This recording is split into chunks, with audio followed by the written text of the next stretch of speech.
Good morning, good afternoon, good evening. What's going on, everybody?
Give me 1 second, y'all. I'm just trying to figure some stuff out here real quick. Fix some settings.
What's going on, family?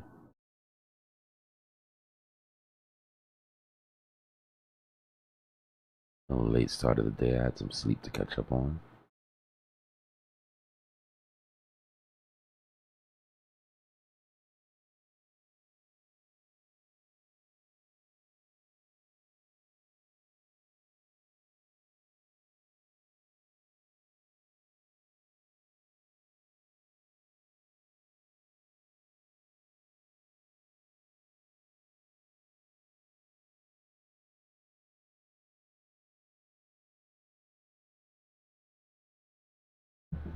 Still just hanging out. The floor didn't fall out from under us. We haven't been able to get back up into the weekend trap. We did not free our original trap shorts, which are right here. Not a whole hell of a lot to see right now, though.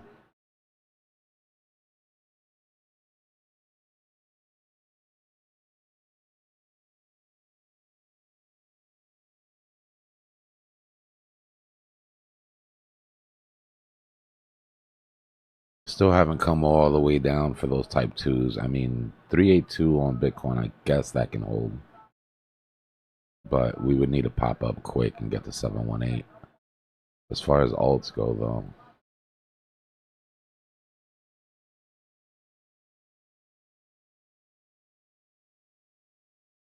ETH didn't hit 382. So they all came down to 236. Except for maybe LTC came the closest. And Jasmine. So I'm still kind of looking for this shit to roll over, to be honest with you. There is a chance that we just flag out up here, but I don't like it. Bitcoin's having trouble getting over this. Putting in our psychological ranges, which should cause us to go up towards CME close. Market maker likes to bring that CME close within the psychological ranges when they're calculating. But this SR flip is pretty solid right here.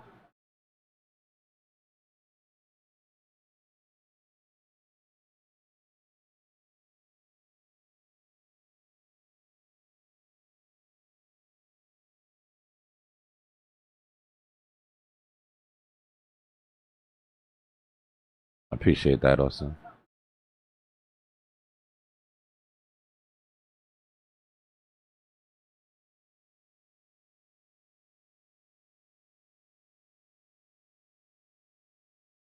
Nope, same play, same shit from yesterday. Just waiting for it to play out. Wish there was more new info, but volume's still low, as expected on the weekend. I guess the big news is that market makers weren't, that whales weren't able to push it past our trap shorts.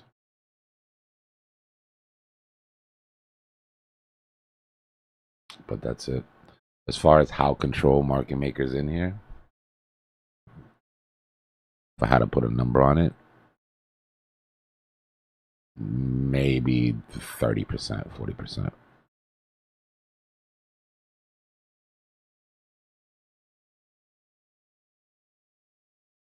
Which means we have to respect the whales. What did ETH do?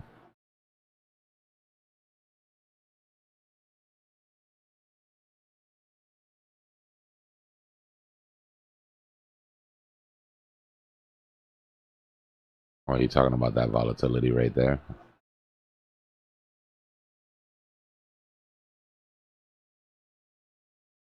Little whipsaw.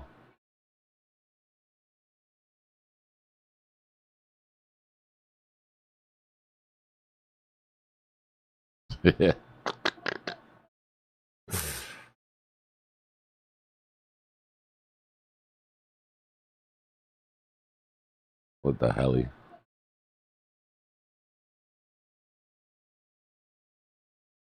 Yeah, that's crazy.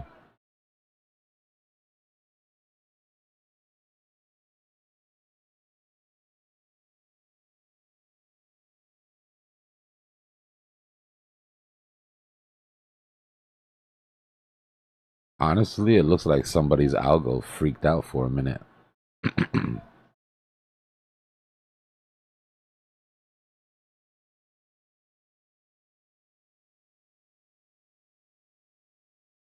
This looks like a self-correcting algorithm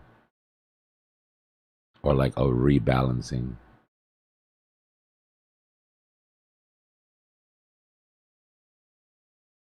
Very unusual though.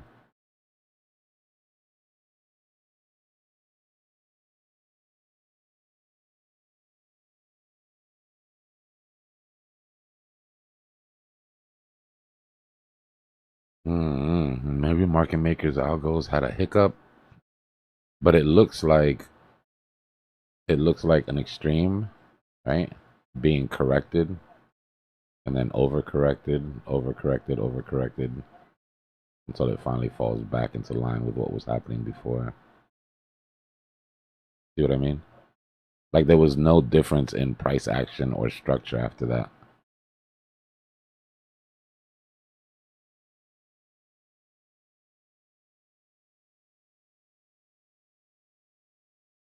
This is what we would call tachycardia. You need to go see a cardiologist and find out why your resting heart rate went crazy.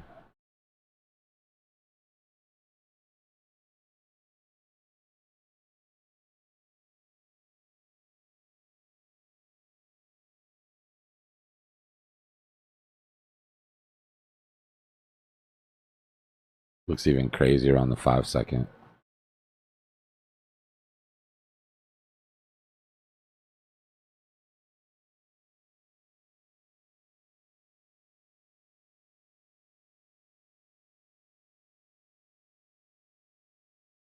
I'll look into it. There's got to be a story behind this. I think I'm right though.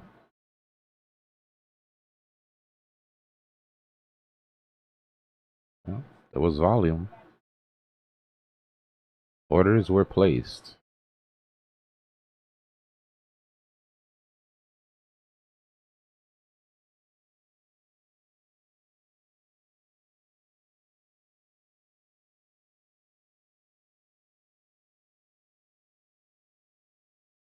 I really do think it was the algo though.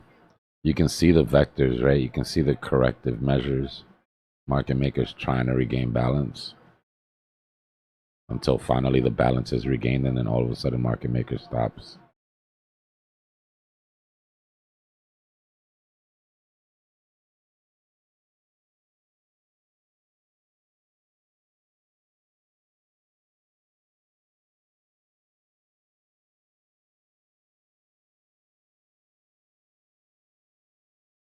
Price action is unusual. What's more unusual though is, like I said, the price continued to do exactly the same thing after.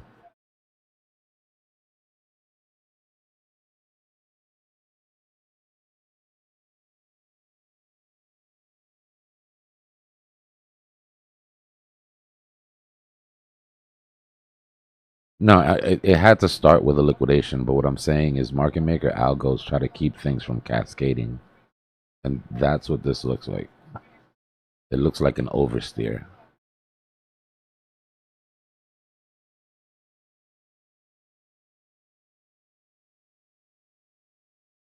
You know, you're riding in your car, you hit that puddle, you start to skid.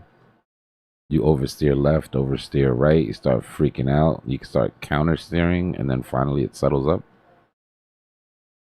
I'll look into it. Interesting though.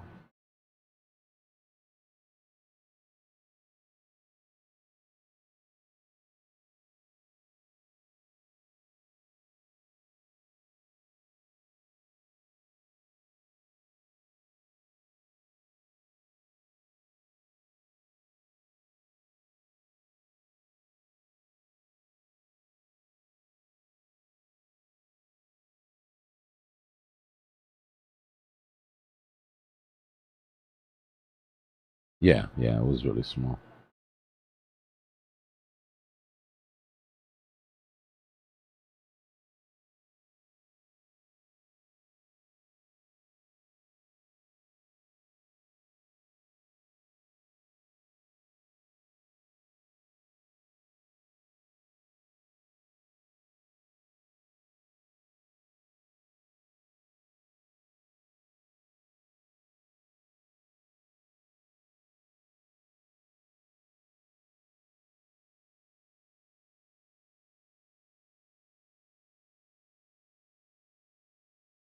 So far, we're still above that 2.31, which needs to continue if we want this to continue up at all.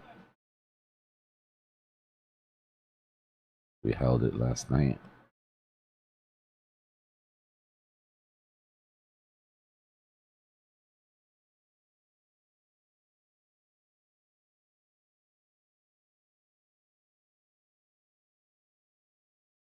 Now you're having trouble getting over that high volume node.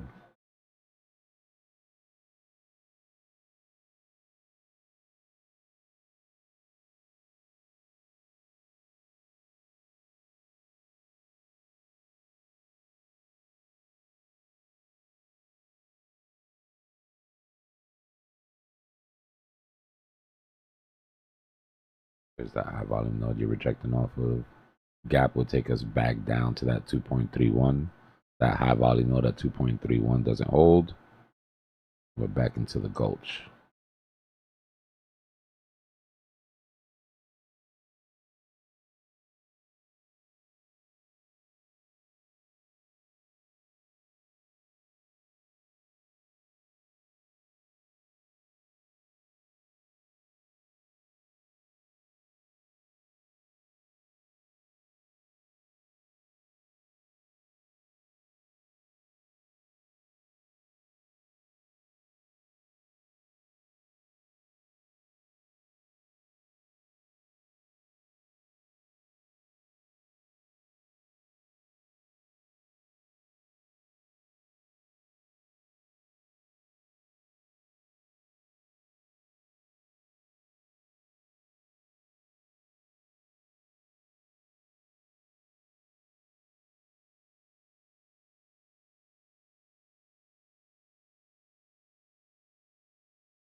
This is our uptrend.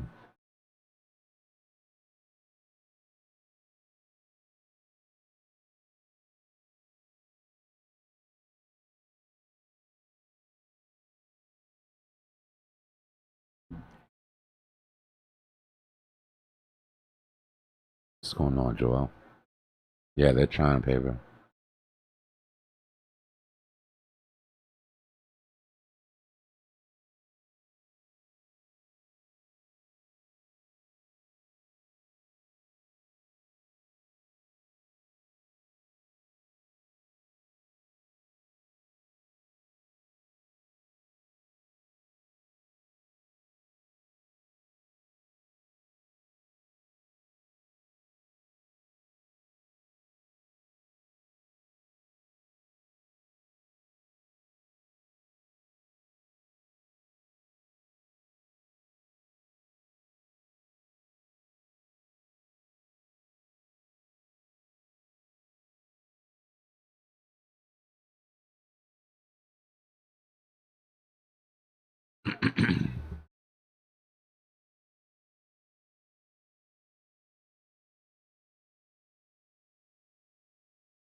Use 37% for Octavia.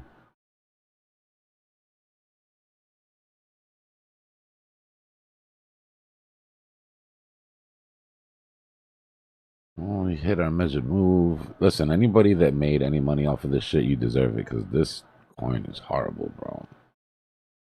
This thing goes through like the worst shit ever and then pumps. But if you bought this shit at the bottom, you deserve that shit.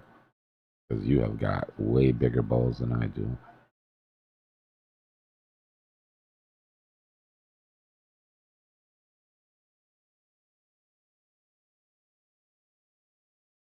DBCN.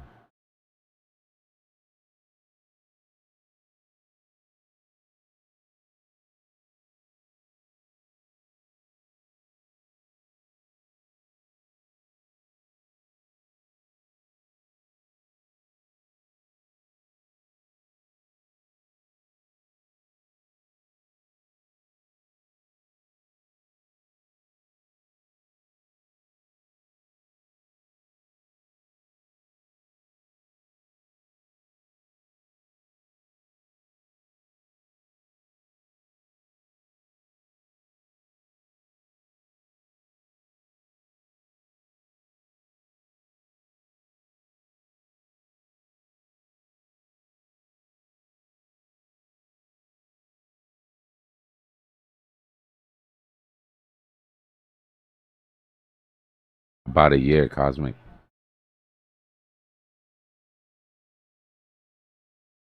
But we are on this weekly candle, we'll be 18 weeks in.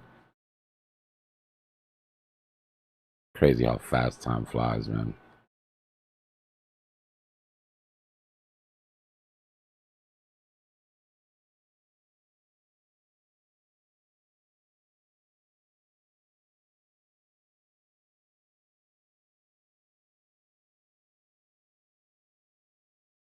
I think BSV is fine if you catch it at the right price, at the right time in the cycle. But there's no coin that's immune to the drops that are ahead. I mean, listen, if this last drop didn't take you out, there's a very good chance that that's the most dramatic drop that we're going to get. Right? The most single day, highest single day drop we're ever going to get. The rest will be, sweeps down, consolidations, sweeps down, consolidations. Nah, things get delisted all the time. Exchanges will delist things because there's either not enough transaction volume or they need to make space for something else.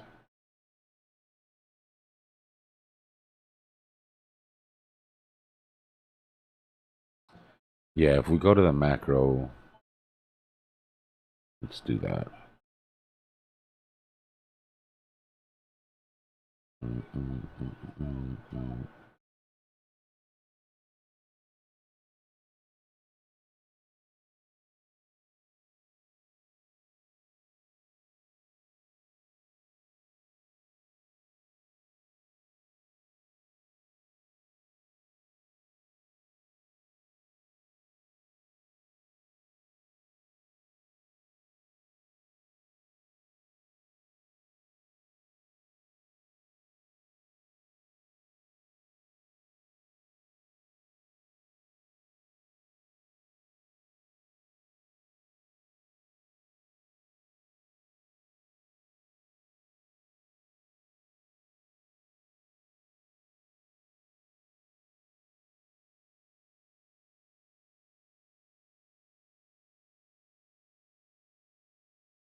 Got about 24 hours to hold this.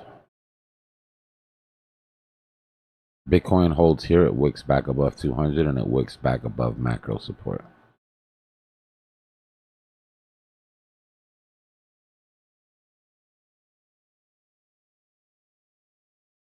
$74 is our hard sort of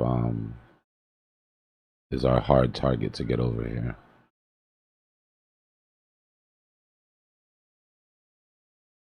If we take a look at our Gaussian channel on the 2-week, we held the bottom of the Gaussian channel, right? Closing back above the midline opens up a tiny little bit of bullishness here. But just remember where we are, right? We're stuck between that 50 EMA on the 2-week, which is basically a hard wall at this point, and then that midpoint of the Gaussian channel. Right, so shit's either gonna go right or go wrong right inside of this. Right around this area. If we can get in there, then we can start to sort of like sit up in our seats like, let's see what's gonna happen here. But for me, that's our top line. Best case scenario.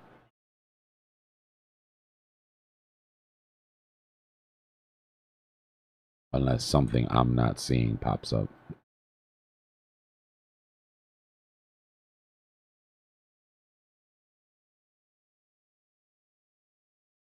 Yeah, that's what I was saying. Like, if you're gonna take a, if you're ever going to take a trade into something like this, I mean, having that much support makes a lot of sense. I mean, that was months and months and months of support.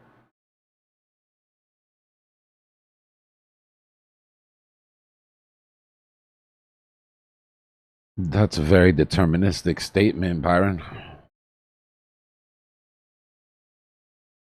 What makes you think that?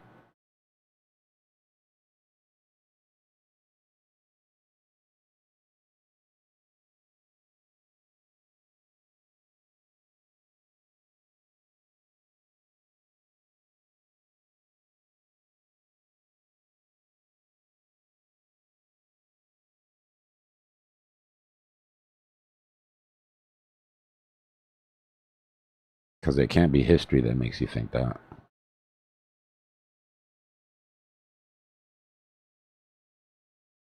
So it's got to be something fundamental, right?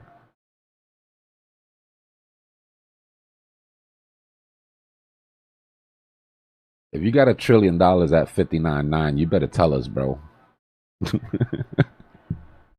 Don't keep those type of secrets from the team.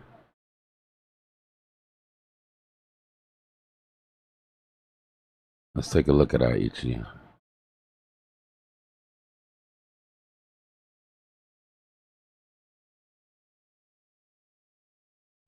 All right, so this is important here.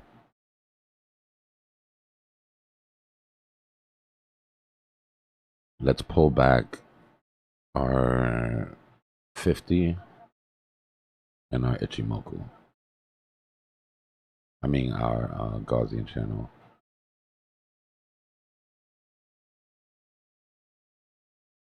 Climbing back inside of this Gaussian channel, right, and getting above that midline, like I was saying, opens us up for a little bit of bullishness. But I want you to look at the cloud here.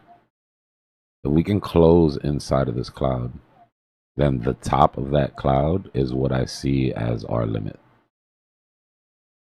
That's like extreme top limit, which would basically be rejecting off of that 200 on the 50 EMA. But this is like this is the most bullish shit ever, in my opinion. This might as well be as bullish as all-time highs because it's probably all you have the possibility of getting. And then finally a breakdown. I can't get any more bullish than that right now, yo.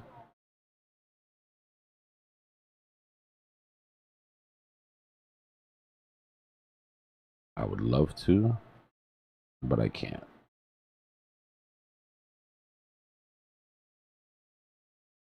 Last time we did this, we didn't hold inside. Right? Broke down, never held inside. Not even a chance to do it this time. Bled right through.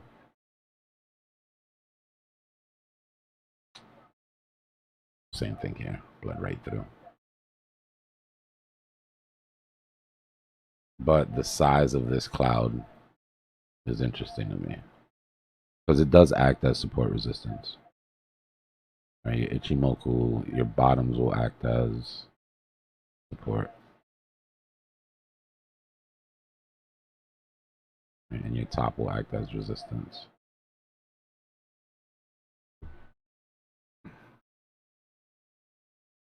We were very mechanical about how we ran this, and we're not going to stop now. Right? So 200 EMA, I mean 50 EMAs right there. I keep calling it the 200. 50 EMA, 2 week. Right? That's one.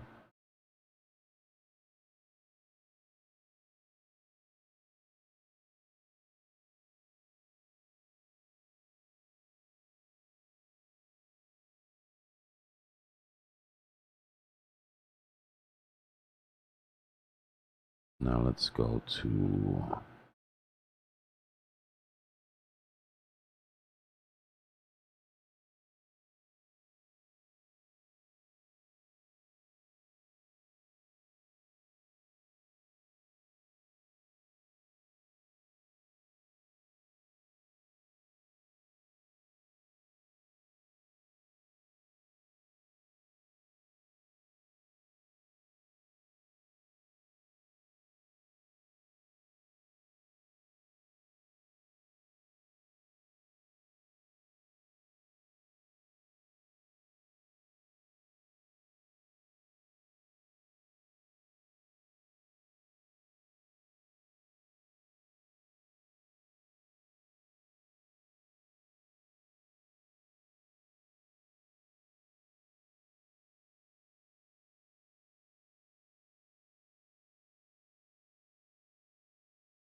one week.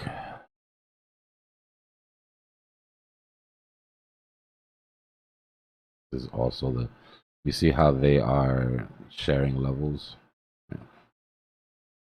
2 week cloud bottom is also the 1 week macro support. Or the, sorry, the 200 EMA on the weekly.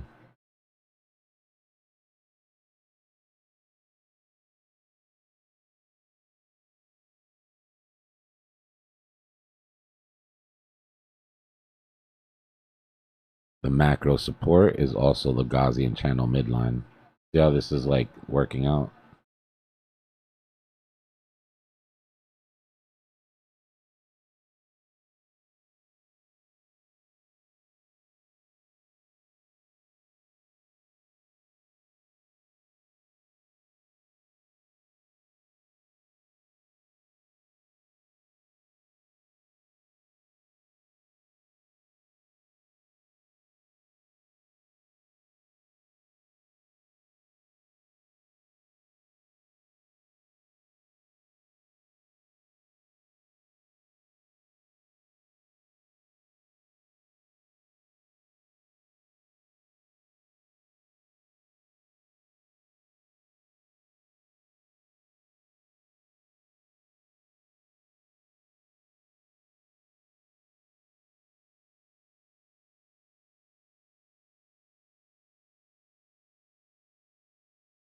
So this is basically our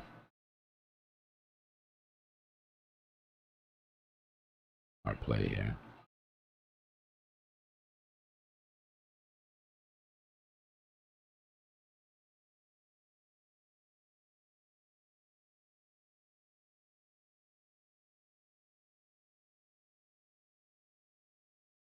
This is the wall of macros that we're climbing right now.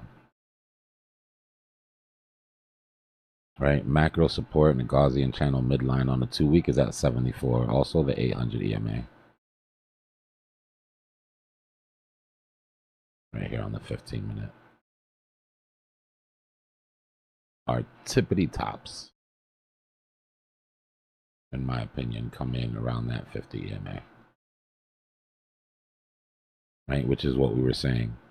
A retest, but a retest that doesn't go higher than our last accumulation.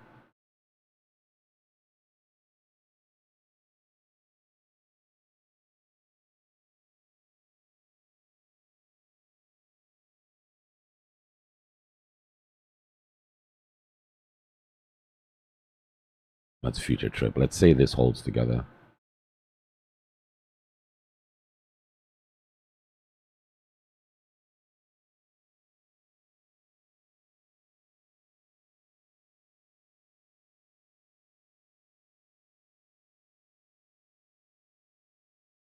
And let's assume that holds.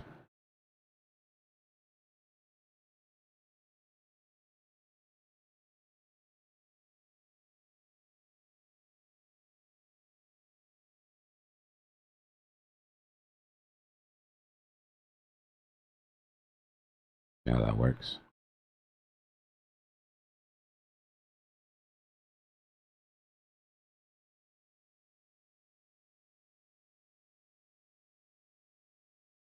This pattern doesn't mean shit if you can't get above 74.2.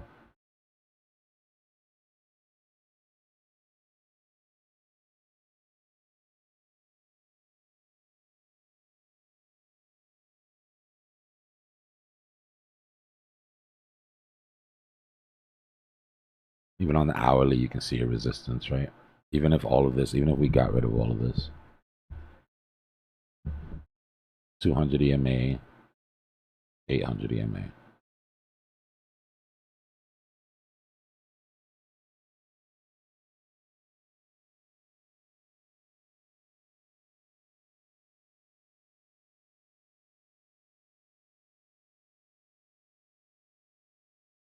That's where my head's at right now.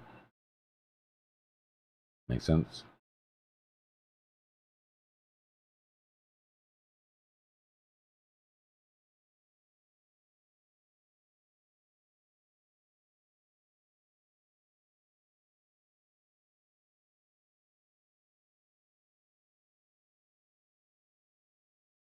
Anybody is out of position and waiting for type 2 entries to come in or thinking about FOMOing.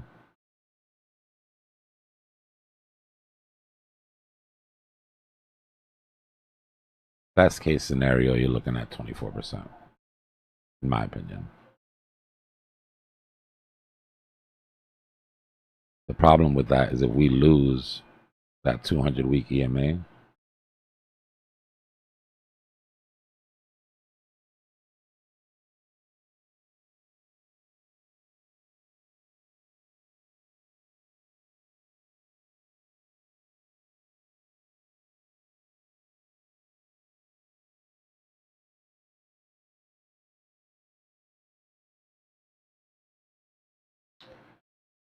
we lose that 200 EMA, our next step is the bottom of this consolidation.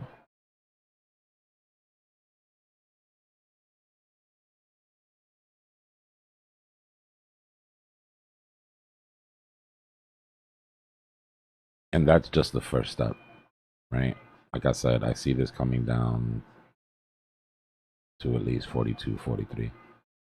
But the point is, you're risking the 24% uptrend falling apart and being 20, 25% down without the possibility of getting back up. Once we come down here, there's no possibility, in my opinion, of getting back up to 84.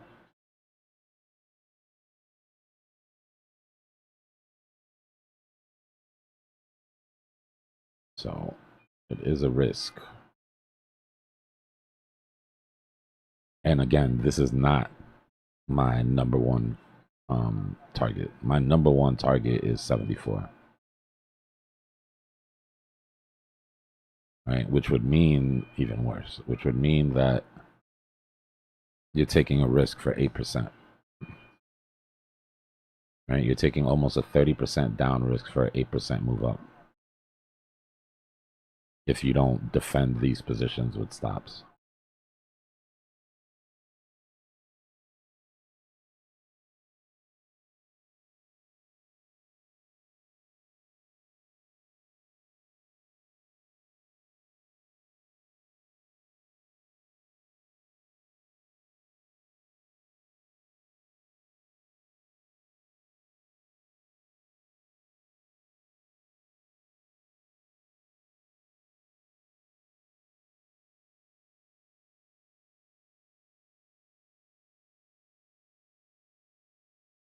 It's probably been like half an hour, RH.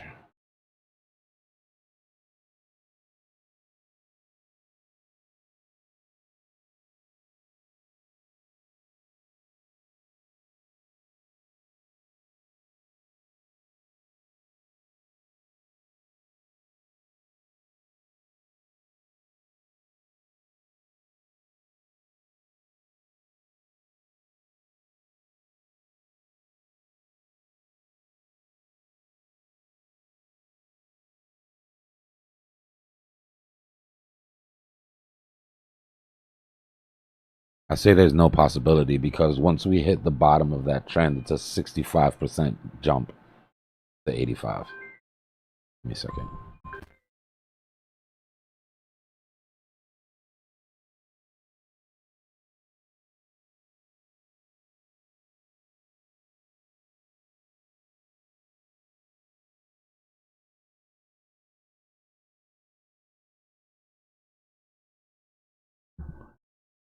And I shouldn't say no possibility, right? Very low probability is what I should say. Check my bias.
Told y'all wouldn't like me too much when I flip the switch.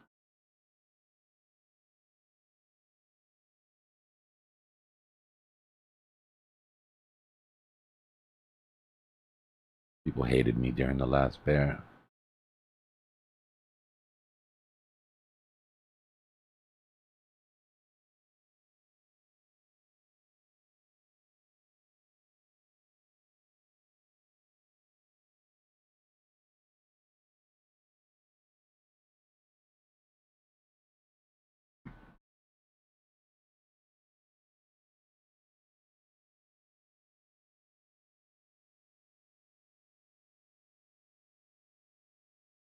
But Bitcoin still has a chance to prove it here. We can't get too ahead of ourselves.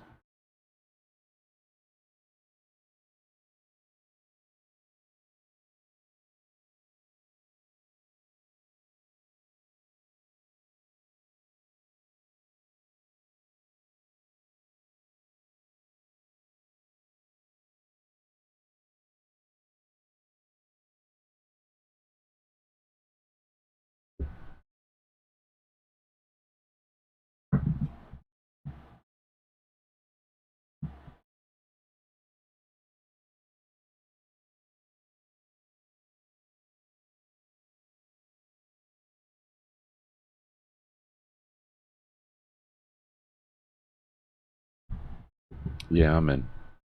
My target's the same. Target 1 is 30305. But we have a new W pattern to work off of here.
First things first, though.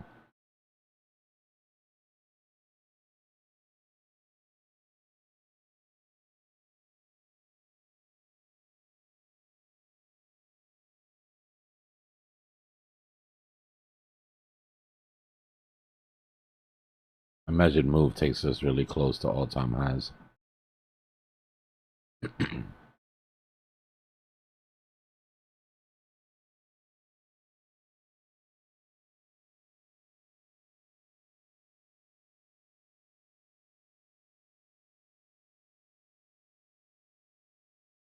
Yeah, we hit 0.5. That's decent. Looks like a good reaction. We still need to prove it, though, but this is what we were looking for last night.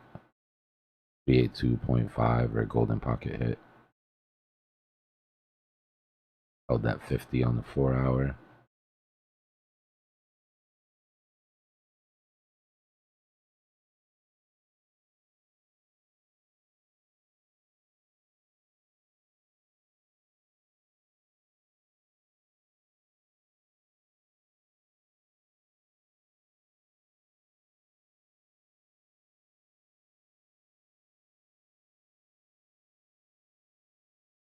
I'm gonna get rid of this W and leave the measured move just because that shit is annoying to look at.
Yeah, we have to keep into consideration, Jeff, that we are in a bear market and that W's have a higher percentage chance of breaking down than they do during a bull.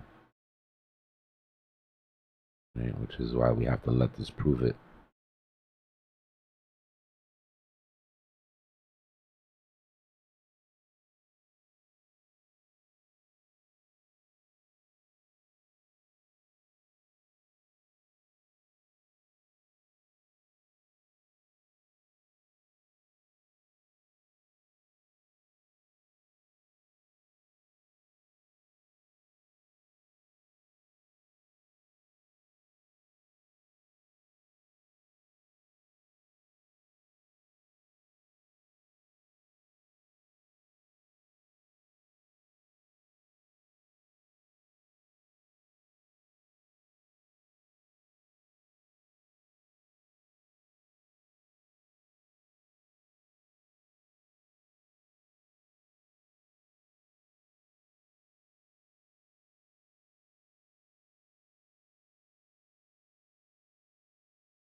What do you mean macro has been beating the TA? Macro, TA is the macro.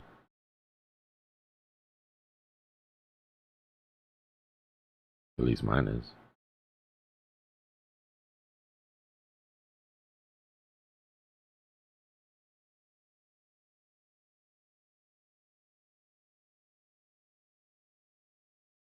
Macro TA comes first and foremost.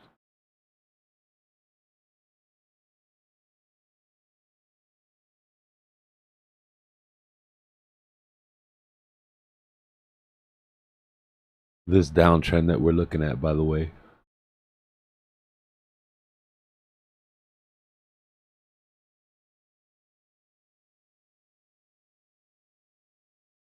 that's the green line that we're at. No sort of relief rally lives underneath that green line.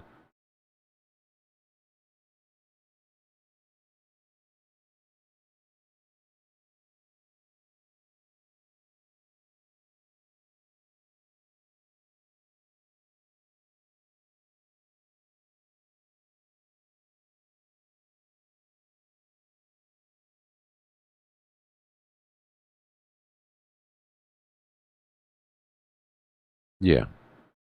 Yeah, all of that needs to be taken into consideration, man.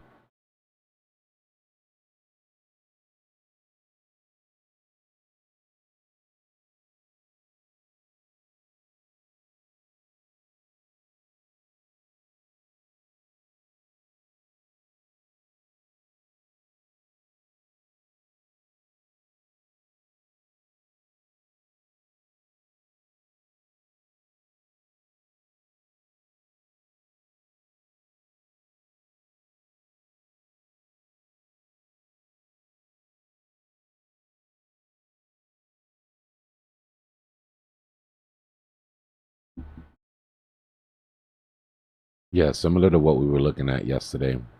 If they hang out here for too long, time will break that. So the Bears have, if the Bears want to make this as convincing as possible, they've got about 5 hours to do it.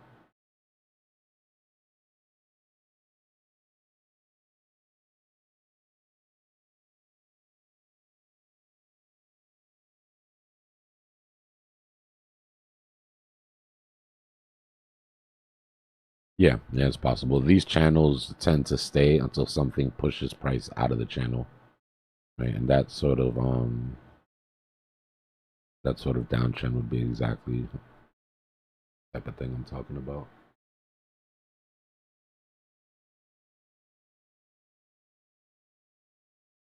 Bro, I just saw some shit that if it wasn't for it being Red Bull, I would swear that it was AI. These dudes are crazy.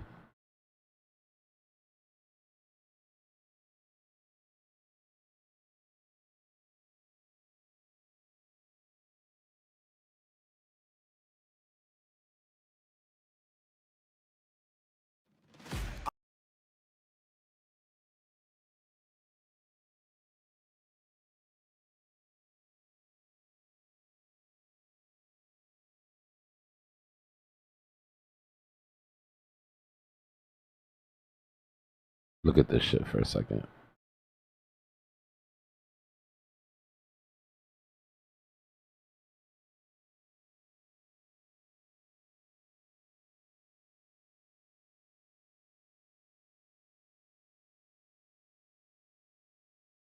Dudes are dropping jet skis out of the plane.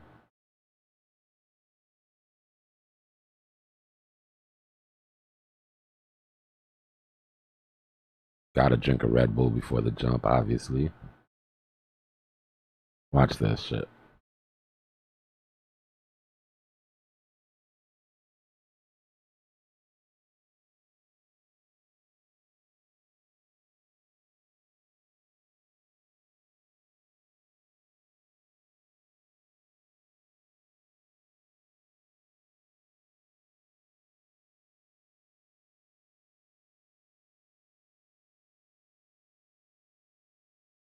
You can get it. You can get it right, Jeff, but it's hard. It's hard. I've gotten CypherBot trained up to where if his prices are off, they're only off by like a 15-minute candle or something. Nah, it gets crazier. Watch this shit. You got jets flying towards them. These dudes are on wingsuits.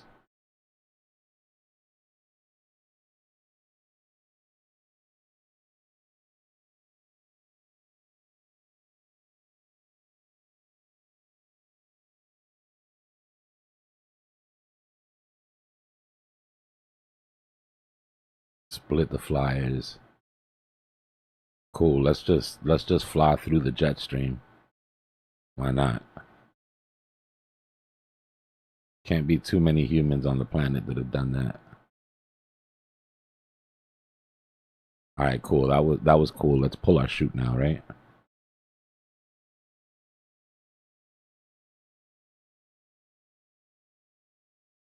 Who the hell are these guys?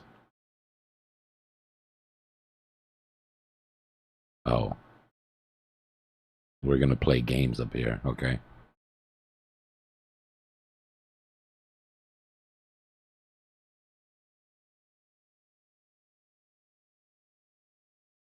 It's good for the sinuses, Jeff. That shit'll clear your sinuses right up.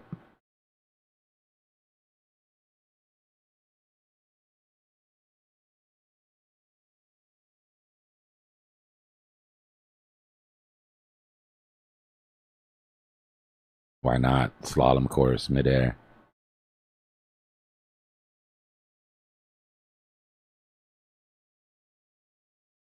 What a loser.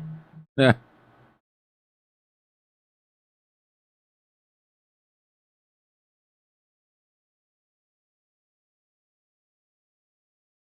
I think these are the Z games. They're like one letter after X. No, this is just a video that they put out. Bro, I thought it was an adrenaline junkie before this. I feel like I still am, but my grade has been lowered. Bro, look at this shit. These guys are literally shooting for a target.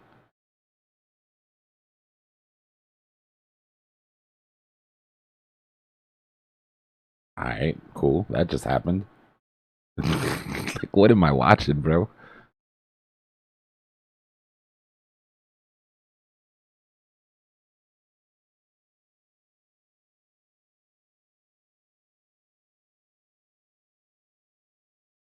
Wait, what's up with these guys? The hell are they doing? He looks way too happy to be laying on some black launching thing. Look at this shit. They're playing with people's lives, bro, for entertainment.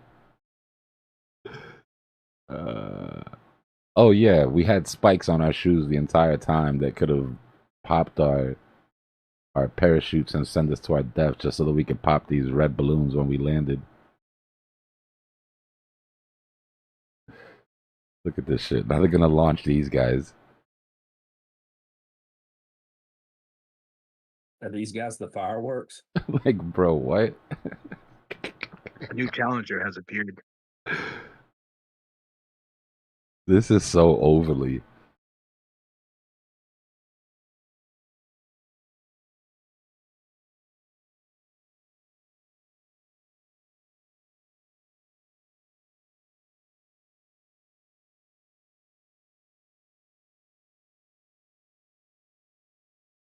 This is like a real life video game, right? You would expect to like do this shit on some Red Bull video game or something.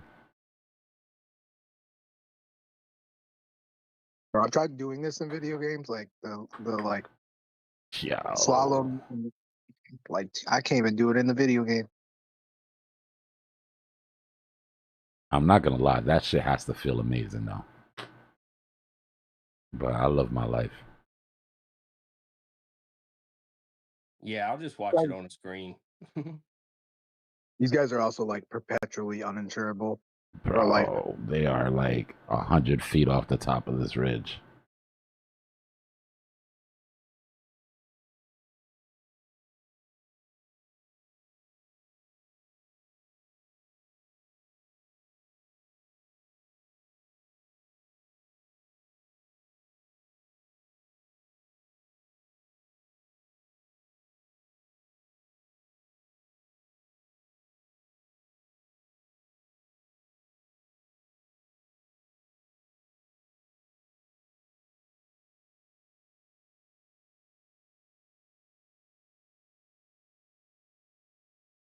Crazy.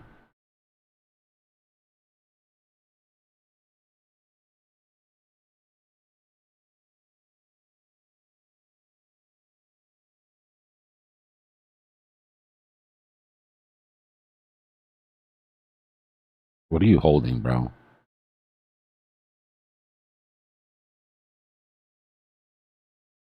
He's holding some massive clip in his hand.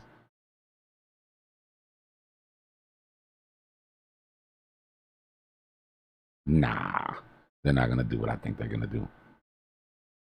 I didn't watch this till the end.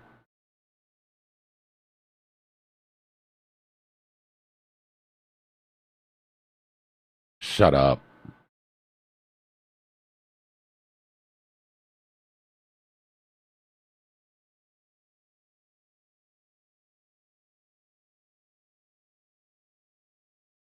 Bro, what? Yeah, I'm definitely good on that. I ain't hanging from nobody's parachute, cuz. Bro, what?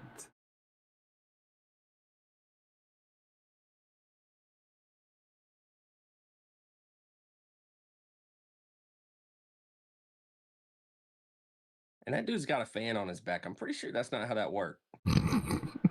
I put fans on my back before. You know, it did push me up there. Yeah.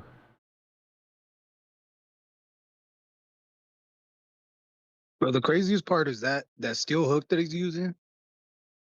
Opening that up with wind pressure sounds like absolutely insane. At the speed And that then he's doing that in flying the amount of to, time. crazy, bro. Yeah, that's what I'm saying. Bro, you have like a split second to open that thing up. And they're not, I mean, they're not hard, but they ain't easy. Oh, he just dropped. Yeah, screw it. Thanks for the ride. Thanks for the ride. I'm back in the air. He caught up with the other guys just in time. Bro, you know how many things could have gone wrong here where they would have had to redo this whole shit and put all those people in position again?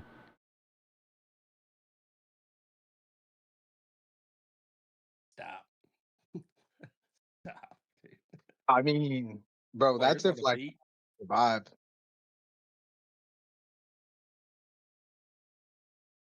Nah, it's the Red Bull. Yeah, if they wouldn't have drank the Red Bull before jumping out of the plane, there's no way they would have pulled this off. The Red Bull gave them wings for sure. I mean, technically.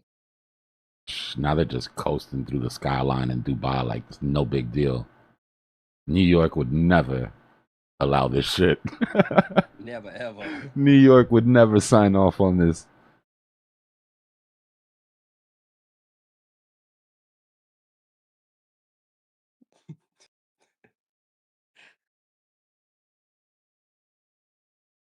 I don't want to make a crude joke about planes being near buildings in New York. Definitely not allowing that. I'm just thinking about what the trip to the bar was like after this. Everybody meets up at the bar, all jacked off adrenaline. Bro, that headache though, when all this is over, like, that's got. Drones. Now they got drones to deal with.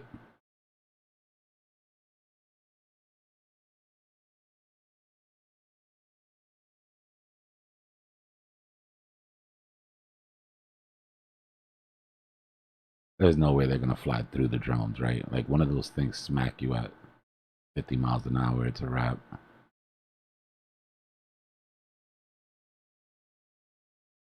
They're gonna fly through the drones.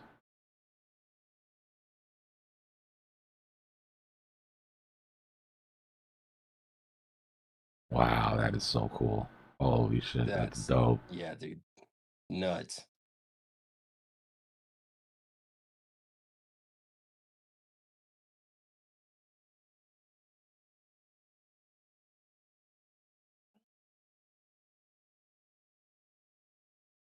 $150? Sheesh. Yeah, smack a drone at 150 miles an hour. See what happens to you.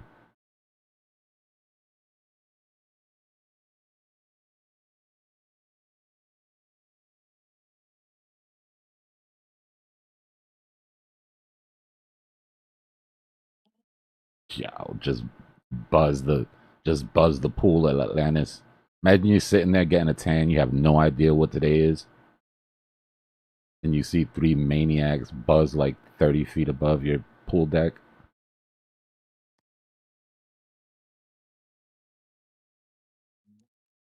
Yeah, let's land on jet skis. Why not? A ground landing would be too easy after all that.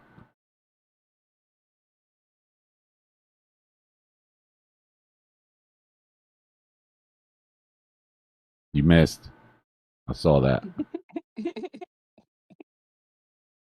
Nah, bro. What?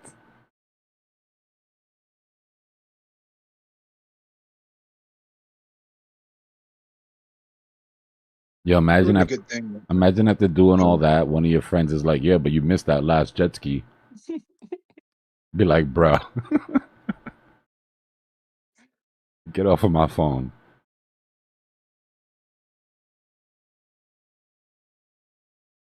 Oh, sure, jetpack. Why not? Just throw a jetpack in there at the end.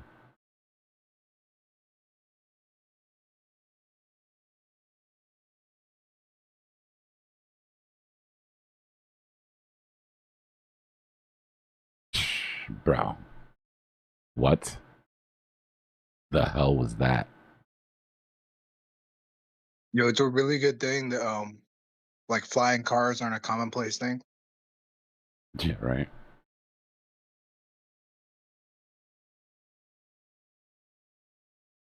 I just imagine the planning of that, right? When they sat down in a room around the table and planned this video, I'd love to be sitting in that room. Like, I'm sorry, what? You want to? We're going to do what? Trust me, it'll work.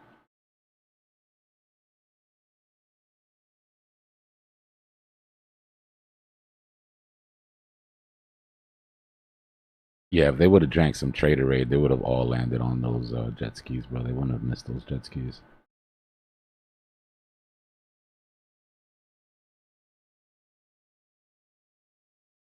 Yo, Red Bull money kind of crazy though. Bro, they had that life experience in the time that it took us to watch 4 15-minute candles.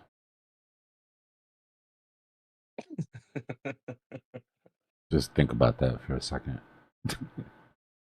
2 humans, same planet, vastly different experience. Ugh.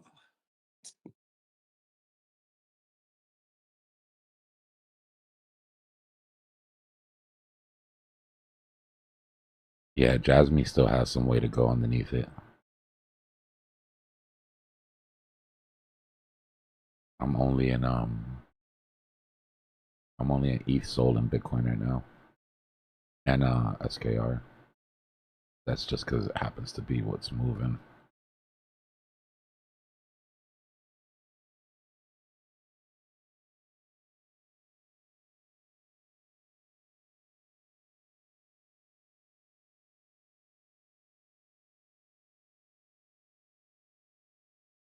I know that the the dopamine drain and the adrenaline drain after they got off of that come down was rough. Well, that's what I'm saying. Like, what do you do after that? I don't know. Your life is significantly more boring than it was before you did that. Right? I would say probably drink a Dos Equis because I'm definitely going to the bar with everybody involved. We're getting plastered, and I don't even drink, but I need a drink after that shit. The thing is, I don't know if you're the most interesting man in the world because there was a lot of really interesting men right there.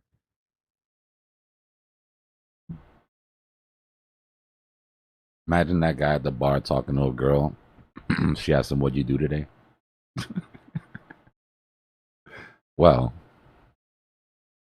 glad you asked. You get halfway through that story, that girl's gonna turn around and walk away from you.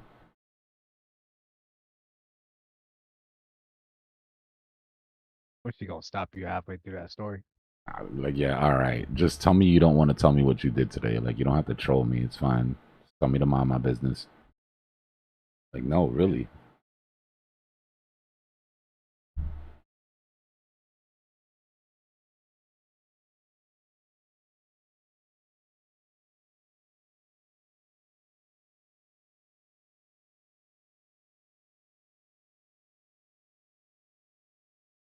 I just saw that, and it couldn't live in my head alone. I had to, yeah. You guys had to see that. That was nuts.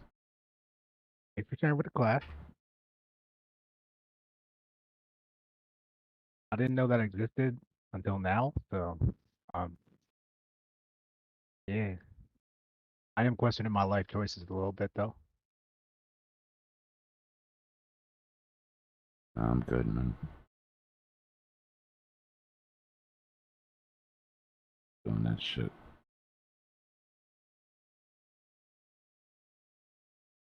That one dude that missed the slalom and hit that red ribbon, I would have just pulled my chute at that point. Be like, oh, not going as planned. Abort. Game over. Could have been so mad.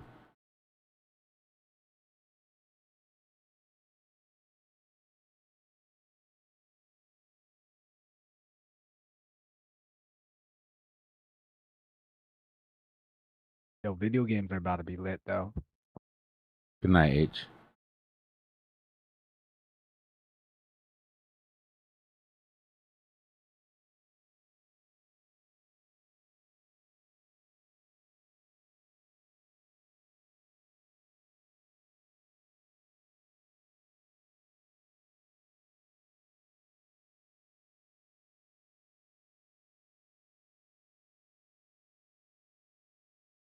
Let's watch underwater exploration. What do you think we're watching on the chart right now? Sheesh. Exactly what we've been watching for the last 48 hours.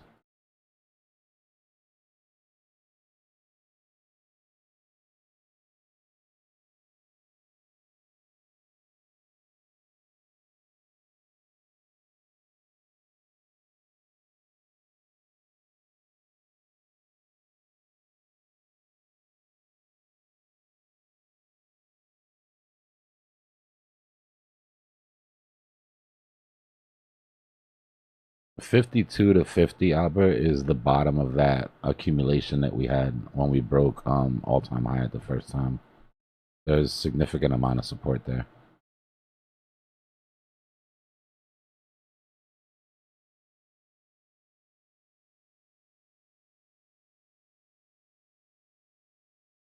Give me 1 second, y'all. I gotta grab my drink.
Yo, crypto fam, what's going on?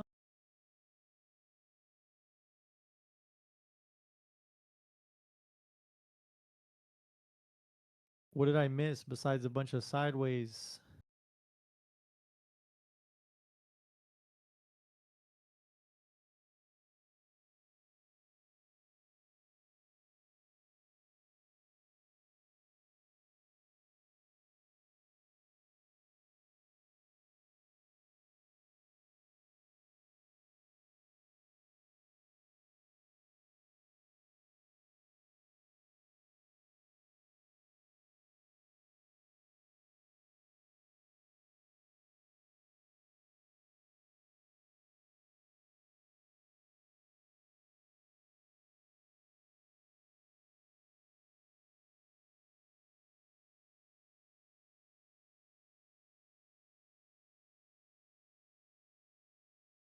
Where's everybody at?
Dang, we still haven't got a type 2 besides the 382. Nope. That's crazy. Pretty ridiculous. Yup. You know what happened? Those whales bought that Bitcoin from that dude. Now they don't want to push it up too far because they don't want to spend too much to push it up. It's just not pushing up. Oh my gosh. That's what I think. It feels like a bunch of sideways, nothing. Consolidation. Yup. Honestly, I'm mad tired of it. You know, patience, right?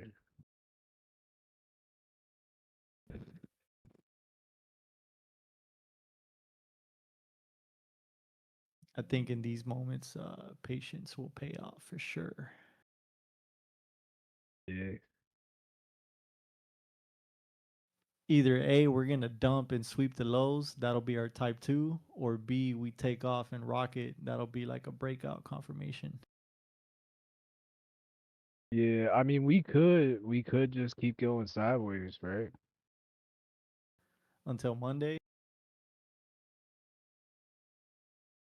At least close still. You know what I mean? Sunday evening pump, maybe. I still think we get one more dump. One more dump. Sweep of the lows, golden pocket entry for a type 2, maybe, possibly. That'd be nice. I'm hoping. I'm really hoping, man. That's why I just got back. How's everybody's Saturday going? Good so far. Oh, I tried your indicator, by the way. What do you think, bro? So I like it. I was a little confused about I like it because it's kind of got like a lot of the things all just in one indicator. I was a little confused about the CME gap thing. Um, is that just a background basically? Is that what it's supposed to be? So the CME gap feature on that indicator keeps track of the CME exclamation point, the CME futures chart. Yeah. So that looks at the CME futures chart and keeps track of from Friday to Sunday, whenever the CME weekend is, it will automatically keep track of when CME is closed throughout the weekend. It'll find the high and find the low, and Yeah, I seen it'll the high and the low. yeah, it'll calculate like a CME box, the CME weekend gap, if there is one. Basically, like during the weekend, it'll keep track of the high, the low, and then those values will create the CME weekend or the CME gap box. And if you go into the settings, you can kind of like make it less transparent. There's like color settings on it. I have it really low, so it's not like messy when you look at it. But if you turn up the opacity and the color, you can see the CME gap box that So, it like automatically calculates. And as the price touches the CME gap box, it'll resize the box for you, so you don't have to constantly resize it. so when I turned it on, what I was having was uh like basically it came on fine and well, right? But what ended up happening was instead of getting a box, I was just getting a background. So I don't know if that was if your intent was to just show the time also that it's like that it's tracking. Well, right now it's the weekend, right? Yeah, You're getting the gray background or the blue background. I was getting a yellow background. Let me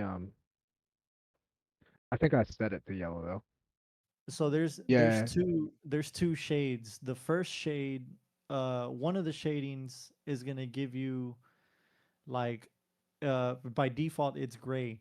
The default gray shading is gonna tell you that you're inside the weekend. Like it's if you leave it on and your chart is gray, that's because you're trading inside the weekend time zone. But the blue is going to be your high and your low. It's going to be your actual rectangle that creates your CME gap box. copy that. So yeah, that's I just wanted to confirm that with you because I was like, okay, I don't know if this was the intent, but that's what it was doing. Like I didn't There, know if I like had the settings wrong. I tried to include like as many customizable options as possible because I know Yeah, that a lot of people have their own preferences onto how they see things. But the logic is there. So between I think it's Friday and Sunday, like evening, whatever CME time is, it's already programmed in there. That's gonna highlight. It's gonna open like a highlighting shading that's gonna tell you like, okay, now you're trading inside the weekend time zone, and then it'll stop highlighting whenever you're back in the weekday. But anywhere inside that shading is gonna find the high and the low, and it's gonna draw that CME gap box for you. yeah, no, I like it, man. It's a nice comprehensive suite. Appreciate that. Yeah, man, definitely a good Just tool. a couple days of programming.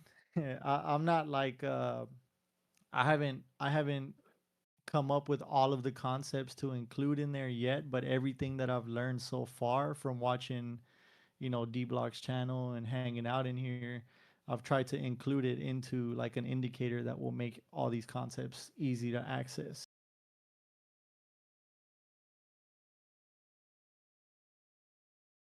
I think it's pretty cool. My chart is using these indicators and I'm comfortable with it, but if there's other features that you guys think should be included, I'll be happy to like work on it.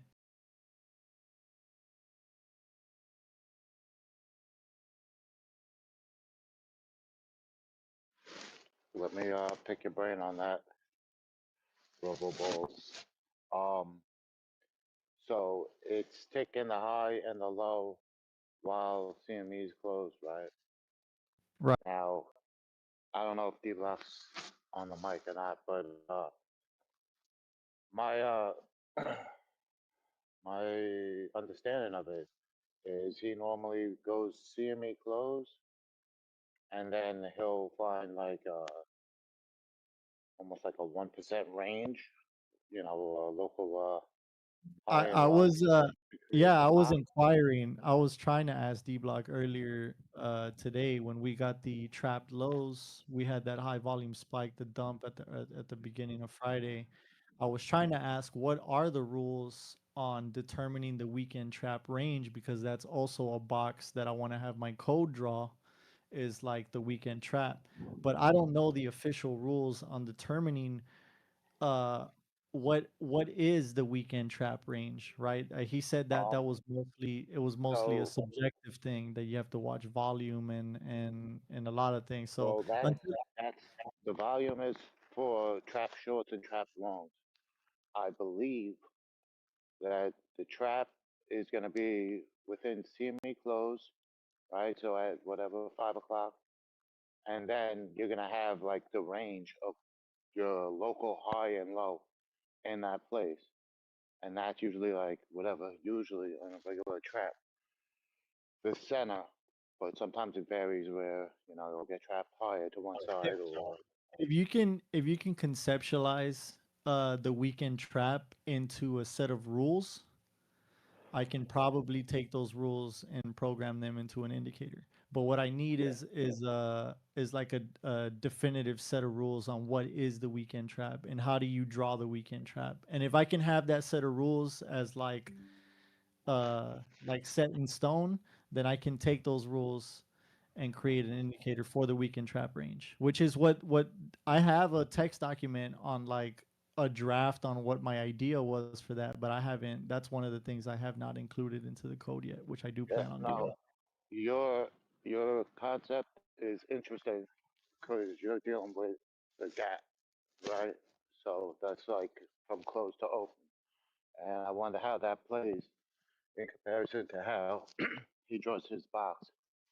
And again, I'm sure there'll be some takeaways from both if they're not the same. But yeah, interesting stuff. I like what you're doing, man. I appreciate it, man. I'm like I said, I'm still learning. I'm not a experienced trader for 10, 15 years like most of you guys, but I definitely am paying attention onto what you guys are looking at, and I'm trying to implement that into the things that I'm looking at. And I'm picking up on what you guys are doing, and I definitely appreciate you guys taking the time to talk to me and like answer my questions. And honestly makes me feel super happy that you guys are enjoying my code so far. I just put this out yesterday, and I'm hearing a lot of people using it and stuff, and that makes me really happy. And if you guys have notes, ideas, how to improve it, how to make it better, I will be happy to put the time in and improve on the code and make this thing like even better for you guys. Cool, man. Yeah, D-Block's the guy to talk to. I'm just a student myself, but yeah, I would like his take on it. However, I was impressed because I heard you were asking about the fibs earlier that night, right? Was that you Yeah, that yeah, was yeah. The and then reason, soon after yeah, D soon Block was after you had explaining it on the type two entries and the Fibonacci extensions, and like it immediately clicked in my head. Like I was already working on the pattern indicator, and it just felt like the next step in that indicator. I was like, man, this makes perfect sense. Let me implement this. yeah, how quick you had it done already. I was like, wow, this guy's he's on his head. Nah, cool, man. Props to that because that's something I'm not familiar with coding and all that, but Dude, I, I'm I I'm was pumped. already balls deep in the code, and as soon as that conversation came up, it just like I had to put it in. Yeah, well, when it gets on, yeah, he could answer the questions more definitive. But yeah, the volume is how we locate the trap longs and the trap shorts. As far as the gap is, again, to my understanding, it's going to be the range at within like whatever an hour of close. You'll see, or maybe an hour before close or so, you'll see a range, and then the highs and lows in that range. I'm pretty sure is where he gets the outline for his box. But yeah, again, there's a variance to the weekend trap. He explained last night with 1, 2, and 3, and 4. But yeah, I don't know how you would implement those variations because again, it's not always just in the middle. But again, I'm sure he'll have some input on the whole CME gap itself in comparison to the way that he The formulates. code, all of the code that makes it work is open source, so you can actually open up the actual code and read it. And if you feel like anything can be done differently or done better, I'm open to. I mean, you guys have me on Discord. Send me notes on it. Send me possible changes on how to make it better, and I can easily push an update for it. Yeah, cool, man. Cool stuff. I'm glad you guys are enjoying it though, man. That makes me feel really good that the work I put into it is being appreciated.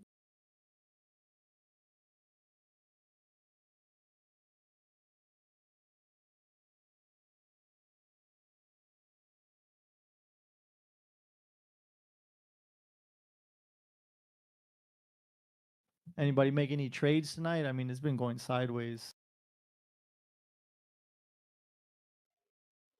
Yeah, yeah. Right from the support resistance, I switched from long to short. Took profits on some longs from type 2 entry lower this morning.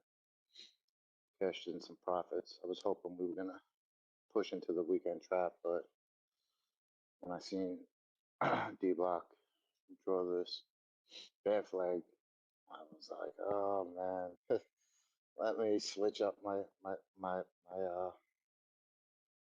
strategy. So I I flipped short and was being a little more responsible. Put some stop losses in place, which I never like. But yeah, got stopped out. But then I re-entered, I'm and guilty of I'm that too, and I floating, hate using a stop floating a loss. little underwater right now. But as soon as we pick a direction and start going down, I'm going to jump back in on the short and try to catch this ride down.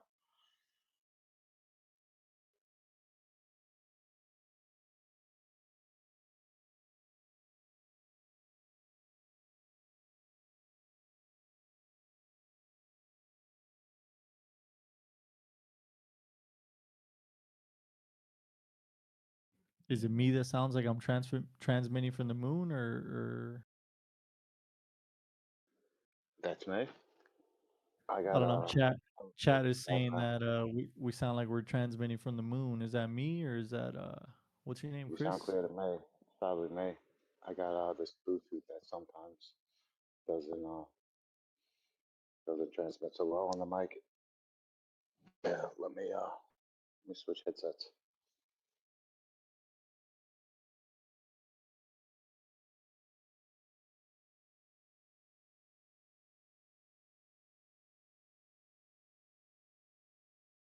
I've been avoiding customers all day. My friend Rebecca, she had her birthday last week and we didn't do anything. So tonight I was like, let's go.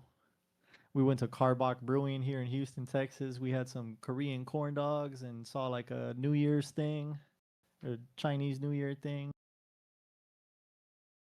And I'm just getting home.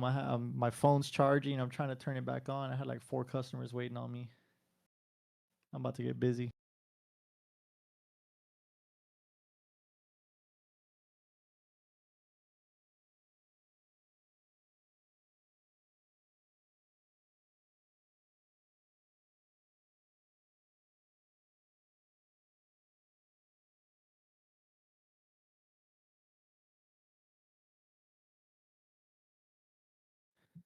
I hear, are you guys trying my indicator? But Dbloc, have you tried my indicator, bro? I see you doing that, TA. I want to see what Dbloc thinks.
Mic check. Feel like I'm coming from the moon. Yeah, a little bit.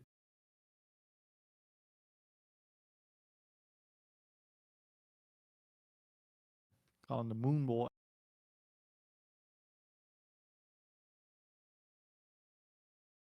Yeah, dude, Houston has a lot of wild things going on daily.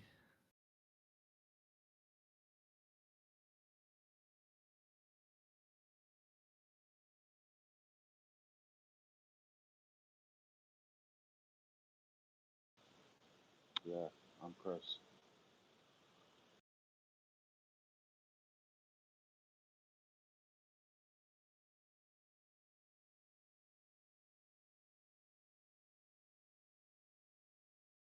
What kind of bike is that in your picture, Chris? CBR 600 FRI. Probably I have a bunch of them, but either that or What a year? 636. What year CBR is that? 2006, but I got the 0103 split seat because the '06 has like the banana seat, which is gay. But yeah, fully stunted. Got Yeah, a couple I of them. love them Honda CBRs, man. Honda makes a great engine. They do, man. They run forever. I probably had this thing for 10 years, and I changed the oil like twice. Yeah, I got, is not that like the not like but parallel twin or the inline four? it's an inline four. Sweet. Uh, 650 you said? nah, it's a 600. It's the all right. So they have the CBR FRI, right, and that's like 2001 to 2006 is like pretty much the same motor.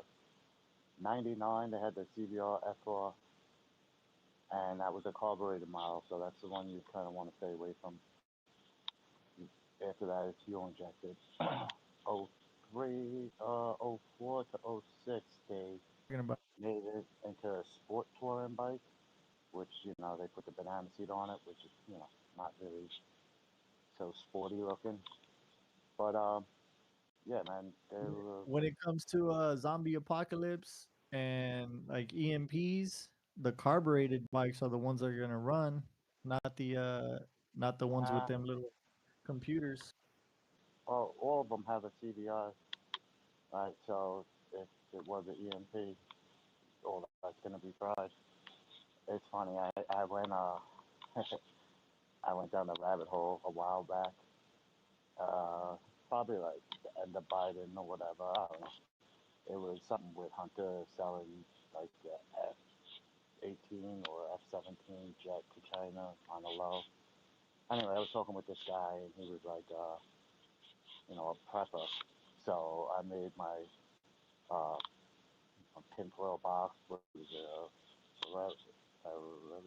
uh, I'm drawing a blank on the proper term, but it's a they make bags that you can put your phone in so that it's unaffected, or if you just want to go dark, it's like a box to keep it. So anyway, either way, it's if an EMP hit, I wanted to have some backup stuff. So like I downloaded all about gardening and all types of basic education.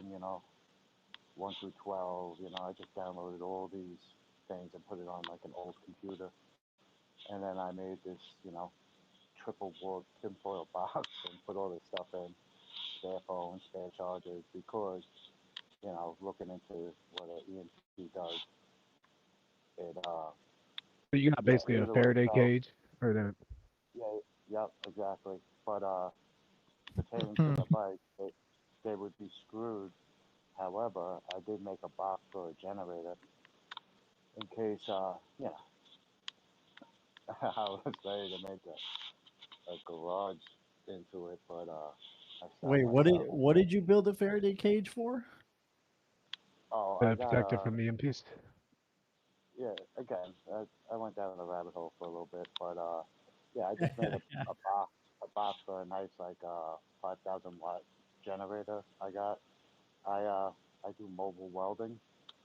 Well, I can do mobile welding. It's like a little thing I set up, but only use like once or twice. Either way, What do you think about that Harbor Freight titanium 125 flux core machine? You ever seen that? I'm familiar with Harbor Freight stuff. Personally, the flux core wire I used to get from there, and there's a big difference between Harbor Freight and Home Depot. I personally, I weld without gas, so whatever, it's kind of on the cheap side. But the thing is, like, if you have gas and you weld, and you can have a mediocre weld that looks good, but you know, again, it's not so strong.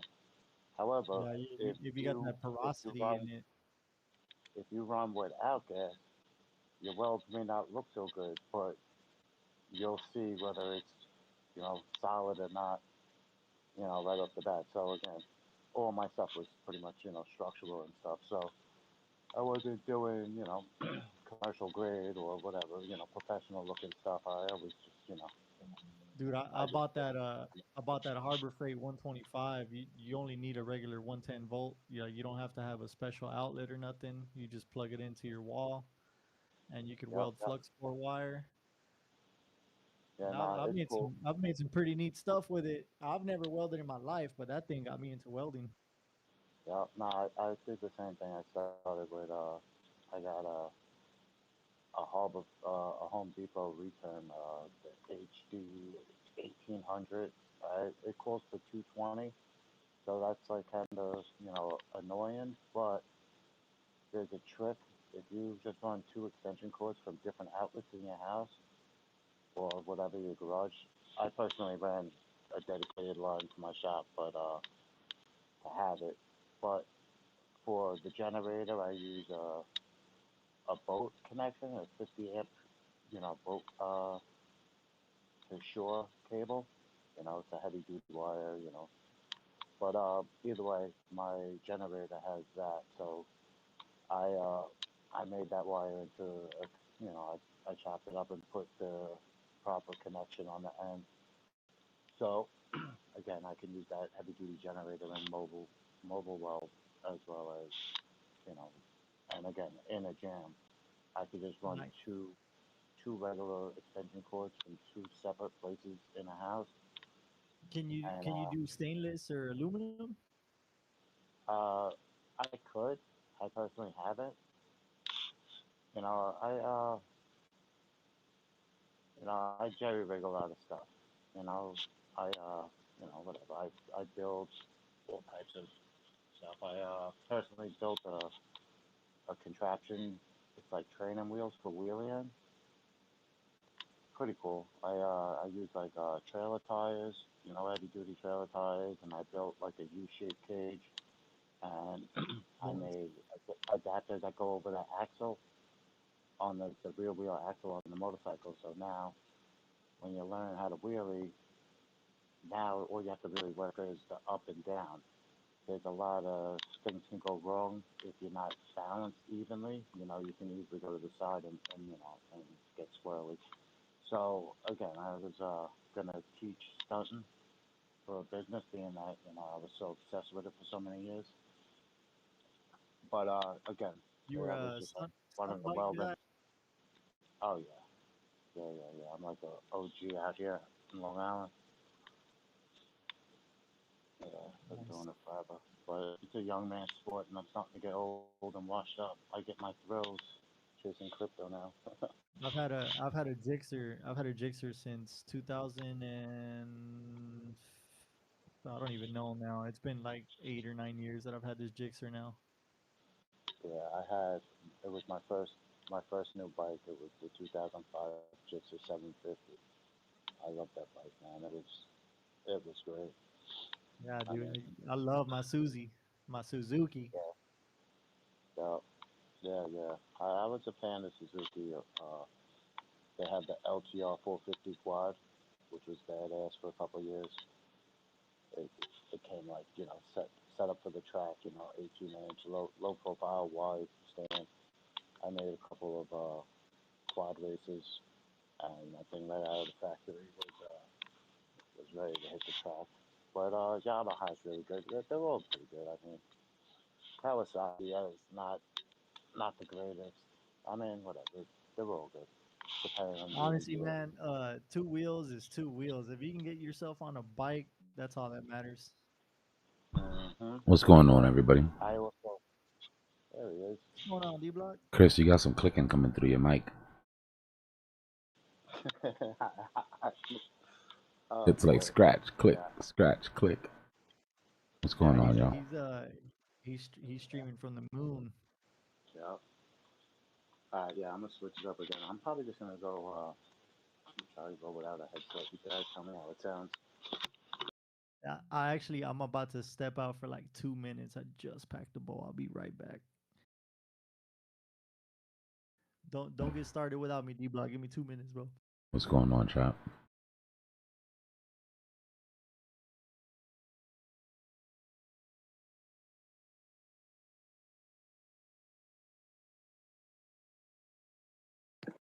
Mic check, mic check. We got There any you of that go. background noise? Nah, you're good. Now I'm walking near this. I have a pellet stove. Do you guys hear that? Nah.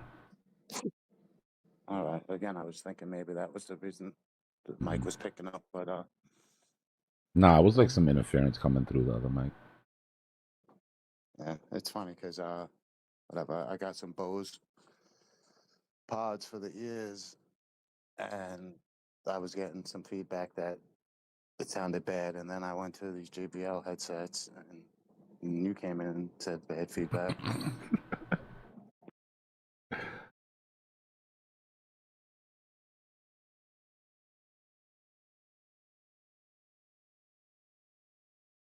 Yeah, exactly, crazy. Just ranging.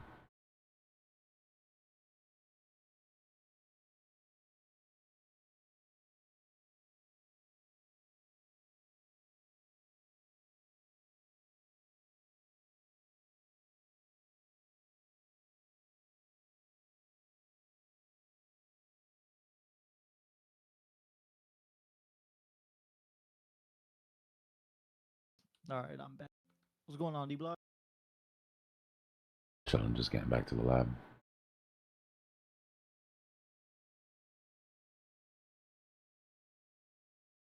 Same.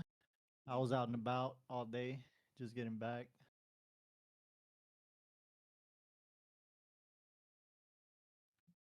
I'm glad Still this ranging went underneath sideways all support. day. Yeah, still ranging here. Yeah.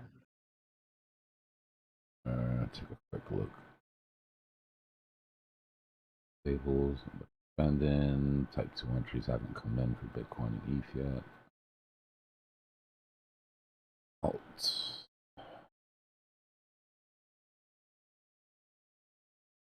Any news on the U.S. and Iran situation that was supposed to be settled by the end of today? No. It's Not to wasted be like a FUD, bro. doomsday. People are all Yeah. flooded out. They should have saved that Iran news for before everything went to shit.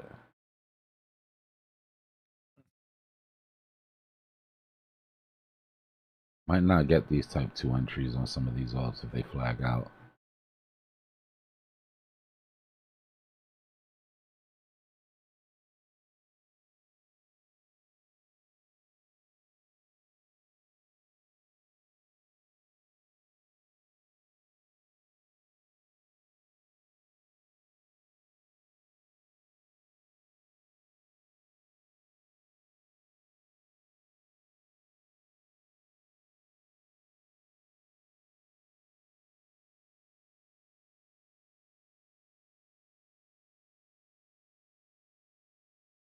Let's see.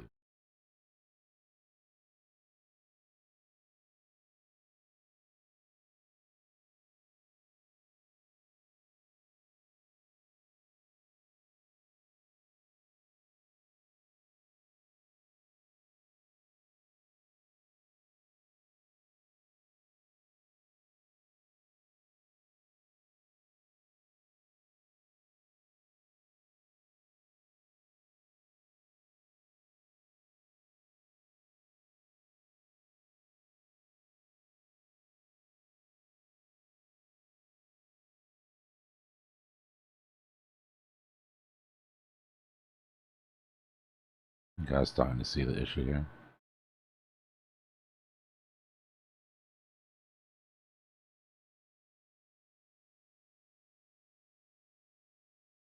Slow breaking W's It's just into resistant. resistance.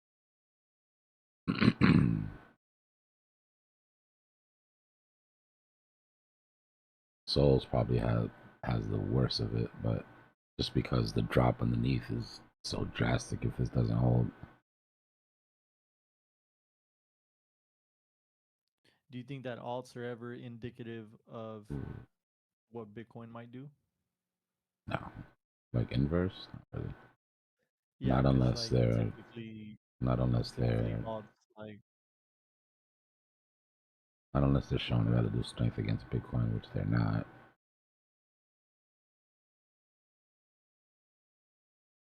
yeah, because typically alts will like lag behind whatever Bitcoin does. But my question was like in an inverse relationship type of way, would alts behaving a certain way be some sort of hint as to what Bitcoin might do in the future? No. Bitcoin's too big. Bitcoin decides to go. All the alts just have to concede to that.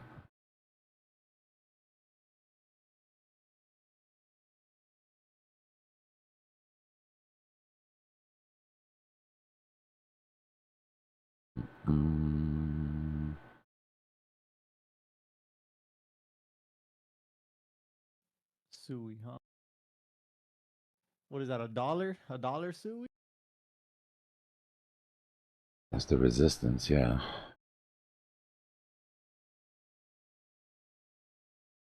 Yeah, give me 50 cents. Give me 50 cents, Sui.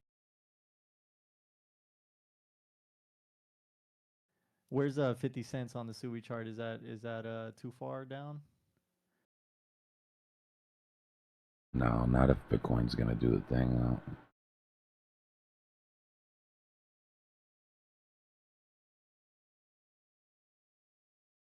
This is the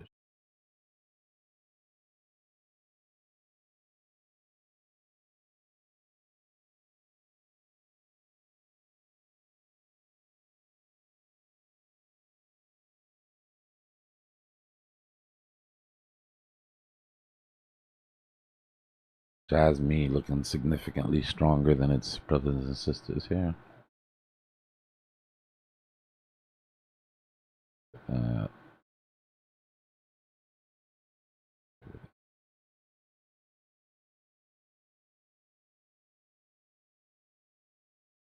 Everything's basically beating its head up against the top of this range. So hasn't retested it yet.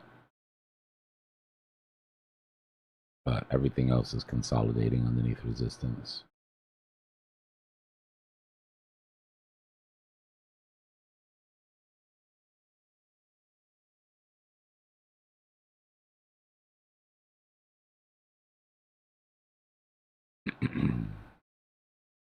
If Bitcoin breaks it, they'll break it. If Bitcoin doesn't, then they will also capitulate. Which is why we spend so much time staring at Bitcoin.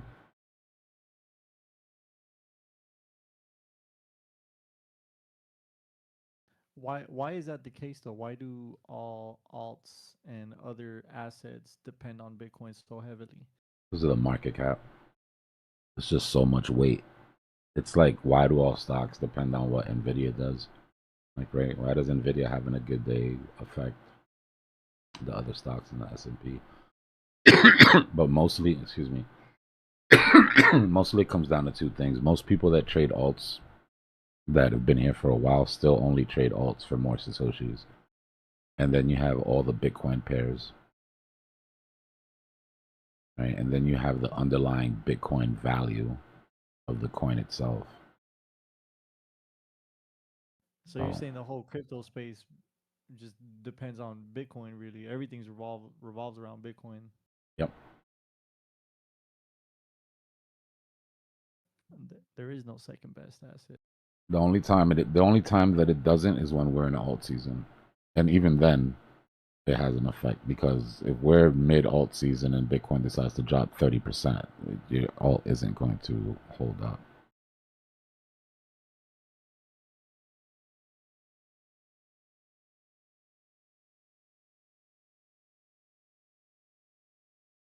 So why even? I mean, I guess like different percentage returns on certain investments, right? I'm answering my own question. Only But in my reason to head, I'm trade like, well, Bitcoin, only reason to trade anything except for Bitcoin is to get more Bitcoin. yeah. And the That's only time to that's do it a is when different it's percent. outperforming Bitcoin, or else you might as well just stay in the, you know. Yeah, I got you.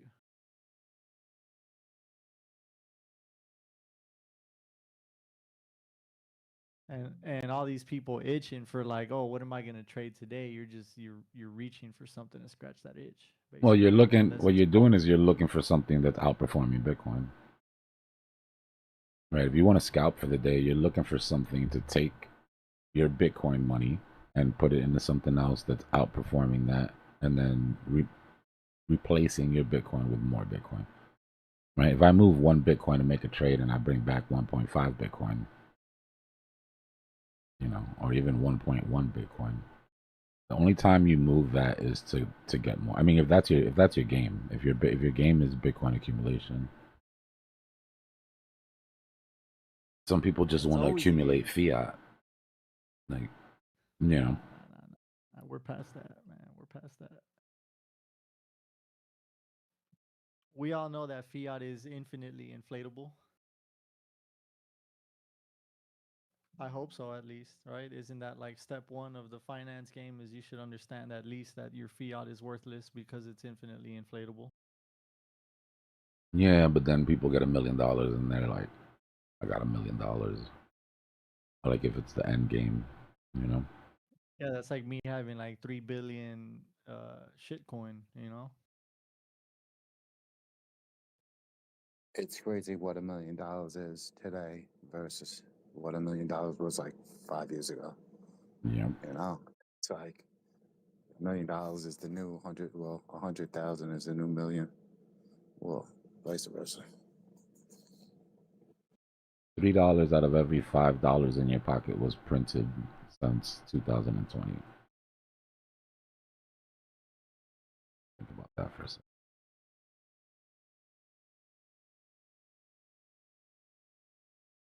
So why hasn't Bitcoin's value gone up if our US dollar has gone down so drastically in the past 5-6 years? Wouldn't Bitcoin be I mean, I guess it We went has, from right? Just 15K to 126K yeah. during quantitative tightening. Yep. I answered my own question again. You're right. I'm expecting the $1 million Bitcoin already, but that's the hype talking. But in Comes with reality, adoption. yeah, we have came from like $800 Bitcoin to 126. And even this retracement, we're talking about Bitcoin's dead, but we're literally at 69K. And I remember buying at 40K, 50K. This ain't over. This is the new low. Anybody that played this right, Bitcoin wise, and got out above 120. I mean, you didn't even have to catch the very top. Just as long as you got out like above 120. When we came down to 60, you at that point, even if you were like, look, I don't want to time this shit. You know, I've got shit to do. I can't be. Even if you just bought everything back at 59, you doubled your Bitcoin count in 4 months. Whether that's 10 to 20 Bitcoin, half a Bitcoin to 1 Bitcoin, 3 Bitcoin to 6 Bitcoin, whatever. But that's how it's done. And then you do it again, and then you do it I again. bet you there's a lot of investors out there who just felt, oh, this is the time to sell. They don't do any TA, but they hear the prices at a certain time, and they're like, you know what, I'm gonna sell right now. And then 2 months later, we're half of the price, we're down 50%, and they just feel like, you know what, I'm gonna buy some more. And they did all that without TA. I bet you there's a lot of people out there who are doing that right now. No, it's not saying $1 million is nothing parabolic. It's just not enough to retire on. Like $1 million used to be a retirement goal for people. It's definitely if you don't have what you need, then obviously, yeah, like that's the goal. But long term, you know, that $1 million is going to turn into 500K within 10 years. Dbloc, what was it? Was it Leviathan or the RK10 that has them bubbles, the retail bubbles? where Leviathan. Pretty much the bottom. Yeah. Uh, Robo balls. Pretty much like every time we hit a low, where the price is likely to move, you see all retail making the worst decision and, selling at the absolute Yeah, lows and I vice versa noticed by that. absolute tops. And You'll see the bubbles yeah, come up right at the tops, or yeah, you'll see yeah, people buying yeah, the tops, or yeah, I've seen it with the liquidation bubbles on the Leviathan yeah, indicator. yeah. Max greed, max fear.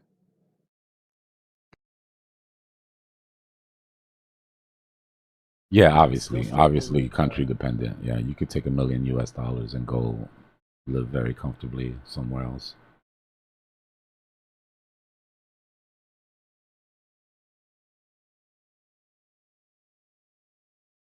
if you had $1 million right now, what country would you go to, Dbloc? If I wanted to make it stretch for the rest of my life, like Yeah, Costa if you were to Rica or pick something like that. where to spend that $1 million for you to have like the most buying power. Like Costa Costa Rica Rica. is expensive, people. Costa Rica's nice. You can get some really good deals in It's Costa Rica. nice. I've been there a Belize. bunch of times, but it's expensive. It's like New York prices to go out. Well, dinner is Maybe relatively where cheap, you depends where but you go. a You can drink get is like yourself a very nice $10. property on the beach somewhere. Yeah, that's true. I actually go to like a surf village, which is like tourism area. Mm, So I'm sure everything's a little more expensive, but yeah. yeah. Same in Again, Dominican Republic, right? You New can go in New Dominican York. Republic Yeah, and that stretch was $1 what I was million. gonna say. But if you go on Oh yeah. vacation and sit in the tourist areas, you could also spend $1 million. Well, we whatever. I used to travel with a bunch of guys, and we used to go to Punta Cana and Sosua, which is it's funny in Japanese. Sosua, I believe, is like the bathroom, and that's like the name of the town, which is sleazy in a lot of ways. But yeah, again, beautiful beaches, and again, your money goes far. At the time, like a beer was like $1.50, where in the States it was like $5 or whatever at the bar. That question So was that was like asking what your favorite book is. If you could only read one book for the rest of your life, what would it be? And or movie or whatever it is. Like that's the only one you'd have to watch on repeat. I mean, give Dbloc like a 4 holding day to get back to you. I love that. That's also a good question that I would ask somebody, because that gives you insight on like what is this person's favorite book, and I think that says a lot about a person.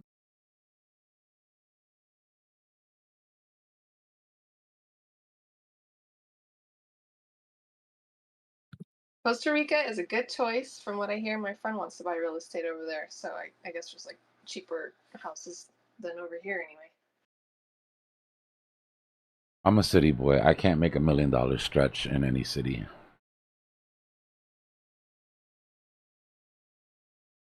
Yeah, you need like to make sure Uber Eats can deliver wherever you're going. Right,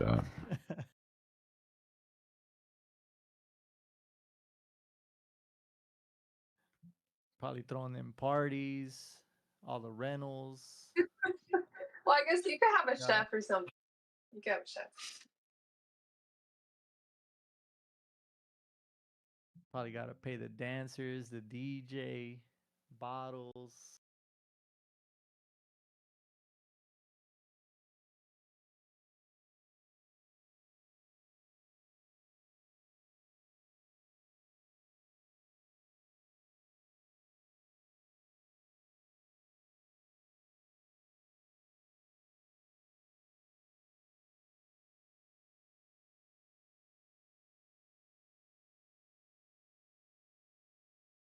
My book that I would pick would be Wild, written by Cheryl Strayed. Wild by Cheryl Streep. Strayed. They also made a movie out of it, starring Reese Witherspoon a long time ago. I feel like going to the movies.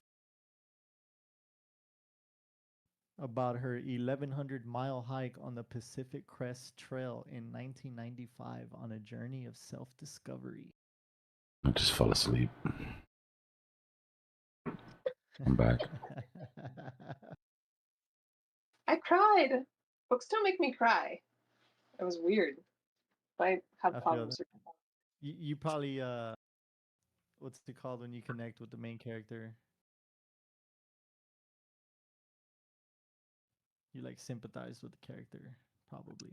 Yeah, I'm super hypersensitive, but I then researched all about the PCT and like being a PCT. I forget what they're called, but they're basically people that live near a part of the trail, and you can go and give hikers, water or Gatorade or snacks because you have to mail your stuff and time it out to where it mails to your next checkpoint so that you have like replacement shoes and replacement gear and food and the research it takes to make sure your weight, like you can't have a heavy backpack. It's got to be, light. That's why super lightweight gear like sleeping bags and tents and whatever is so expensive.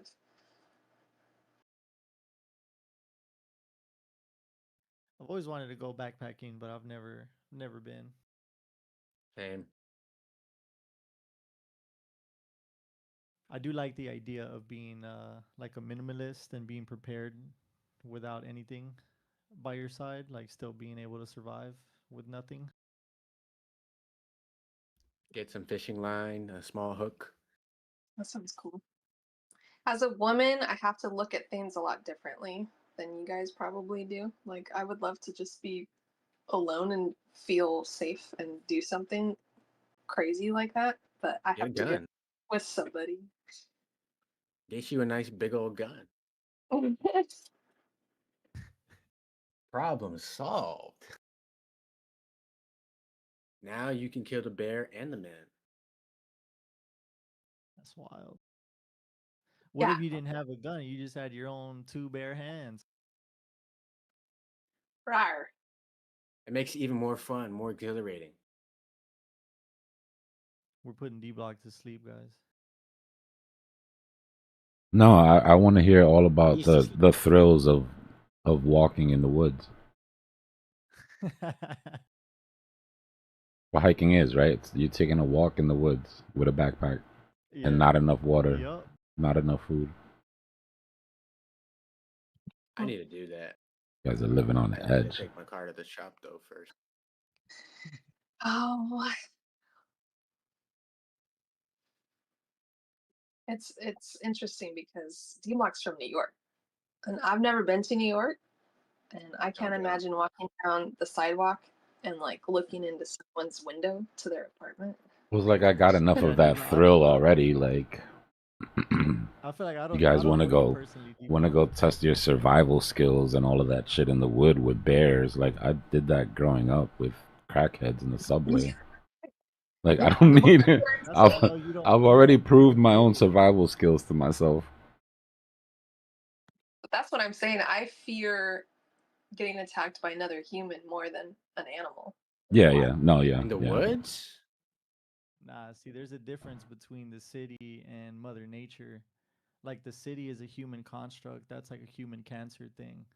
But being out in just the elements, just you and Mother Nature, that's a whole different thing. Put yourself in the empty vacuum of space and see how you're gonna survive that situation. In an instant, you'll be like humbled by how crazy Mother Nature can be. I'll wait for Ain't y'all that down crazy how here. crazy our technology is?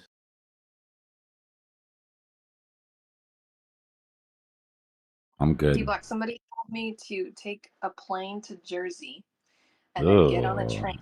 No, you Then lost get on a me at landing in Jersey. Well, hear me out. Go ahead, He go said ahead. then take a train for free or a couple dollars, whatever it is, to Manhattan. And he said you go by the Jersey Shore at first, and then you go underground, and you come out, and you just boom, you're in Manhattan. One train ride. Metro North? No, Yeah, I mean, South I Park. guess, but from the Jersey Shore though. Or I don't know the names. He just said like a beautiful scenic. But yes, you train could from. land. Oh, a scenic, a beautiful I scenic I'd train that go. that leaves you in Manhattan. I Yeah. don't know about that one. Oh. Maybe if you press Somebody your say face train. against the window and don't look around. I need a better guide. It sounds like. Yeah, I don't- You like I know, said, he not lost me everybody's at been to Landon, New York. Jersey. Dang, I lost you in all kinds of places. I lost you in the woods. I lost you on the train. No, the woods are. I mean, the woods are cool. Don't get me wrong, but okay, we're here now. What? Get some water. Look at this Pick some rock. Ground yourself, berries. bro. Unplug. Look at You the hear that? grass. You hear those crickets? I would No be on my Bitcoin, phone checking the no charts, altcoin. and Tana would be sitting on a rock flipping through Pokemon cards. Like we would be miserable. We'd be ready to get That's home. how. That's how you don't understand the moon TA, bro. If you were to take a step back and look at the moon, you'd understand the moon TA, guys. This dude was probably Good trying stuff. DoorDash. Yeah, the subways are definitely more dangerous than the woods.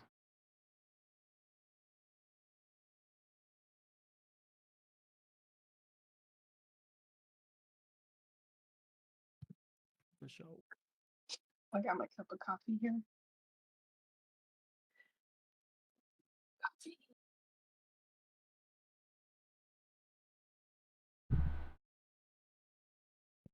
I just came back from my mom's. She wanted a combo VHS DVD player for Christmas, so I got her one, and from Goodwill. It's like $14. And I bought the remote for it on eBay for $30. Oh shit! I needed it though. I tried to get a Universal from Best Buy, but the stupid. I think I talked about this before, but it had a P-scan error, and then I had to teach myself what progressive scanning meant. And in order to turn it off, I had to get the stupid remote that has the button to turn it off. Anyway, so I went to go set it up at my mom's. And, my mom's a smoker. And I was like, Mom, you need to get me a mask. She had some from COVID times.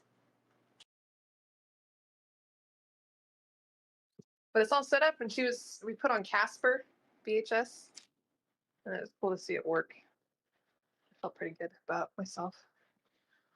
All that effort.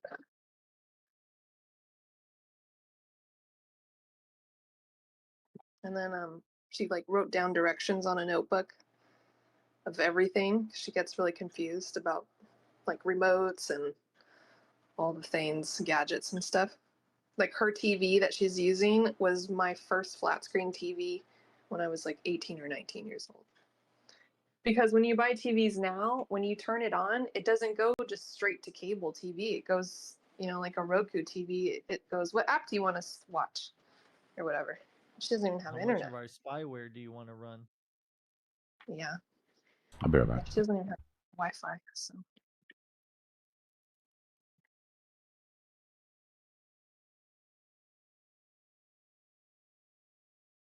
Are we still just waiting on a Type 2 entry on Bitcoin right now for a long? I mean, because technically we got the 382, but no 0.5 or golden pocket.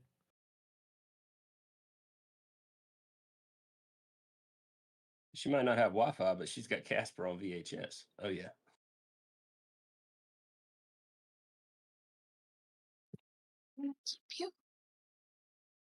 Who needs Wi-Fi when you have physical media?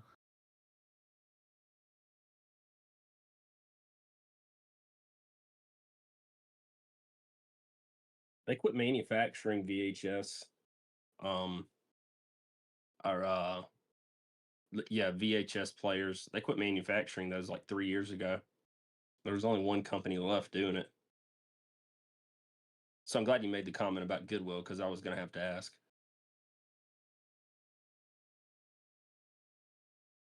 I still have my combo CD VHS player. Man, hold on to it. Never know. I have childhood family tapes. That's the main reason we keep it. Okay, I see those advertisements to like send all that stuff in to get digitized. I think you can just buy the box. It's literally like a VHS DVD player. But instead of it doing like the one you bought, it just converts the tape to CD-ROM or whatever. They probably got them now where you can just like upload it into a file on a computer or something. Drop it, airdrop it, Bluetooth. There's no way to convert a VHS to digital without sitting there, letting it play and recording it and turning it into like a digital recording. That's the only way to do that. Yeah, I mean, it would have to do that, and then after that, it would be a CD-ROM or a digital file.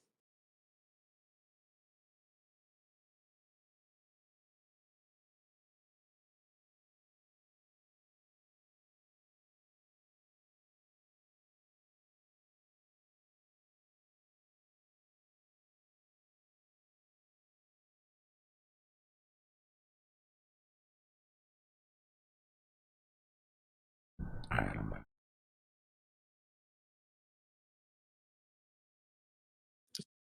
My mom goes, how did you learn how to hook it all? Like, it's weird when you don't use it, you lose it. Like, you get so used to our technology now.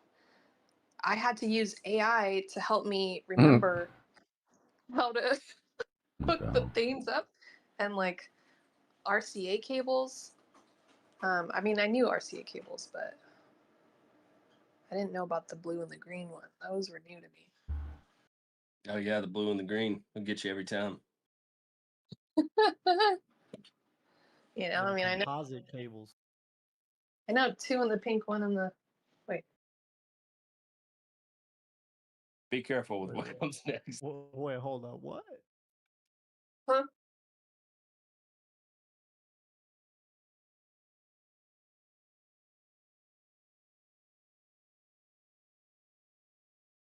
Yeah, who said composite? Yeah, I was talking about composite cables, not two in the pink, one in the what? What? No, I heard composite. I didn't hear it. Composite. Yeah, I had to learn that too.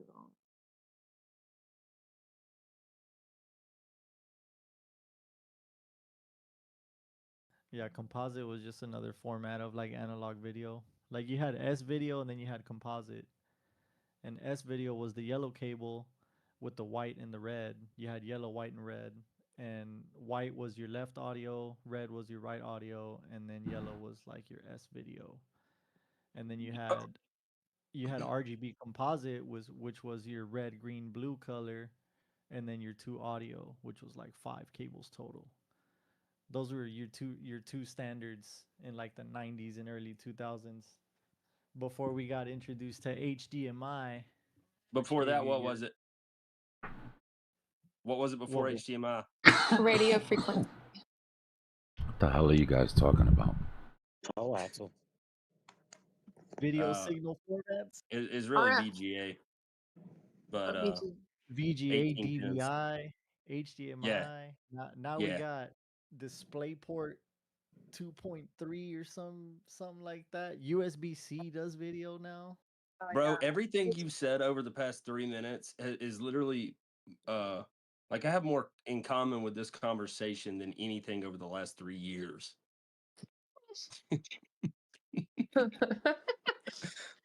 Wow.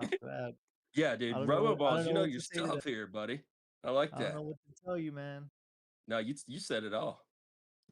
like a glad that you Radio said Shack that. threw up in here while I was gone. What do you mean, right? Circuit City, right here. We're retro. All right. Yeah, Anyways, now that Mexican we've milk gone people through and stuff. that, let's get back to some price action.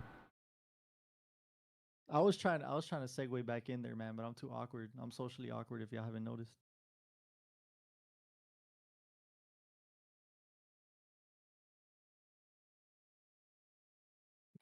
There's price action? Always price action. Excuse me. And if there isn't, I'll find some to stop that conversation.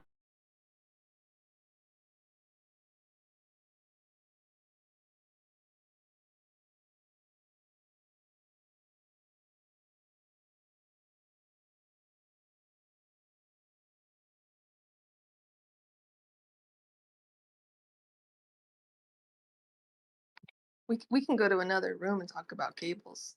Nobody ever goes to another room. We always say that. There's a million rooms. We always say that, yet nobody ever goes to the other room. I'm sorry I brought it up, man. I didn't know I was interrupting TA. No, I'm just talking shit. Don't get me started on cables now. Yeah, dude. Same with me. I'm gonna not talk on that.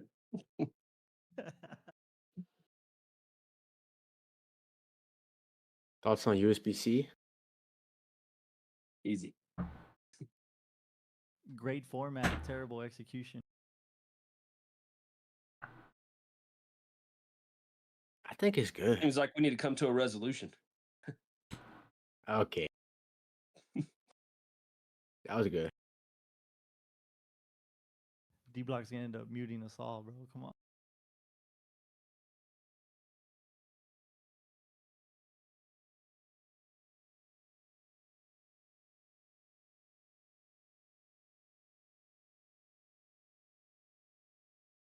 Yeah, I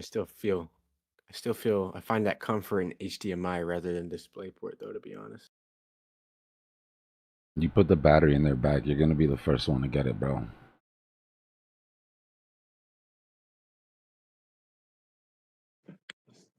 Hey, Dbloc, maybe you can help with a little clarity on the price action from earlier today when we had that drop last night into the bottom, whatever, to the 382.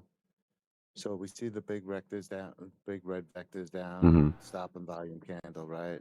And we came up and there was like that whole indecision moment. Now, you have the stop and volume green candle at the bottom, right? And then we have a non-stop and volume candle that actually held after that. Now, technically, we invalidated that stop and volume candle, right? Because we went into the wick. Now, normally that would be signs to you don't want to see, you want out, right?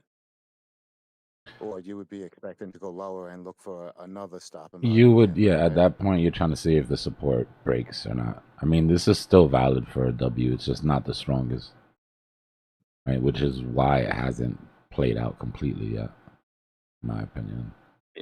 Yeah, I got a little chopped up there. I mean, I made it out alive, but I sniped the bottom on that, which I'm usually late on my entries, and I was like, yeah, I caught in that wick. I felt great. I was like, this time I'm gonna get it. And then we had that questionable price action, and then I wound up like hedging, expecting to go lower right before we got them huge green vectors up, and then I had to like, whatever, hegemony my way out of it. Great spot. Excuse me. Let's say And that then, let's say you got in, right? Let's run through it. Came down, stopping volume candle. You decide to take it.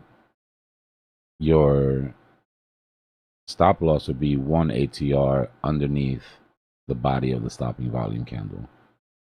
Right. So if you go to your ATR and you look, it's about $500. What is ADR? About average daily range. 556, right? So your average daily range of each candle was about 556 at that point in time. So if you pull down 556, close enough, 552. but you wouldn't have been stopped out. Like you would be waiting to see if you got stopped, and then it would have held, and then put in that uptrend, and volume would have come in. So that's about where you would have had to worry where your stop loss would have been. Some people even do more. Like some people don't do body. Some people do underneath the wick. And then that would have taken you way out. But I don't like to risk that much on falling knives. I like to keep it tight. Pause. And what candle do you do that on, Dbloc? You've got it on 15-minute right now. Yeah, I'm on the Does it 15 make it- minute. Yeah, it depends on where you took the trade, right? Like when you jump Okay. into a long, your last swing low, right, is sort of where you want to. Most people will look and say. Most people will look and say, okay, if I take this trade here, my stop loss has to be underneath, right? Which is true. If you're Okay. playing it loose, right? If you're playing it loose.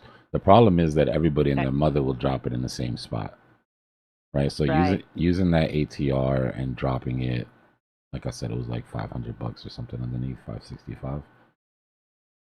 Dropping it down And where out of did the you? way. Right? I'm sorry. Where did you calculate that from? That It's the 546 or average whatever it true was. range. It's an oscillator. It changes all the time, but it's basically just going to tell you what the average true range of each candle is at that specific time. Right? So for that candle there, it would have been right here. Ah, okay. So is that an indicator that you have somewhere that we can have access to, or I Just can? trading view. Yeah, just go into trading view and put ATR in. Just your regular basic Oh, ATR. okay. Mm-hmm. Cool. Okay. Thank you. No problem. And that would give you like an average level for that candle. The average true range that a candle moves. Depending on volatility rate. Sometimes it's a really big ATR, sometimes it's a small one if you've been ranging. All right, so this is like that was like the setup question. Now you stretch this out over time, right? Like whatever. So say we're on the hour or 4 hour, we're coming back, for whatever type 2, we'll say. Mm-hmm. But what I was again, this whole invalidating the stop and volume or whatever. At what time is it like where I guess it's wick recovery or something? So now you have a wick that was, prior, and it's okay to close. I mean, you would rather not close beneath the body of the candle that has that long wick, but sometimes it will be okay, or you'll be looking for a reversal past the body and in the wick. I Yeah, guess there's there's a wick lot of recovery. I if don't you're in know. a high time frame, there's a lot of price action within those wicks. Right. That's why some people are like they discount wicks altogether. I know some people that remove wicks from their chart, which is insane to me. But the amount of price action on the 5 and 10 minute that you have inside of like a 4 hour wick sometimes will be enough, Yeah. right? Those support and resistances are still to be respected. Okay. And do you have a time frame where you stop using wicks? Like, No, some people it's like the day or something. No. no. Mm-mm.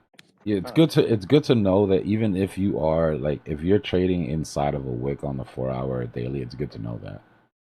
Like I don't understand why anybody wouldn't want to at least have that data, right? Because that's your environment. When you come in, you start at the big time frame, like the biggest time frame. Are we in a bull market and a bear market? All right, we're in a bear market.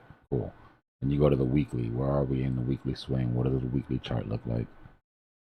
Well, what are the support and resistances that I see the most possible on the weekly chart?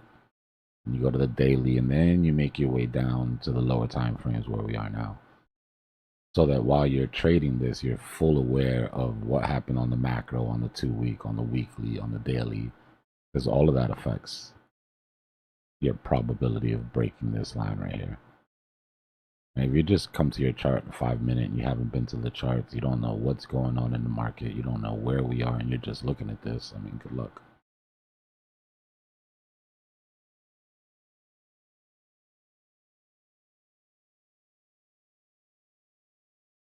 That's why I say that a lot of this can't be quantified. Like, you have to go through there's no shortcuts. You have to go through the steps. You've got to put in the work. You got to see where you are. You have to understand how things work. Not just that they work, not just that a signal fired off and told you something, but why it works.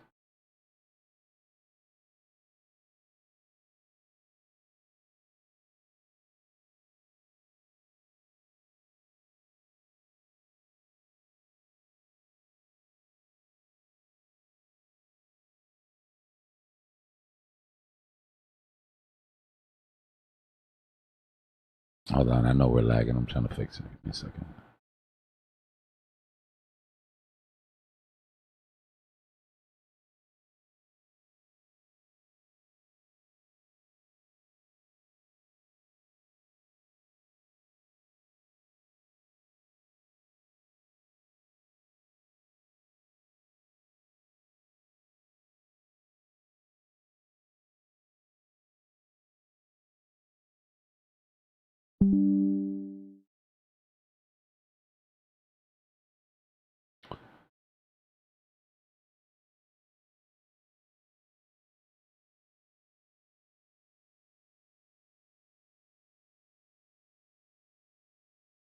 Give me 1 second, AJ. I'm trying to fix this. We hear you. And yes, it has been laggy. Let me see if I...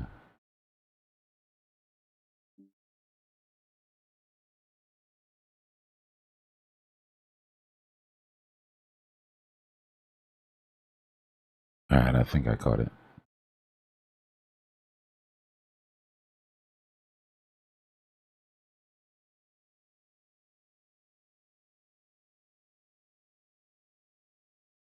Good now? YouTube?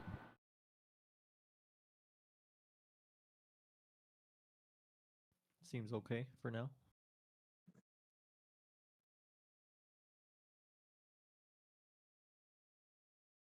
All right. Hasn't been very successful of many of his motivations lately at all. Hold on, we got a super chat. We got 8K. Well, I can't give you advice, like you said. But if you're thinking about whether you should split a portfolio between BTC and ETH, the best thing to look at would be your ETH BTC chart. Okay, so if we pull up ETH BTC,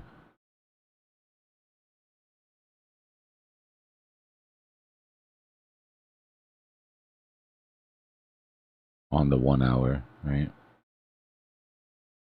We are gaining ground. ETH is anyways.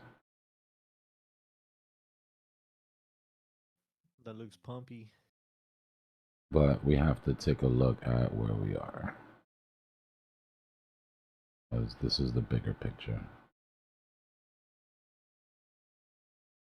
The bigger picture, in my opinion, is that any sort of move here up into the 50 is probably going to reject and continue.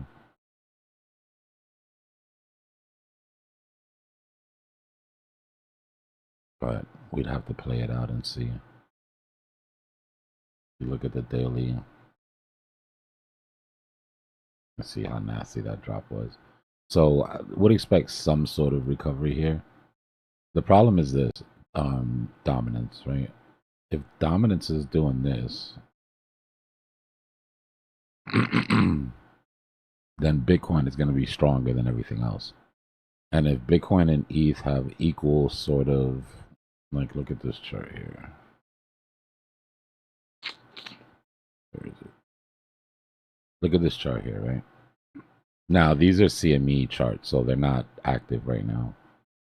But look at the distance for a potential sweep. Right, it's like 13% on Bitcoin to sweep all those liquidations. and about 16, 17% for ETH. But dominance is pumping, right? So if ETH is going to do it, that means Bitcoin has to do it. And if Bitcoin has to do it first, and ETH is dependent on Bitcoin doing it, then I find it difficult to put too much of a balance on the ETH side. I'm heavy Bitcoin personally. I have some ETH, I have some Sol, because I do want to capture any sort of outsized returns if they happen, if dominance happens to drop. But I don't want to take the risk by not having a big enough bag in Bitcoin.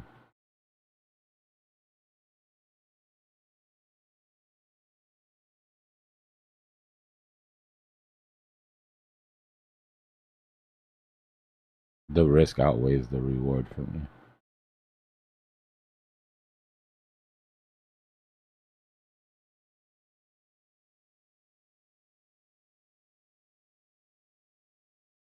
We're at that downtrend now.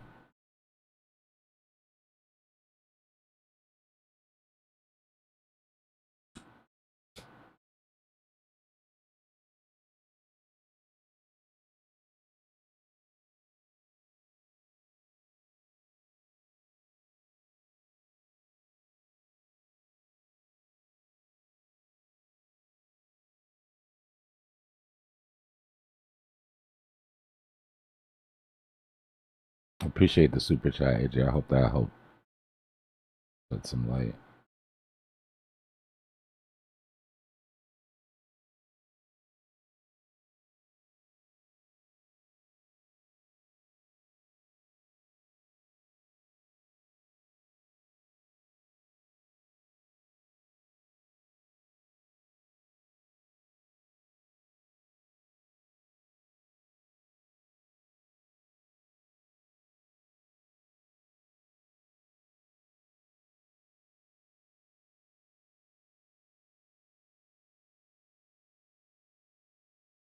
No, what we're saying is relative strength, Terry. Right? When dominance is going up, Bitcoin is stronger than the other alts. Doesn't mean it's not going to drop. What it means is if it drops, it'll drop less. Right? If Bitcoin drops 2% right now, the alts will drop 4%, 6%. But if Bitcoin goes up 2%, the alts might go up 1%. Right? It's the relative strength.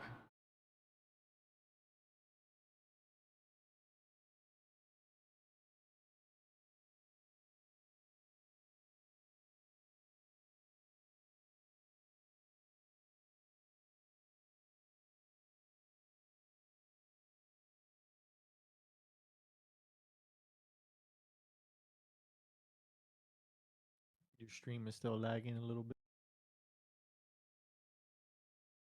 Bitrate looks fine now.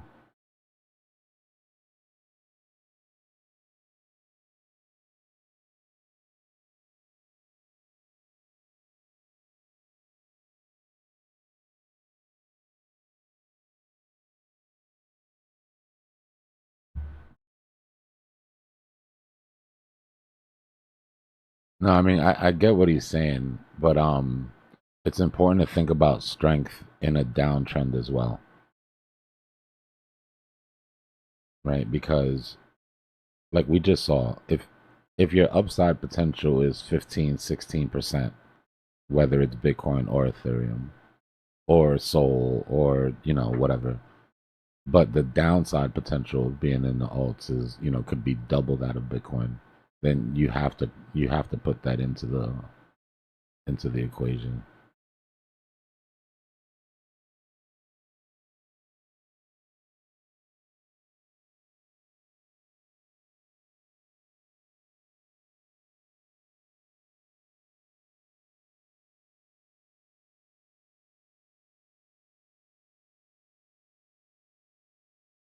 I don't like this though. I mean, how many times are we gonna knock up against this before it breaks? Right? Knock, and now we're finally up to the downtrend. So it has to break now. Like it's gotta pop now if it's gonna do it. Because the next attempt shouldn't even take it to that support or resistance. Right, if we come down and hit this flag again, the next attempt will be at this downtrend here. So bulls, if you're listening, now isn't when you 100x long this. Look at these guys. 100x long right in the resistance. But what you need are like spot bulls, right? You need aggressive buyers, bulls that are willing to spend billions on market to push the book. We don't have a lot of that. We've got a lot of people willing to leverage long, right? But nobody actually wants to buy the Bitcoin. Who's got expendable money like that nowadays? You know.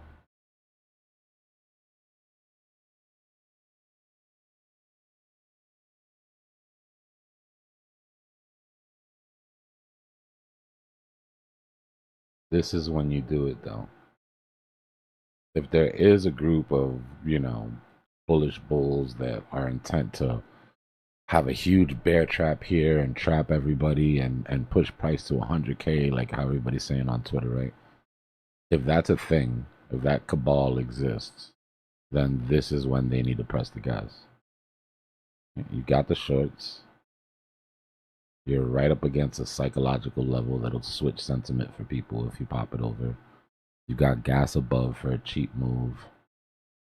Market maker's actually on your side because he's trying to bring CME close within psychological ranges. Right? If those dudes exist, then we should see the evidence soon. Or I call bullshit.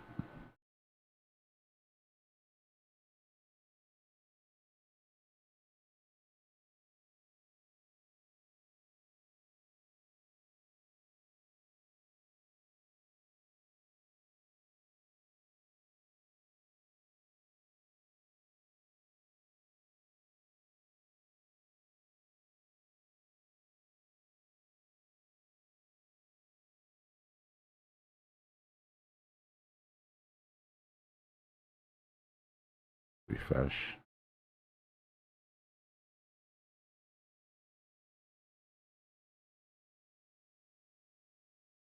No data. That's not what you want to see. You just gotta refresh. No, I know.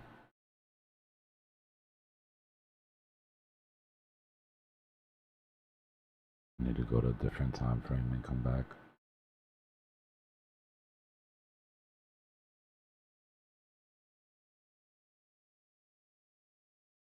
Really?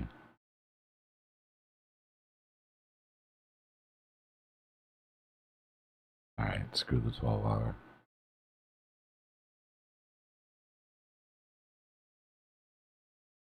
$70 our hot spot above. We keep smacking up against.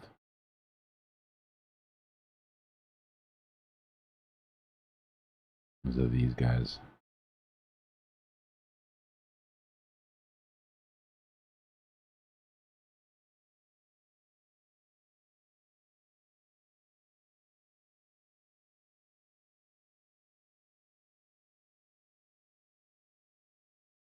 Right.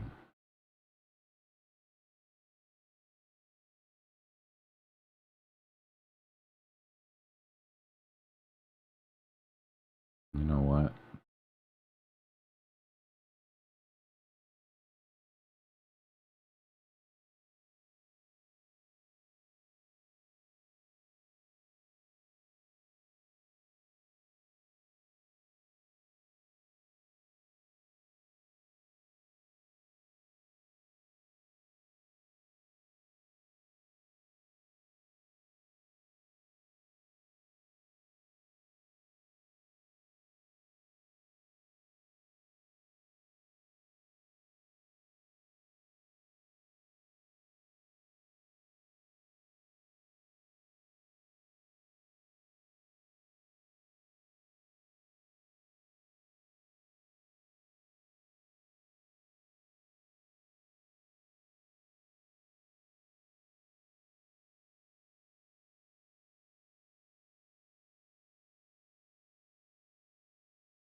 Model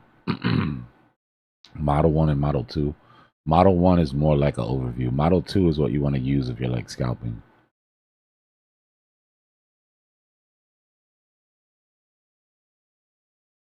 It's better for like intraday.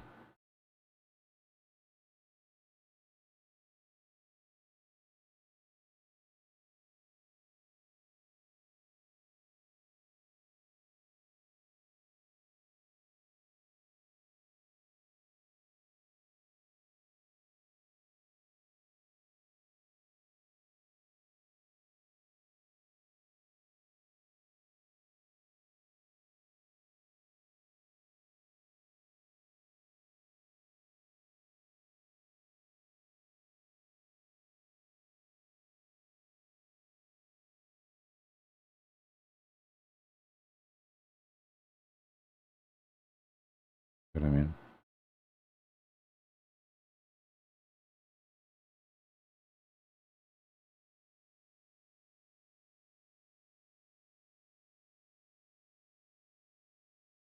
And then Model 3, I like never really use. Model 3 just makes it look like there's shit everywhere.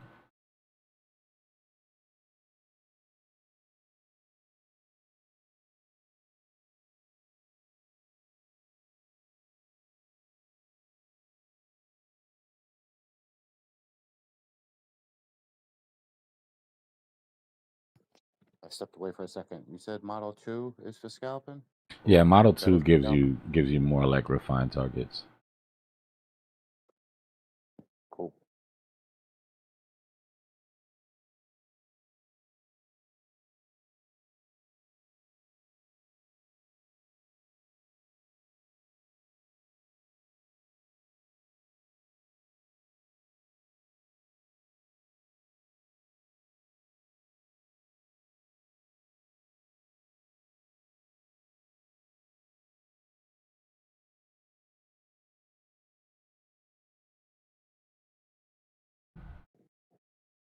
Earlier today, there was such a whale war right at this price range. You had to see the candles dancing, man. It was crazy. I never seen price action like that. Yeah, Neve was talking about that shit on ETH was crazy earlier. We saw. Where is it?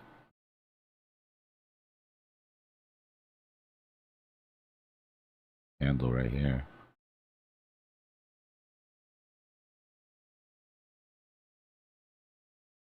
Wow. This is a little innocent looking candle on the 15-minute.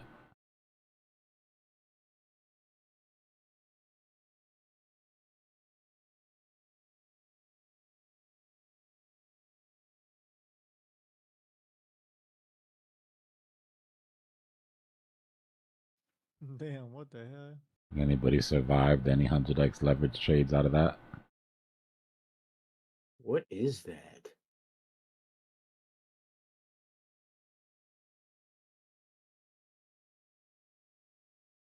AI Atlas Whoa. finally contacted us through the ETH chart. First contact. They said It's nutty, right? That to me looks looks like like a market maker algo losing balance and overcorrecting and readjusting until finding equilibrium again. Something went off.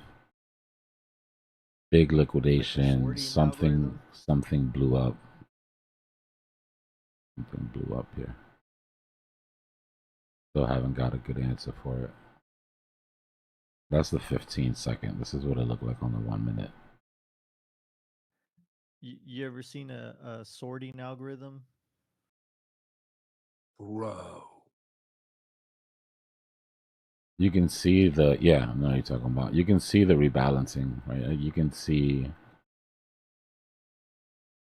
the correction and the overcorrection. Right? And then right back to the same price action like nothing ever happened.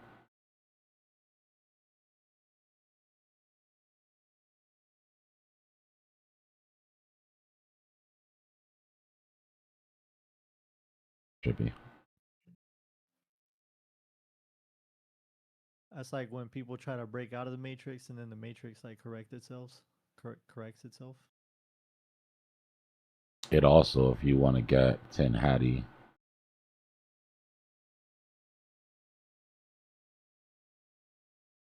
it also gave you the highs.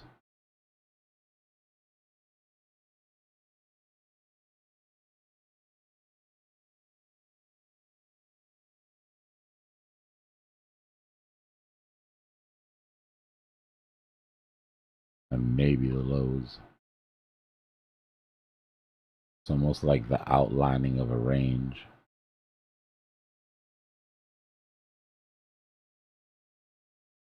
A range that had been outlined before.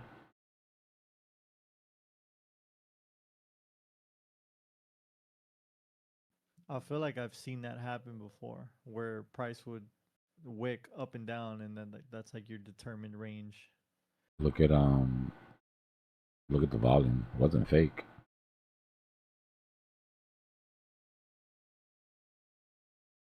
Money was spent.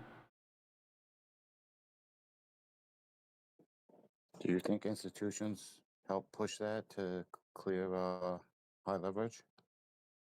I mean, they had what it took to get it anyways. This to me really feels like something broke. It's too, this is bots. This isn't people, but this is bots spending real money. This first candle here was the crazy one. Yeah, but there's people behind the bots. And what is the purpose of the bot?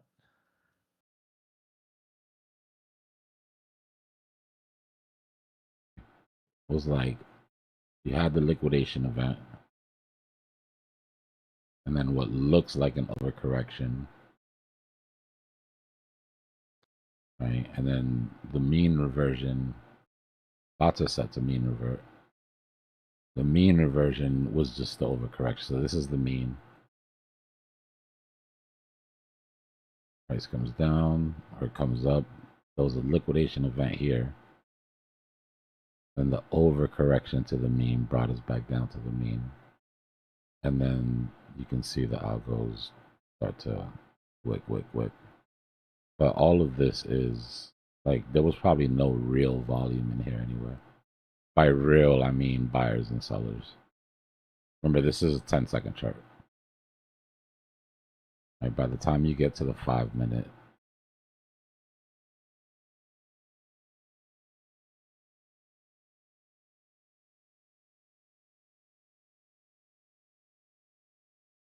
let me get to the 5-minute, it just looks like this.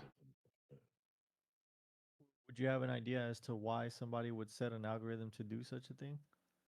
To correct to the mean, that's what it's supposed to do. It just overcorrected is my point. On the 5-minute, you just got two of those little Darth Maul candles. And then price just goes right back to normal.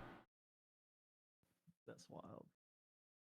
ETH actually has a buy wall like set up underneath it right now, like the old school ones that we used to see.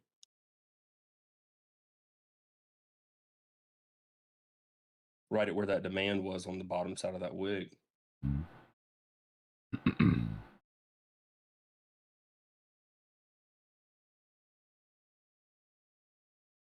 Them double-bladed lightsaber candles.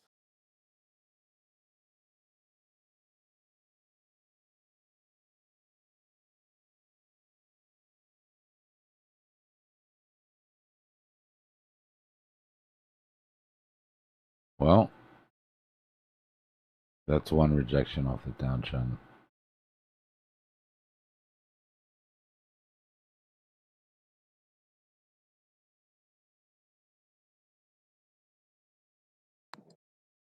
On TR main, that's also the pivot point. And CypherBot said that the line in the sand is pretty much right where the rejection is. Yeah. 69,591 is the weekly line in the sand, whether we go up or down.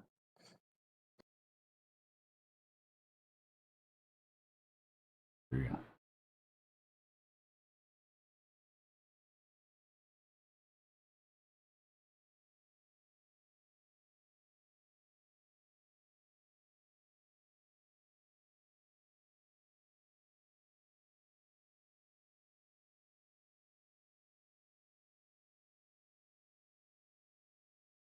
Little bearish flag here on SKR.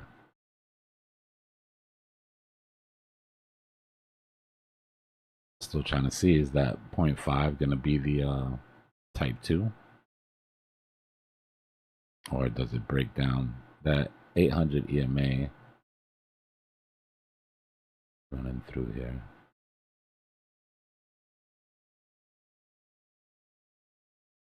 Could be a source of resistance. Put in a W, take out these vectors, and start to work on breaking that neckline. But if it falls apart, then you've got, that's the last hope right here, is this resistance. 2 cents. Excuse me. At that point, I'll let it go. I'm not getting back in. There's too much of a correction.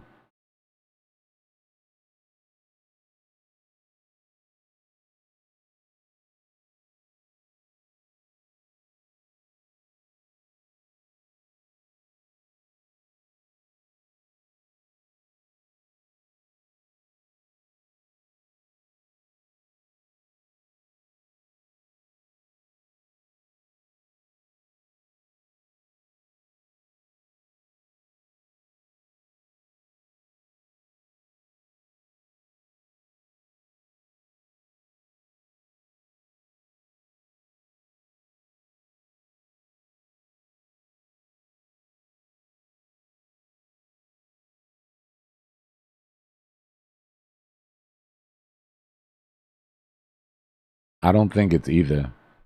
Sentiment wise, it's more likely to not break, right? But consolidation at resistance shows that there's buy pressure that's absorbing that supply, or at least there's an attempt, right, for the buy pressure to absorb that supply.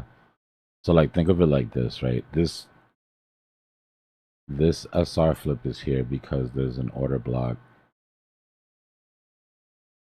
from this rejection of sells. People who wanted to sell, who weren't willing to sell lower, right? Whose sell orders remained in the book. So price comes down, and then the bulls catch price, and then they dip into the well and absorb some of that, right? But then the sell pressure gets too heavy, but they manage to stop price higher, right? Higher low, and then another higher low, and then another higher low, right? So it's bullish. There's buy pressure. They're trying to absorb. Eventually, they'll absorb it all.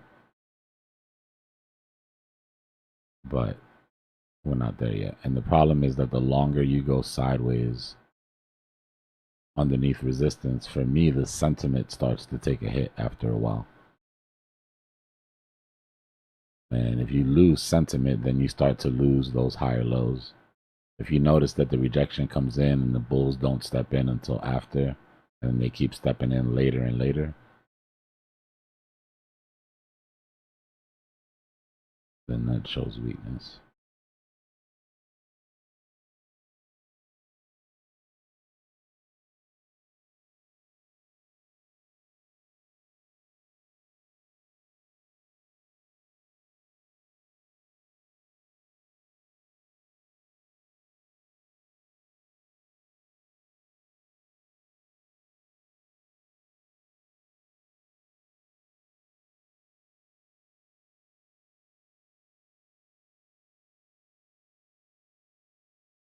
We go to the 15-minute is more pronounced.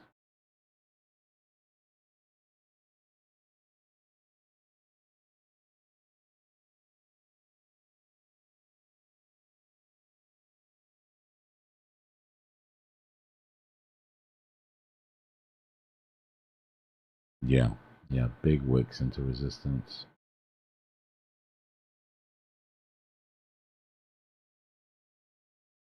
Well, like we said, time is going to be the factor here. Right? They can't go sideways for more than 2 hours and 30 minutes. before this chooses a side. How do you know the time like that? Because that's how long it's going to take before you hit the downtrend. So you're either going to break the downtrend due to time, or you're going to break the uptrend due to time.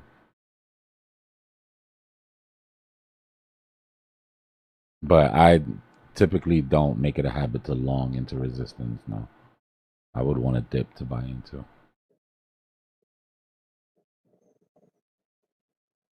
Now, do you feel that if we do break this, this is a less likely place where you would get the retest? This is kind of like one of the ones that you break and go. I mean, I get we're going into the weekend trap, but this is not something that you'd be looking to enter a position for type.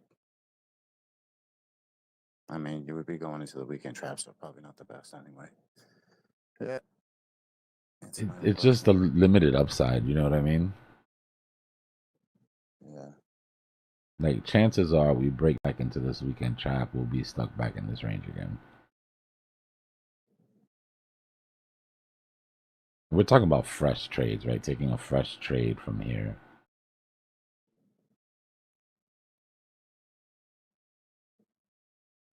It's just too much working against you. Yeah, I guess I'm rooting to go back down now.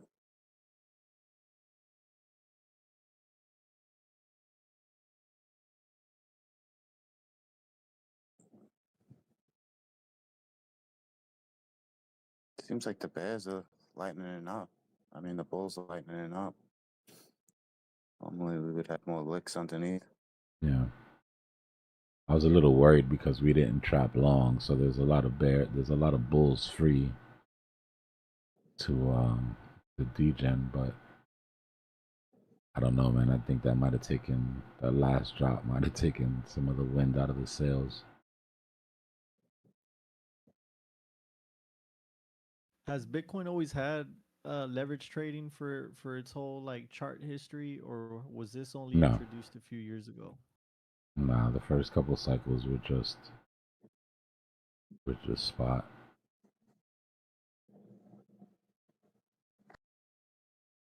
Would you say that the chart was healthier back then? It's just low. It's hard because it was low liquidity, so it moved. You know what I mean? Because of the fact that it was like such a low market cap. But with something as big as a market cap as this, like you need leverage for it to move, or it would just the price action would be horrible.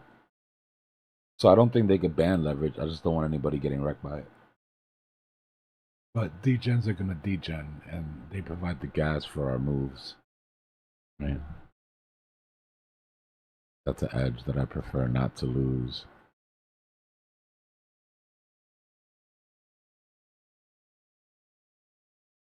With all all the FUD going on right now, I don't even want to mention it again, but with all the FUD stuff going on, uh, you think it's likely that people are gonna forget all this and start getting bullish again and start buying spot and all that in the future? Green candles, they'll buy too late. But yeah, they'll buy.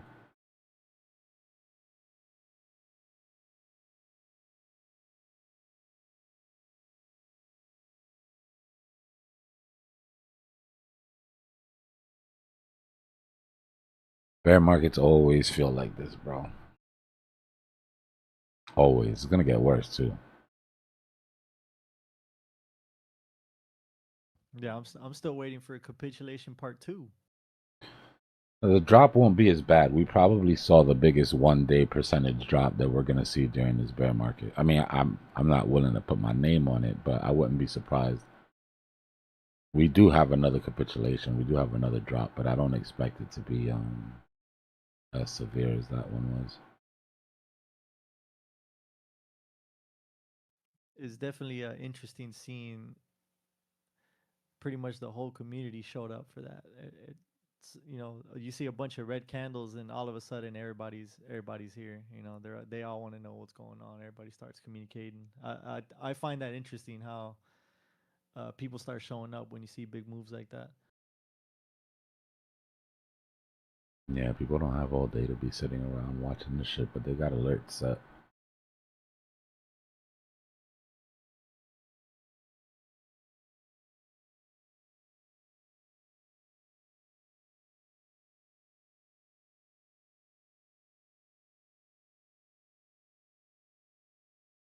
I knew we were gonna bounce when my uncle started hitting me up, and he's like, "Oh, you hear that Bitcoin dropped? I'm about to buy some." I was like, "Oh, there we go."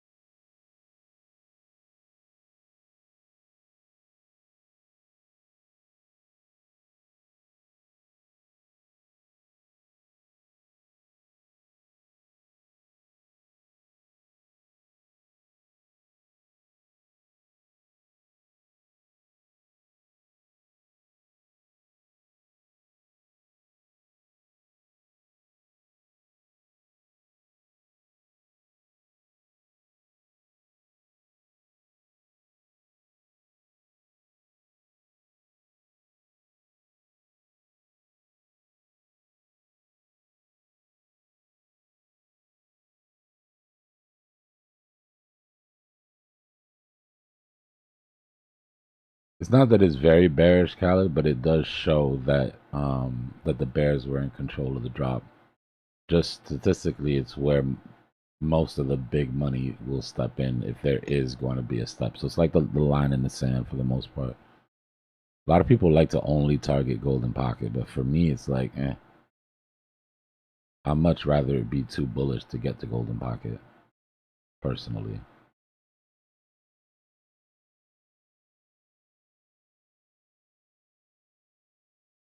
If we can't hold, yeah, that's what would be the sign for the capitulation. And we looked at this earlier. These are all our macro supports, right?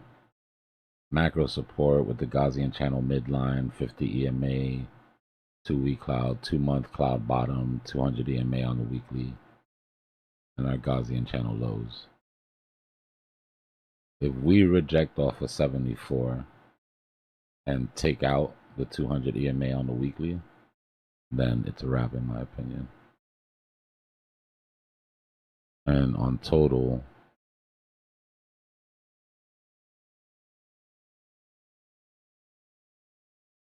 we have to stay above here to continue. 2.31 trillion, that same line that we looked at, right? That created the other capitulation. So far it's held, but we are putting in lower highs.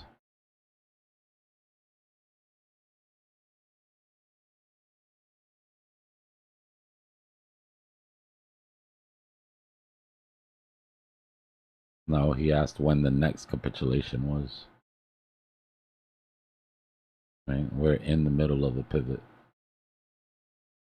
This pivot, in my opinion, is over. If we lose that 231, things accelerate from that point forward.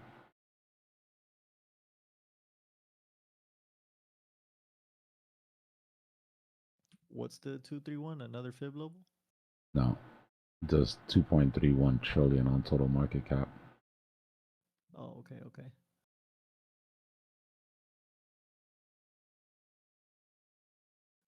That's like the total amount of money in the crypto space, right? Yeah.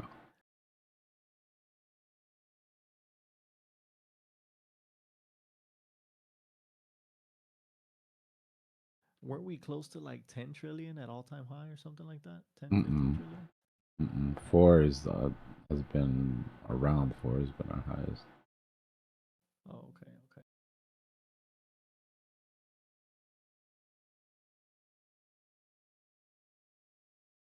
Not even 3.3, 3.2. 4 trillion was at our highest, right? Our dead cat bounce took us to 3.2. We topped out at 4.2.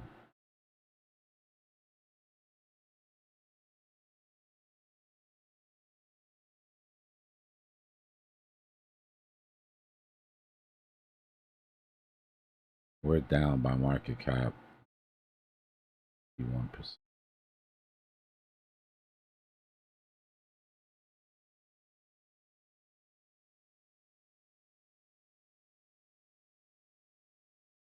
When did we de-risk? October 9th,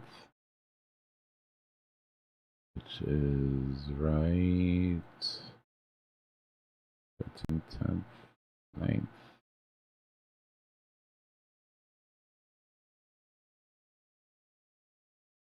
Well, that's the 10th, 9th, right there.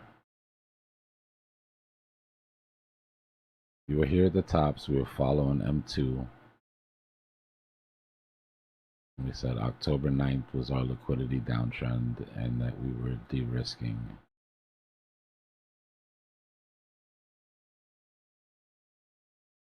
Not perfect, but I'll take it. And then what happened on the 10th? Not even 24 hours after.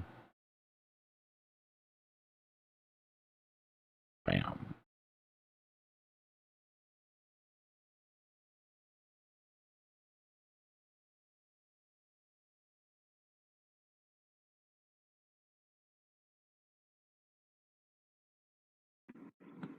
In hindsight, the two things I wish I would have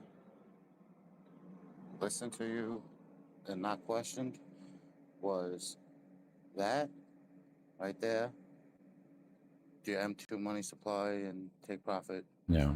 time frame, and also the dominance. How many times you were like, listen, until it gets under here, this is when I start buying, you know, and we kept flirting with the range, but we never did. And I played alts throughout the season, you know, and either way, those two things right there, though. I mean, you're full of awesome information all the time, but those two are my regrets this cycle. I appreciate it, but I have to be honest with you. De-risking on the 9th was hard for me too. Like, that was not an easy decision. Like, I had to force myself to listen to myself. But it's hard to beat the timing, bro. And it wasn't just M2, right? It was the fact that we were in that week that should have been the last week of the bull market.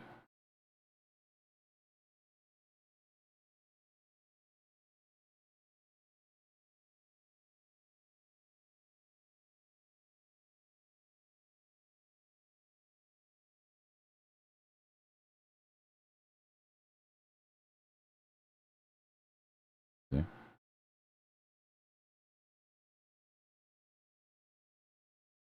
So by time, it was already time to go. And then M2 was like, you know, big drop.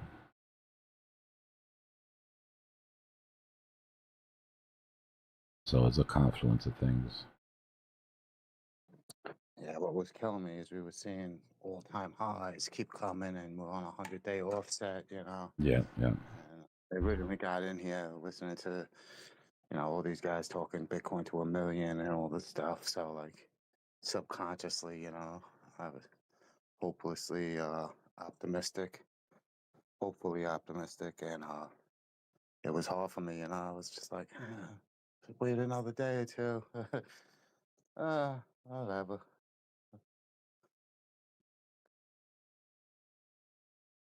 Yeah. When you get that close in time on the cycle, like, it's best to err on the side of caution. And then just be like, you know, if I'm wrong and it keeps going, then I'll just get in on a higher low and, you know, it'll cost me a bit in percentage, but like you're buying a bit of security, like a little insurance policy.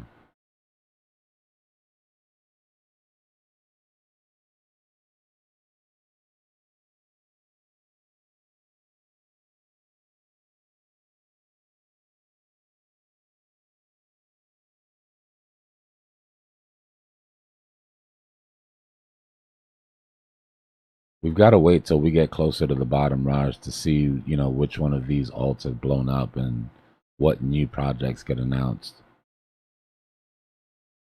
My first go-to is new cycle projects. Obviously, you got your short list of coins that you're interested in, right? Like the big ones. When those get low, you know, you want to pick them up or whatever. But don't go too crazy in the beginning, percentage-wise, in my opinion. Bitcoin's going to perform better off of the bottoms than anything is as a whole, right?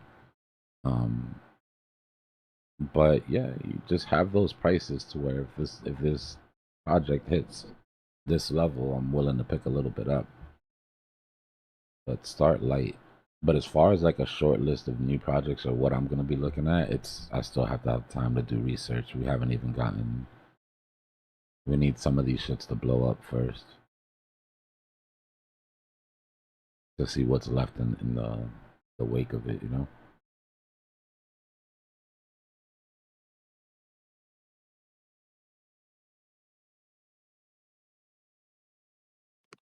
Sui partnered up with Coinbase yesterday What to are they become doing? like a main coin that you use to network, you know, to like send your things. Like it'll be right next to Bitcoin ETH, so it won't be like way down the list anymore.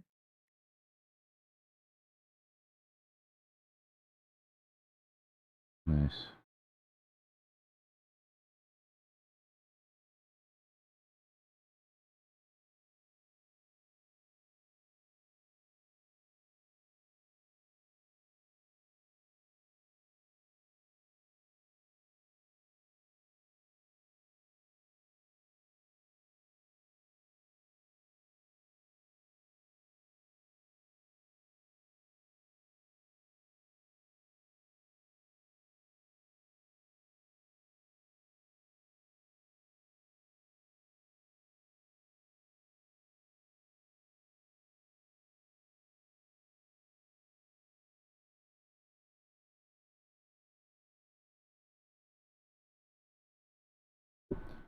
Yeah, I hear you, Raj.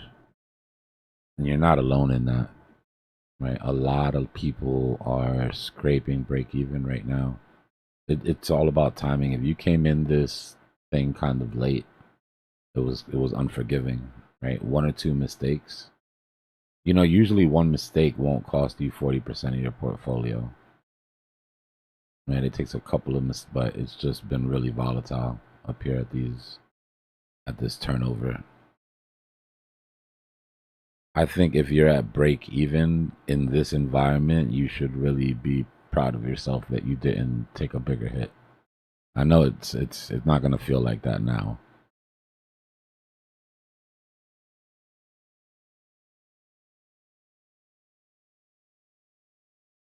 It's my least favorite part of all of this.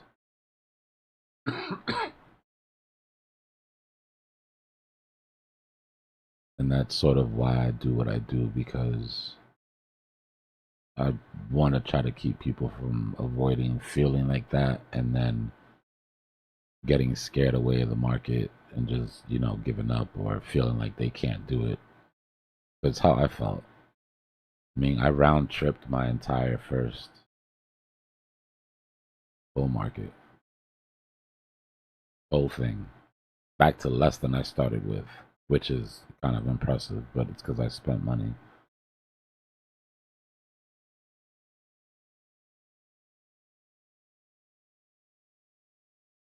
But if I had stopped then, right? I just got mad, bro. I got mad, and instead of revenge trading, I like revenge learned. I learned as much as I could possibly learn.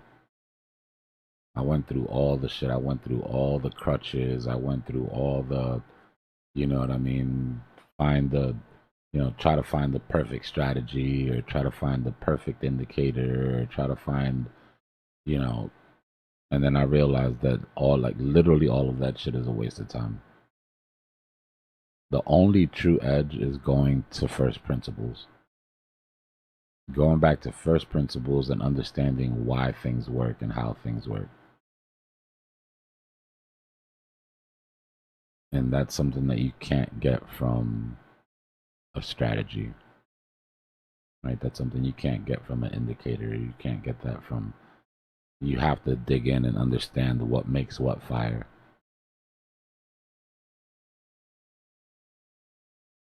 That's what I'm trying to do here.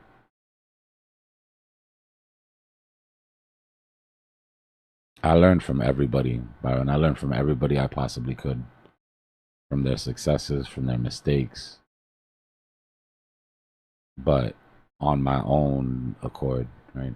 After I was already trading for a while and I felt like I had a good grasp of what was going on. I audited some courses in the New York Institute of Finance just to see what the institutions were like, what were they teaching them on the other side, and it's really not that deep. It was a waste of time, honestly. But it's a lot of very simple mean reversion, 50 EMA, which is why it's such a big part of how I trade now, because that's who we're trading against. But during the next cycle, if it's retail, if it's, who knows, AI agents, whoever the opponent is, because this is PvP, right? So whoever the opponent is in the next cycle will have a strategy built that suits best against them, right?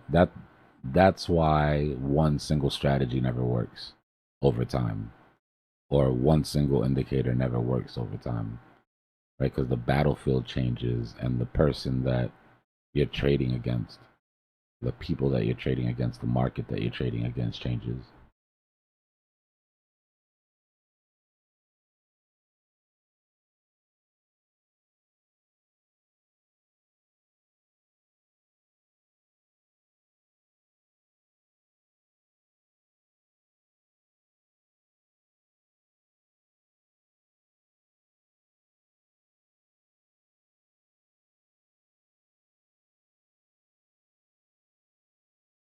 That's a hard question to answer, Miguel.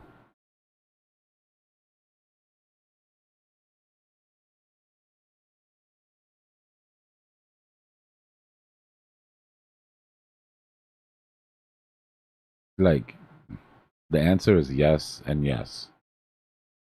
Right? Those are both viable plans. But without sitting with you and picking your head, and you know what I mean, I don't know. That's why we can't give financial advice, because I don't know the position you're in. I don't know how much you have to buy the dip with. I don't know what your goals are. But I know that the main thing to understand now is your purchasing power, right? Not how much you bought for, not how much how much is left, right? What's left right now? That's your purchasing power. That's what you have right now to be able to take into the bottom of the bear market with you. Now, whether you want to hold that purchasing power in that coin or that, now that's I don't know. I don't know tax purposes. You said you're under, so there should be no capital gains there. We're at 69. Right? Me personally, and this is just me, and I could be completely wrong about this shit, but I'm looking at where is it?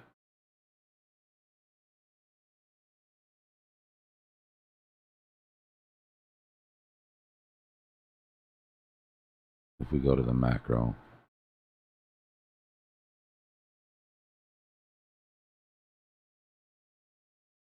oops. Right. So this is us on the daily here in the macro chart. That's the accumulation that we broke out of.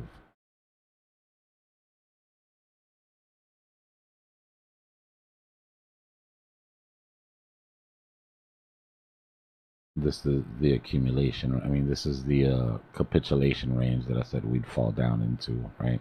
But look at the angle of that.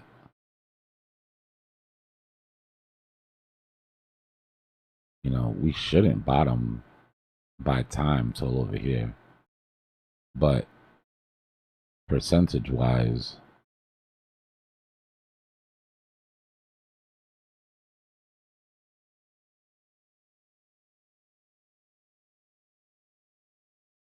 you know, if we go into the low 30s, it's 45%. But 44 is sort of my base case.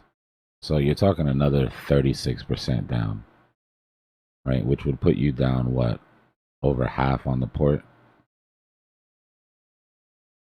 You know what I mean? That could be a lot to stomach for some people. But the fact that we came down so quick, for me, does mean that we should go into some sort of accumulation or some sort of consolidation, I should say. Because if M2 hasn't even really started retracing, right, contracting, so the bear market can't be over till M2 is done contracting, which will probably be around the 6th. Then how do we square that?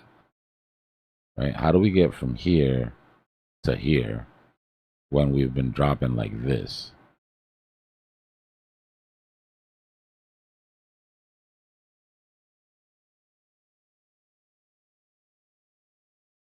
Right? At some point, this is going to have to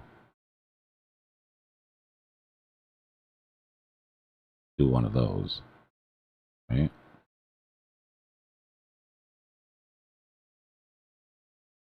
What happens at these bottoms?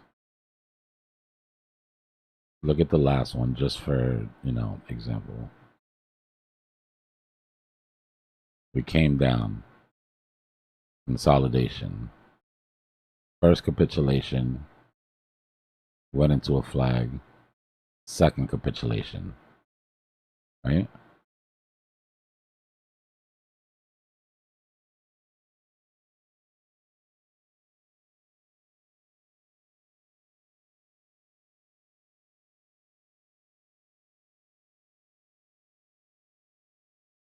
Right, came down. Oh, sorry. Came down, went into that consolidation, had our first capitulation down. So now the question is, do we get a second one? Right, we're basically right here.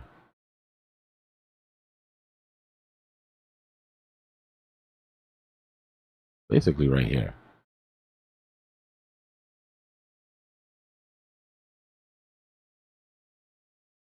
Now, I'm not saying this has to play, right? This is where Luna and Celsius crashed. And this is where FTX crashed. But right now, we're literally right here. We had that spike. We're hitting resistance. And we're trying to figure out sort of what comes next.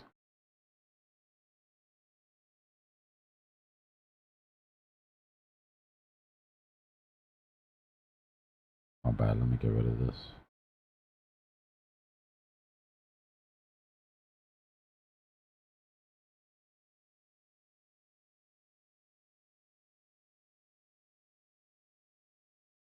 So, in other words, if you are going to exit a position, you obviously want to exit the position as high as you can. Right? But if we're here,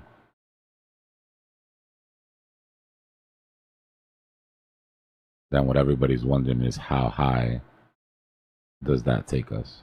Right? If we're going to consolidate and then drop, then have we hit that high yet, or no?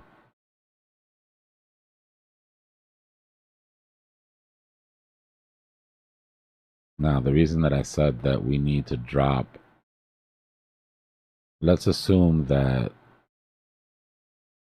this was the drop.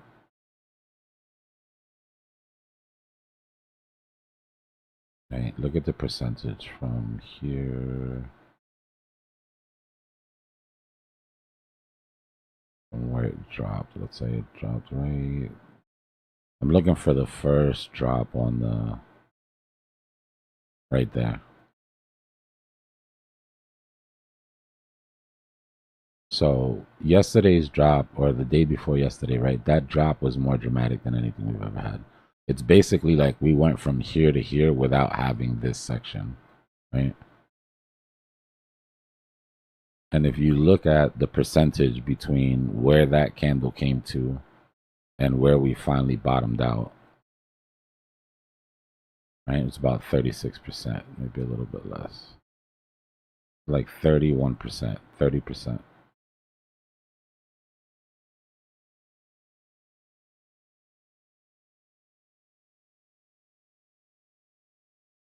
Well, 30% from where we drop takes us into our green box. Not by time, but by distance.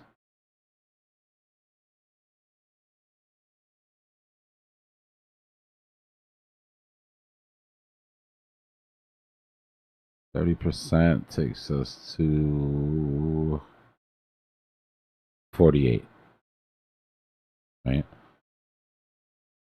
So we can't just go straight down here. That's why I said that if we consolidate and put some structure, maybe come up, go like this, and then we touch down, right, where we have some sort of descending wedge.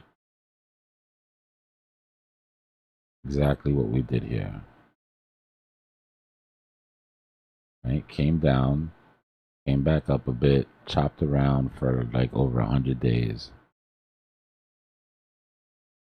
and finally put in that structure, right, that eventually broke and took us into the bull.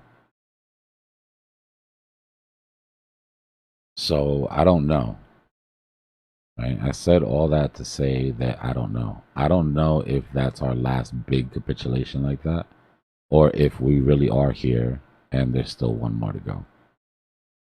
To me, I wouldn't be surprised if that was the last huge drop like that. But that doesn't mean that we don't keep going down, just in a more controlled manner.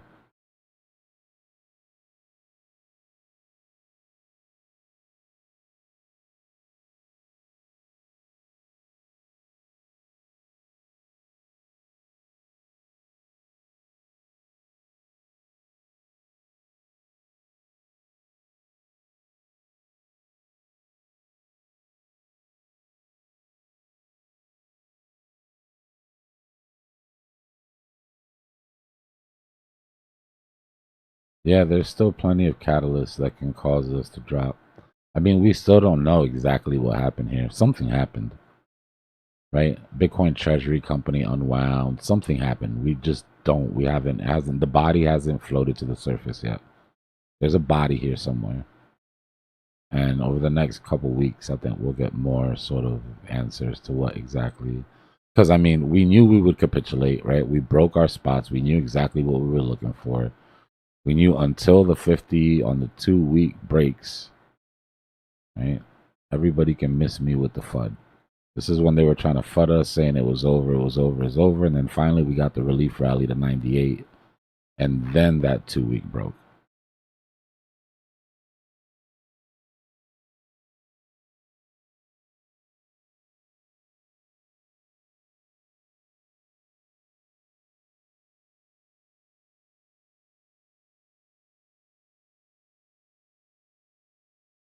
And even though we de-risked on the 9th, see right here where it says price breaks bull market support. Hold on. Price breaks bull market support band.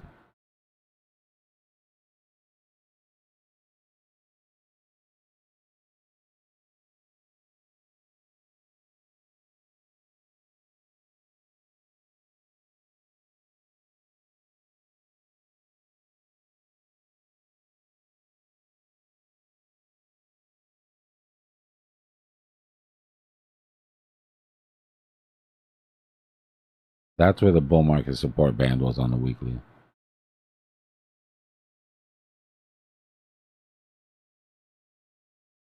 Right? That's when it was officially a bear market.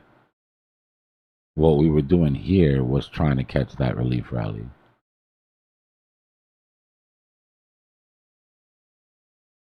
And stay alive above our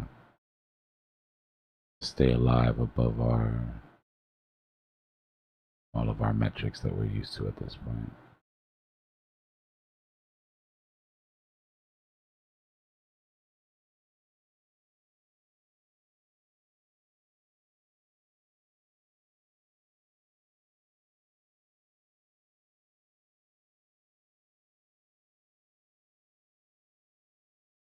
I'm not buying a lot of shit in those emails. Most of it wasn't incriminating at all. You would expect somebody with his influence and his money to be involved. Anybody who was anybody at the time that felt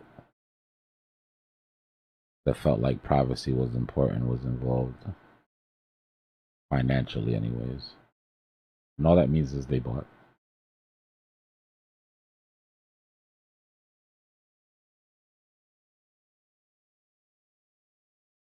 Yeah, there was nothing ground shattering. It was a good amount of FUD that they needed at the time, though, and it was effective. And then you sound like some sort of like denier. Excuse me. If you don't buy the story just because of how entertaining it is.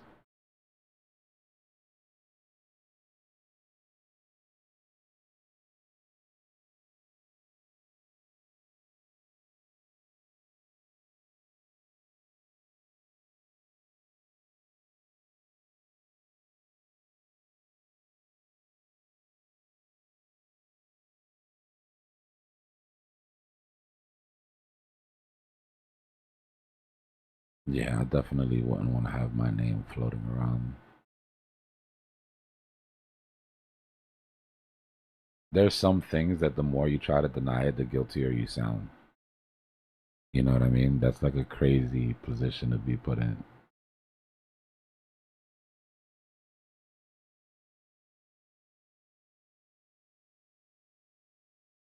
And some of those dudes are just nasty too, right? Some of those dudes are guilty as shit. You can see the difference between like the business emails and the like, hey, what time does the party start emails.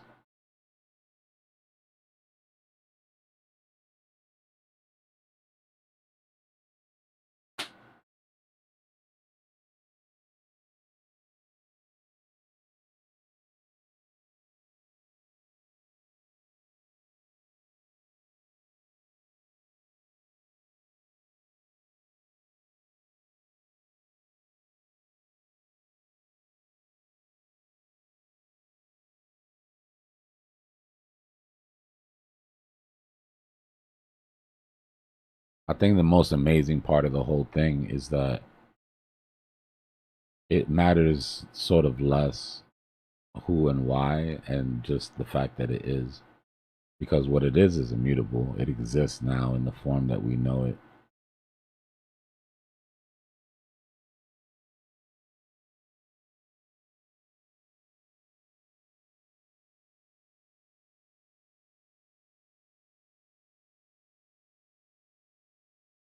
Yeah, I've got that T-shirt, David Boy.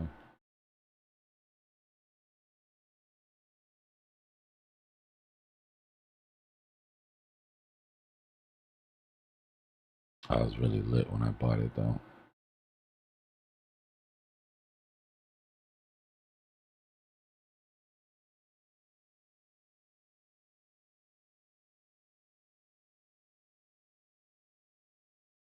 In my opinion, the only reason to release everything and flood the zone like that is to hide shit in plain sight.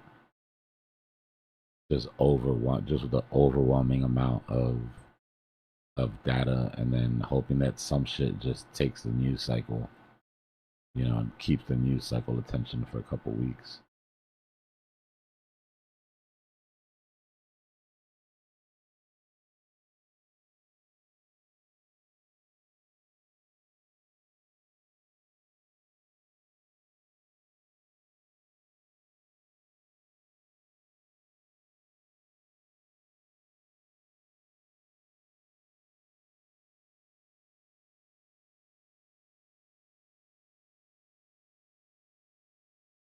Oh, social's having a field day. Are you kidding me, bro? This is like perfect. Everybody you hate is in there. All the like celebrities and shit that you know what I mean? And then like now like crypto people too. So yeah. They're loving that shit. Entertaining.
The thing is, nobody actually goes into the files to see if the shit is there, right? It's just people making shit on.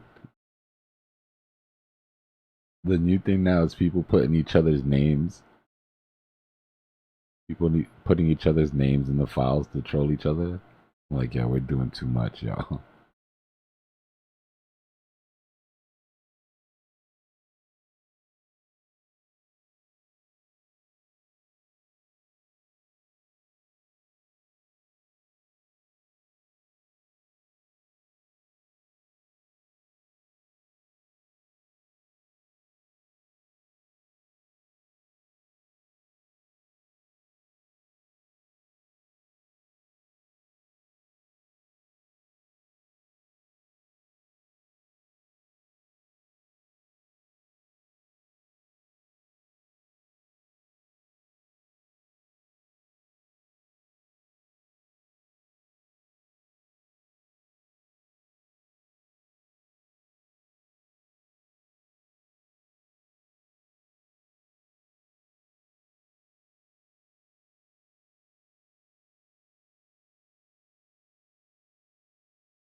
Dbloc, what's your take on realistic targets?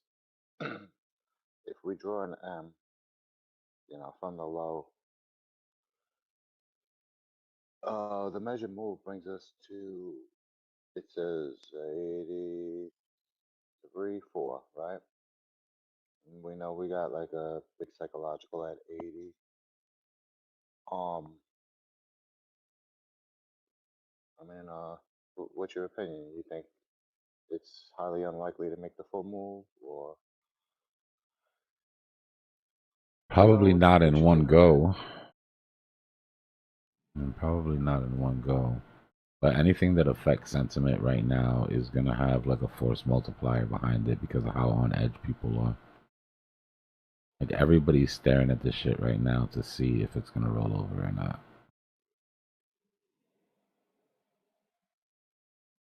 Same thing. I just feel like there's so many people that, had FOMO and didn't act on it. that normally wouldn't have played it. Yeah, And type 2 entry people. That's what I'm people hoping that for got too. it, Yeah. and they're like, you know what? I don't have to catch the bottom, Yeah. They're used to making a smaller percentage, in traditional finance.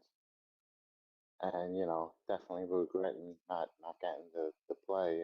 And, more people are aware of the cycle, And another thing, if we don't really get these unwind of these treasury companies, which I really hope we don't, real estate we can get a lot of real estate money when that tanks, if this shows Middle of the strength by year. then, Yeah. I mean, like anyone that holds real estate, as a business, it's like there's so much with it, tenants and, squatters and, maintenance and taxes and, all this stuff. And it's like, it's so much easier to hold Bitcoin and you're going to get a better return, Yeah, but people have to be willing to buy.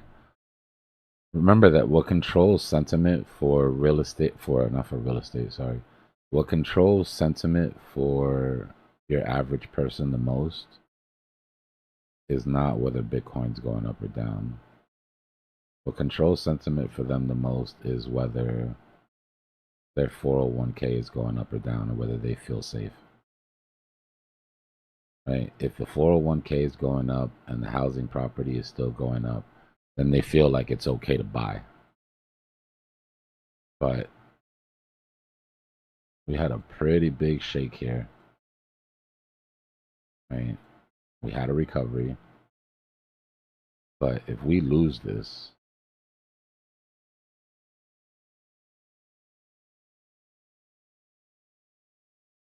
Dow Jones is popping, which is insane. But if we lose this on something like Nvidia,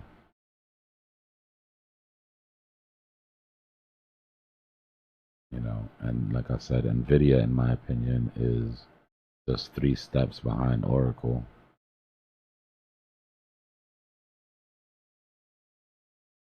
Which looks like this. Oracle's getting to the point where they're going to have to stop orders of chips. They stop orders of chips, Nvidia loses earnings, right? Misses earnings in a big way. So I'm a little worried that while we look like we're getting close to our bottoms, legacy still isn't. And I don't see, personally, I would like to think it, but I don't see us moving counter. If we do, it'll be with the same people that are here now. Anybody that's not scared away by now isn't going to be scared away at the bottom. Like, you're here, right?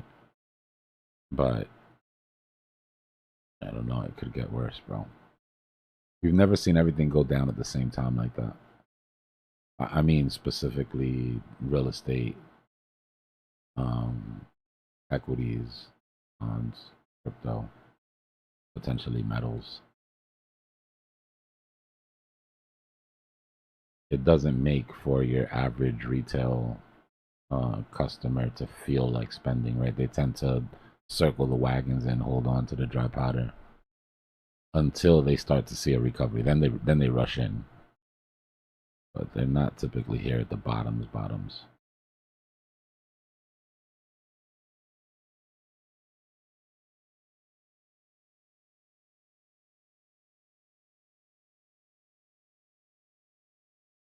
I know you keep the patterns basic.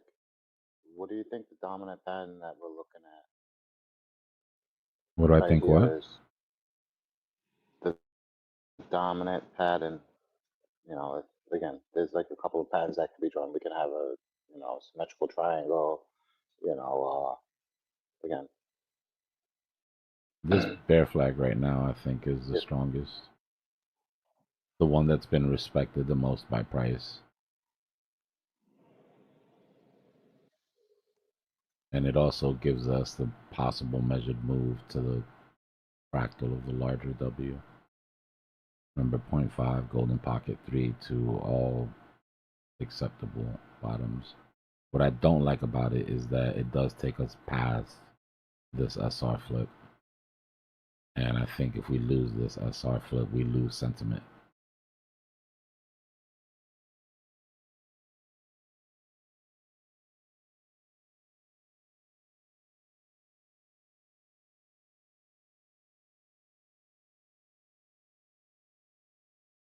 Something broke the other day, and it's not that it broke so price went down, it's that price went down so it broke. Right? Small market maker, small exchange, small hedge fund, medium sized exchange maybe. But the body hasn't floated to the surface yet. It's stuck on some weeds. What was the ultimate catalyst from 1010? Was it Wintermute or something? 1010 was Binance's order book. They had a dedicated order book that was specifically for their trades alone. And there was a massive cascade when their stable coins depegged. But the catalyst, news catalyst, which to me is secondary, was more tariff news. But that's just what pushed price over. But as soon as those stable coins depegged, any trades that were collateralized on those stables got auto deleveraged. And the sell-off from those then cascaded the order book on Binance. And any other exchanges that were using Binance's order book as a secondary order book or as a primary order book also went down. Market makers saw the cascade and had to remove orders out of the way, right? Because it's a business. They're not going to take a L because you're taking an L when something this big is happening. So all market makers at the same time removed all orders from the order book. Meaning when somebody sold it, that level of selling just literally swept the entire book. The perfect storm. 3 or 4 things that had to happen perfectly at the right time for that to happen the way it did.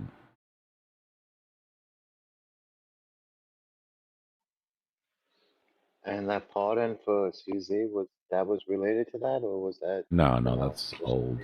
Came from the other stuff with Coinbase. Yeah, it was the old shit. When they were ordered to stop serving U.S. customers, CZ had a side account with the biggest U.S. whales. Basically contacted him, was like, look, I'll take care of your orders on the low. He was still providing exchange services. 1010, right? Yeah, but that wasn't Part of the contract. that's before, yeah. That happened way before.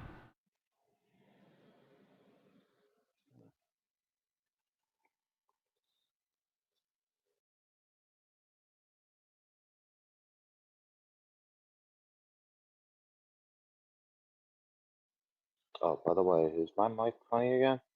Nah, you're good. I'm starting to think that one of my earbuds has a mic in it and one doesn't. And maybe when I have the other one in, because I do one at a time, that might be it. Maybe.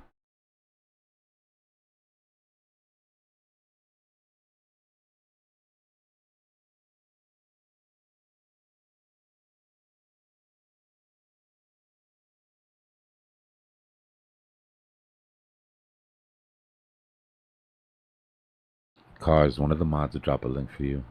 If there's anybody there, I'm not sure if anybody's on right now. If not, I got you. Give me a second.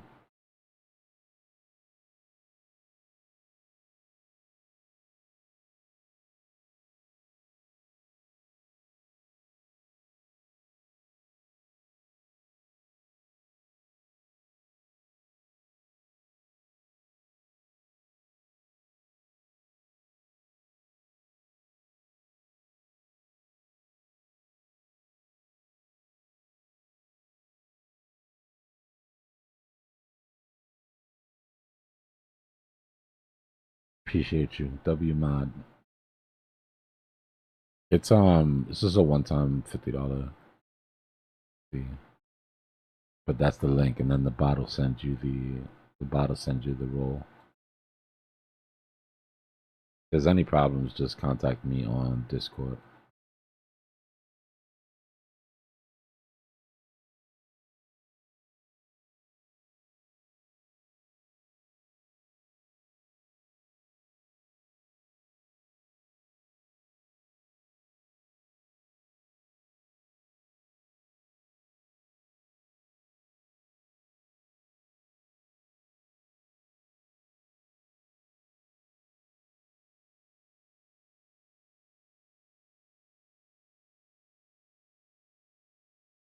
Give me a second, someone's knocking at my door.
Nah, we've been running for like a year and a half now.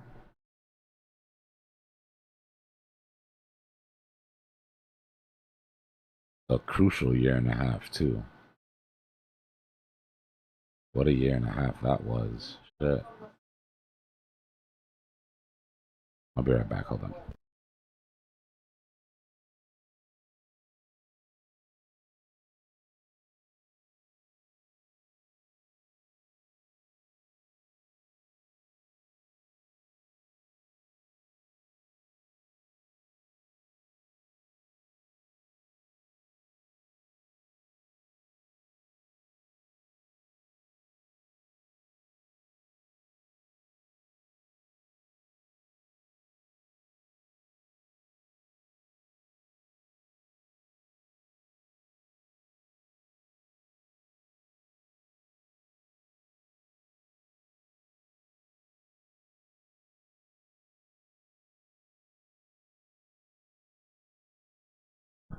Yeah, YouTube algorithm is funny, bro.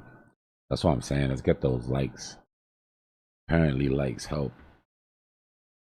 I don't do recorded content. I kind of made a decision when we started because we've all been together for like 6 years. We were just at a different spot before, but it was the timing was so crucial that I was like, look, we're gonna focus on getting to the top of this and getting out of the other side, and then everything else will come after. It's the main focus. Hold on, give me 1 second.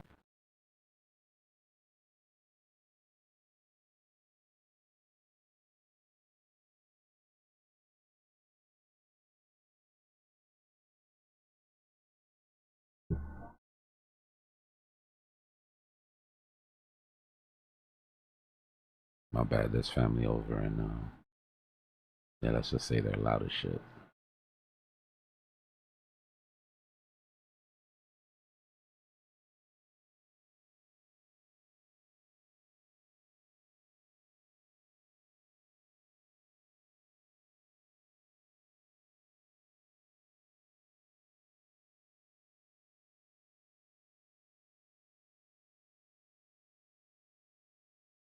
But yeah, I think the not having shorts and not having recorded content probably keeps them from promoting too much on the browser. So people just randomly find us, and then now you're stuck with us. You're here now, so not allowed to leave once you get here. That's the rule.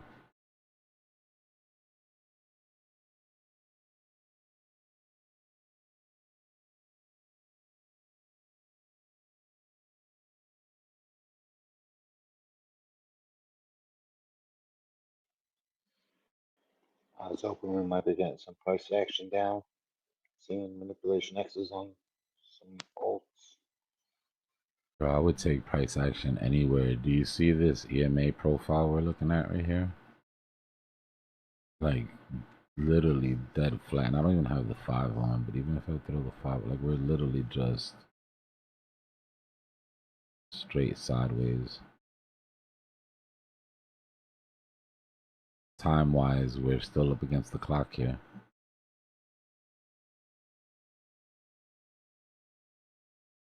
About an hour and 45 minutes left. It's gonna break now, though. We won't take that long. I think this is it. I'm starting to see something, like you were saying. We'll go down to the 1 minute so that we don't fall asleep watching the 15.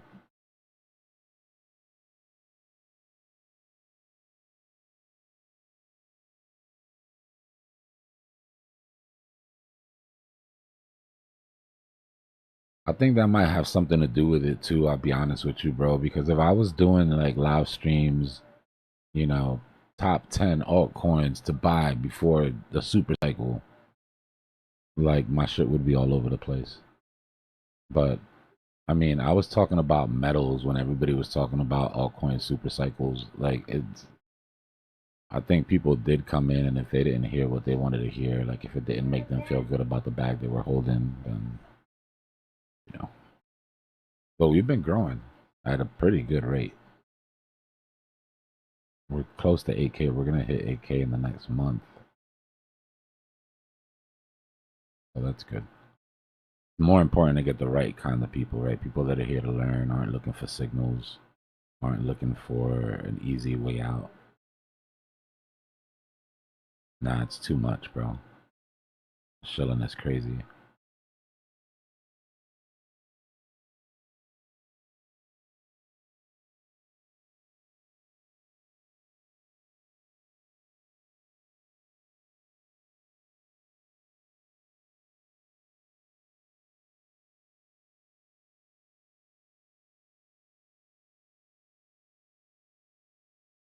But I'll tell y'all the same thing that I told everybody when we started the channel.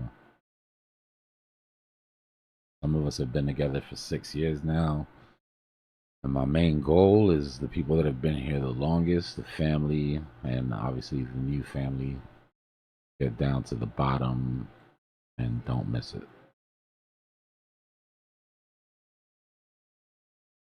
Try to stay away from all the pitfalls that we're going to run into, the boring times during the bear market that are going to make you want to put your dry powder places you're not supposed to put your dry powder. Hot dog, if you hear me, we got to do better this year.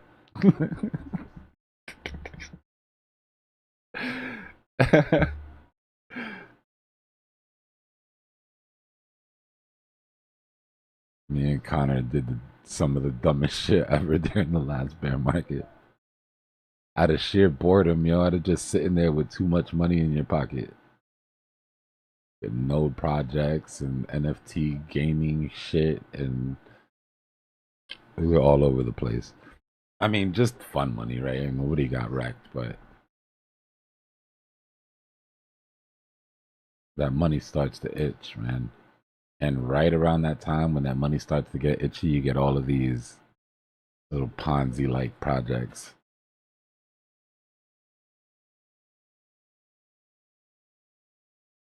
Yeah, we were bugging out, bro.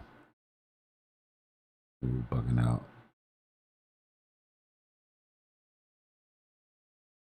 That being said, if anybody wants to go NFT for NFT, we got you.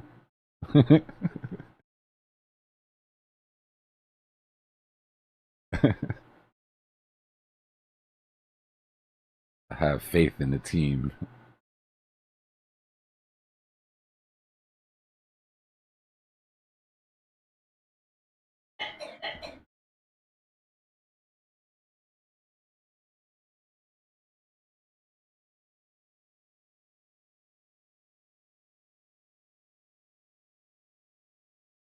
Hey, one day, bro. One day.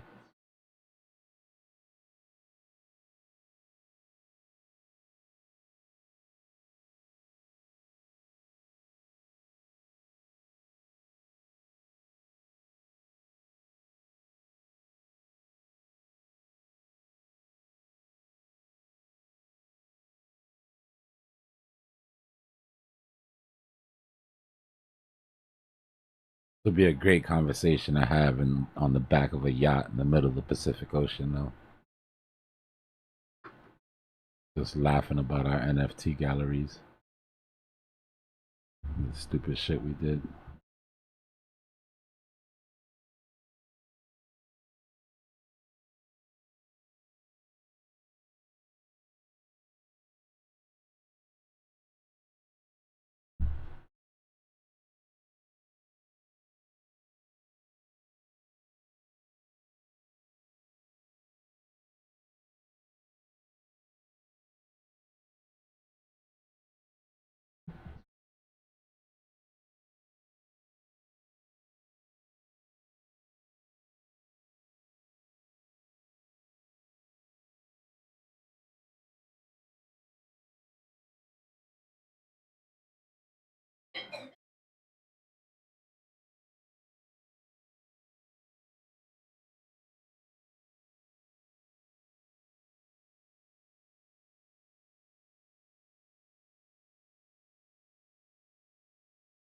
Nice. That's my island, yo. Have fun.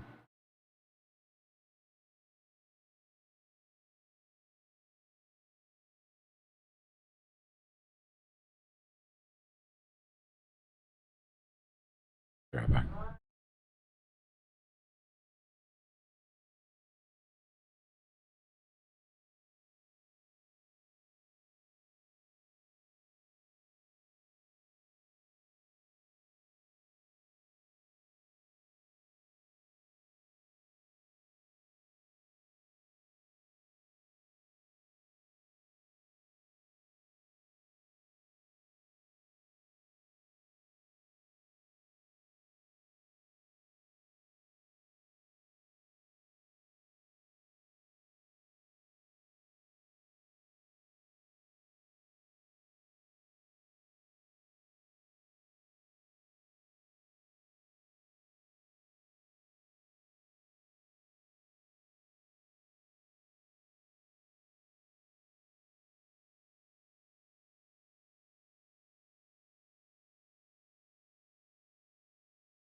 Man, what is this?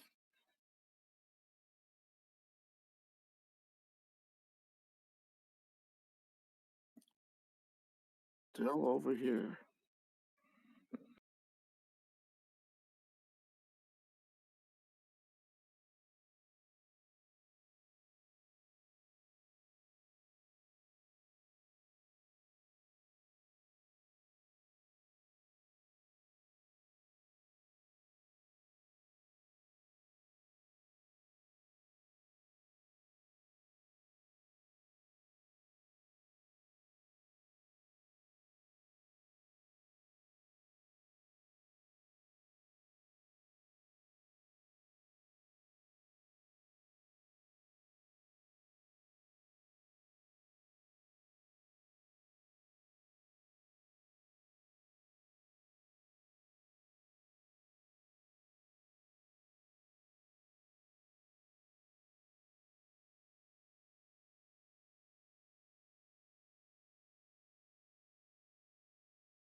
I'm back, y'all. How are we still? They're gonna run this to the very last second, huh? So annoying.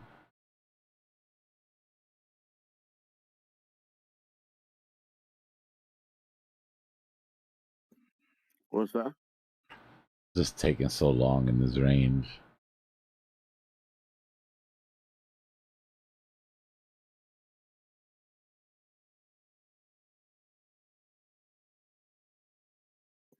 I need to stop playing.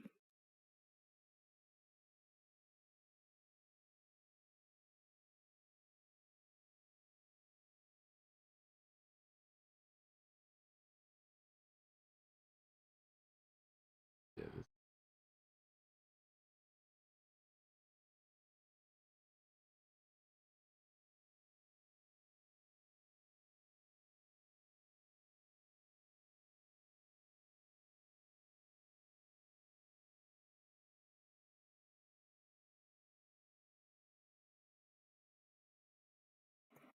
I mean, I think they're going to make the move down, but I think when they do, it's going to be so quick that, like, if you're not paying attention and you needed to get your order filled and you didn't have an order in, you're going to be screwed. possible, yeah. I mean, just sort of snap right back and continue the game.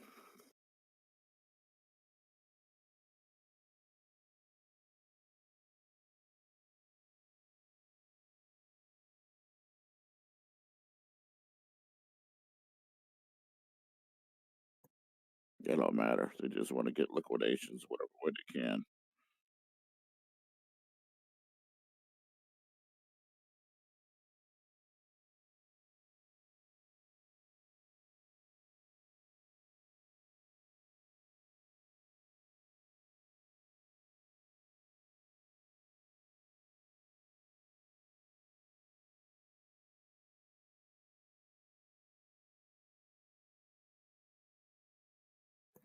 And I had to step away pretty much for most of the day. I came just here a couple of minutes ago to look, and I'm like, it's done absolutely nothing.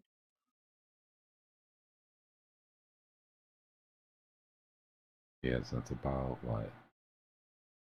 8?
One thing I do know is they've kept it underneath that macro structure break line you got there.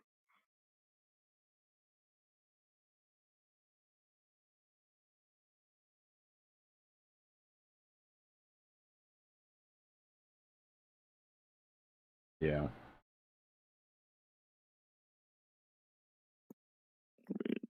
Is that a coincidence, or I mean, I doubt it.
That's all right. They can do what they got to do though, because I guess they got to make it look bullish. So let them make it look bullish, because I guess that's the only way they're gonna get it down to where I can rinse and repeat, and get another long down there, and trade it to the upside after that.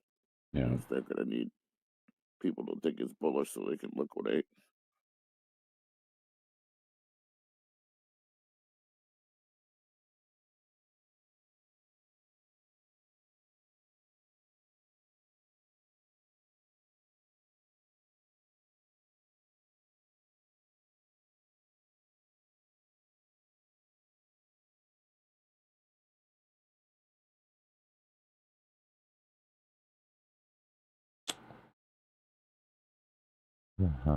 Plus,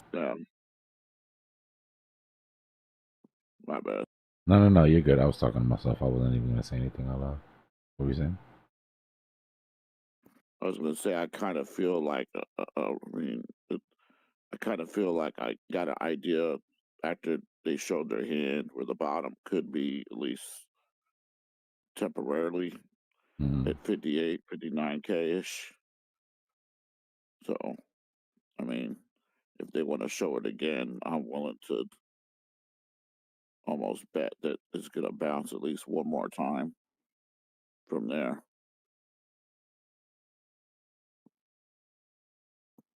But, and of course, who knows? But maybe I would think at least it could bounce twice, maybe three times down there before they wreck it all the way down eventually.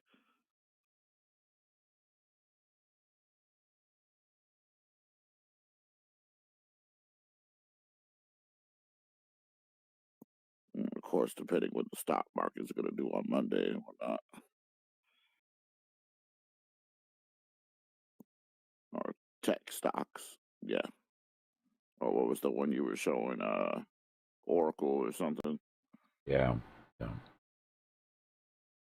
Yeah, there's a lot depending on this week, how this week opens up. I'm guessing that Oracle didn't do that bad on Friday. Everything sort of recovered a little bit, but it had done so bad the day before that, like a bit of a recovery, relief or whatever. Which kind of surprised me because I thought it was just going to go for it on Friday, but it didn't.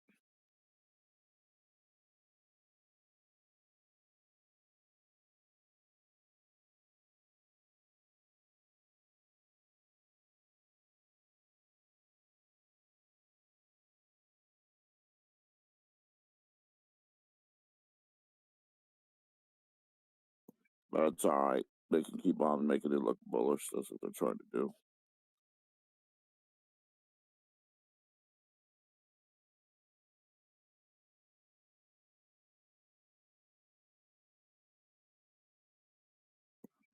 Which I guess some old wallet came out and started selling, and then it got bought right up or something. Mm-hmm.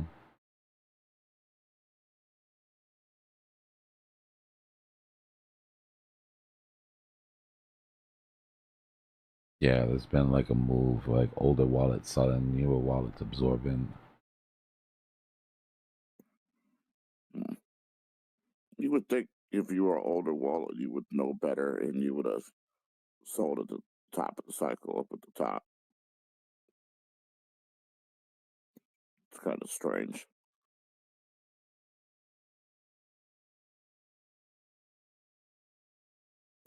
I mean, why would you wait till here? A lot of older wallets were spooked because some of the older wallet security. So they've been like selling their Bitcoin to buy ETFs. A lot of them are just trying to remove risk, right? If you've been here from stupid early,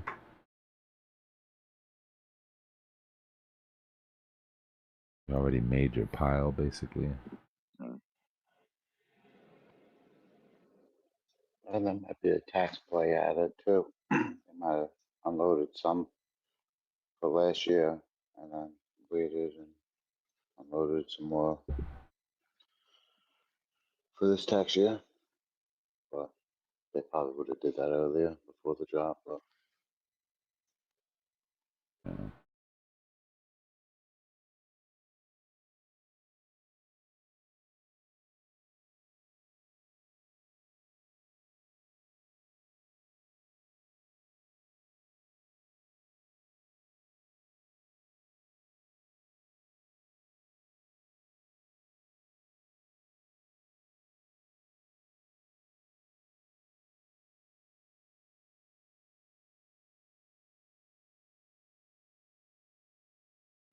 I mean, it depends what type of game is going on here. Is it whale versus whale or market maker versus whale or what?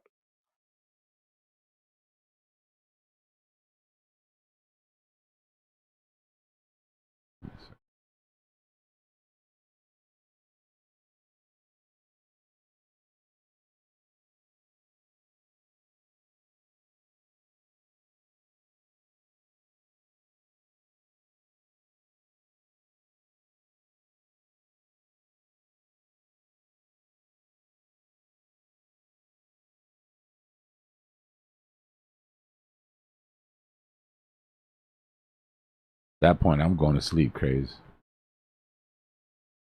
My ass right to bed.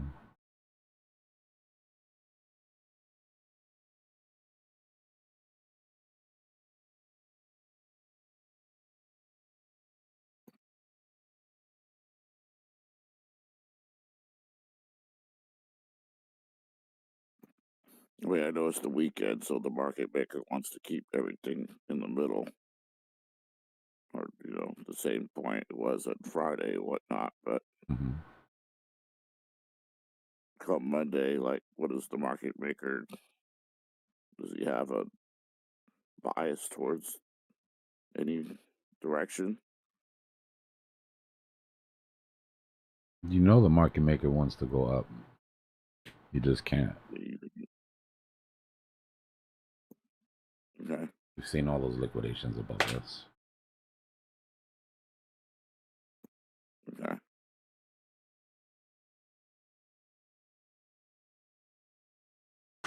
And he just can't, what, because whales? It's too much. Want to sell off? Too much sell pressure. There's no retail to buy. Hard to sell the idea of a push here. Hmm.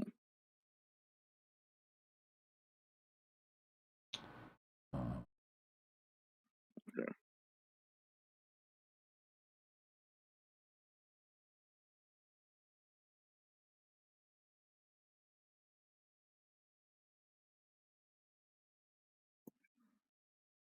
So I'm thinking, like, maybe a little narrative might be needed, a little Iran, a little, I don't know. Depends Oh, there'll be something. I'm trying to figure, like, how that would need to go the direction. I mean, if it was Iran, it would be down, but if the market maker wants to go up, why would that narrative even? I mean, He might be just not really trying to go up as much, knowing that he has another day. And if you see that box is full of liquidations, if it waits another 20, whatever, 18 hours, there's going to be even more in there. So make it more worthwhile. So it's kind of, building or farming liquidations in a way. He's not far from it. opposite narrative would be that we make a deal with Iran and it is over. Then we pump.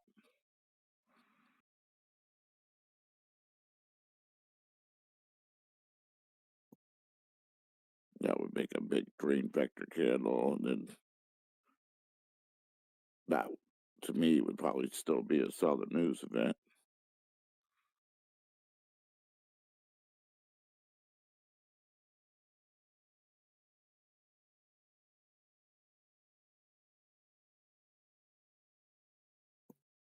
Other than that, I mean, what else is there really? There's the crypto deal with the government, but that's supposed to take a long time. Then there's the partial government shutdown that's going on. Maybe that turns into a complete.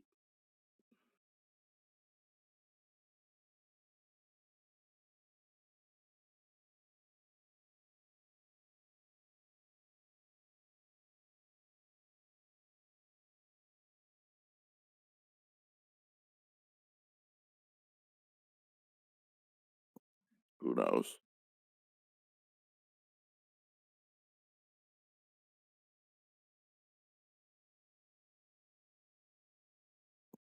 I wonder what CZ really wants. That's another good question too.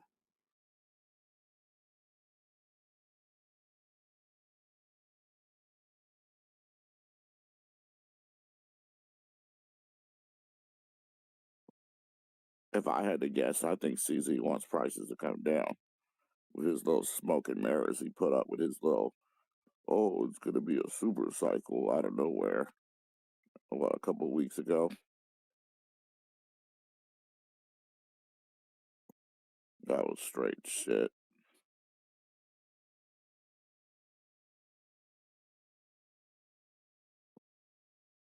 So if I had the Sun Tzu on his ass on that, I'd call him bluff.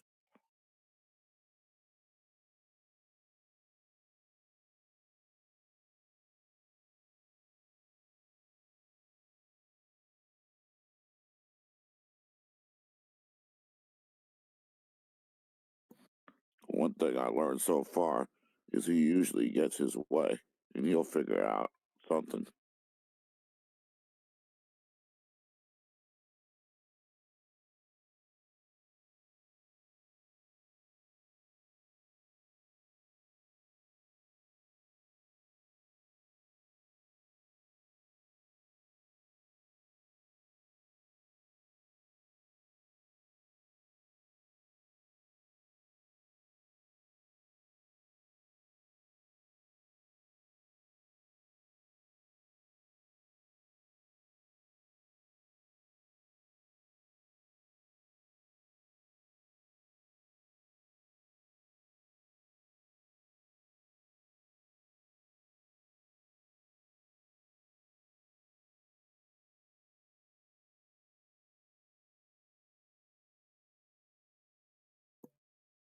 And what's up with Trump? Why has Trump been so hush hush? He ain't said nothing about no crypto.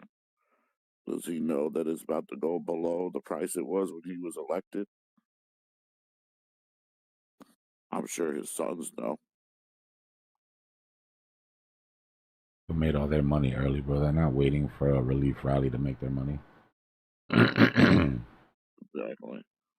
In fact, maybe they're in heavy shorts. Made all their money on Trump coin. After that, it was a wrap. They didn't have to take a single trade after that. Okay, well, greed's a hell of a drug, though.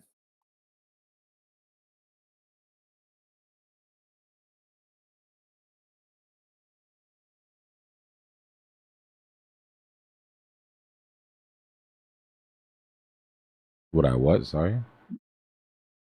Buff And that whole series now. CZ pardon thing really throws me off.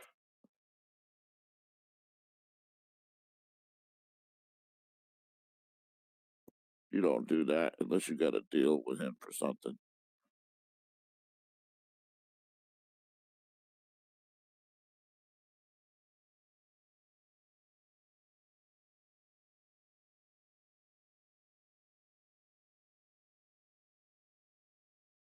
I'm not personally buying anything right now.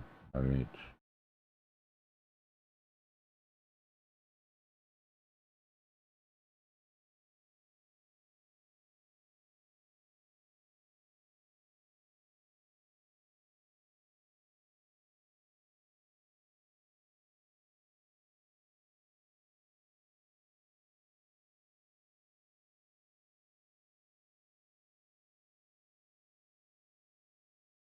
Just you're longing into resistance. You need a dip worth doing that for, or some volume. One of the two, but.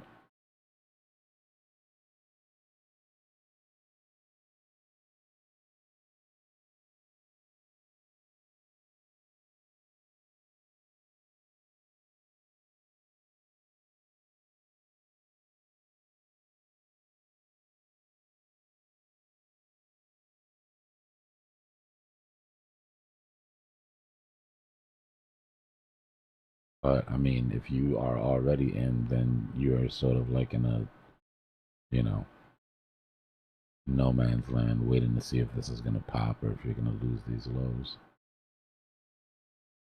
Not a bad place to be, though. I mean, about the bottom, that is. Everything is basically looking exactly the same.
Man, yeah, I'm just doing something on the side real quick.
Hmm.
Um,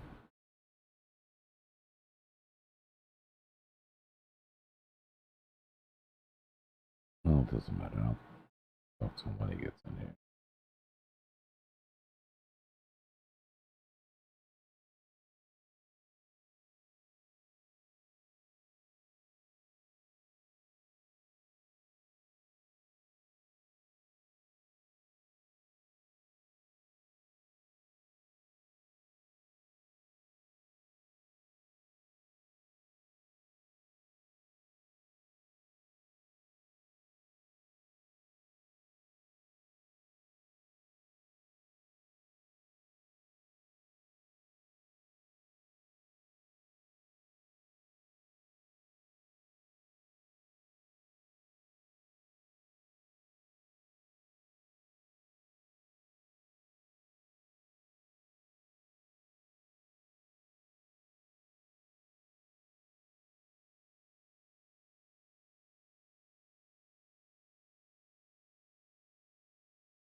They ran it all the way up.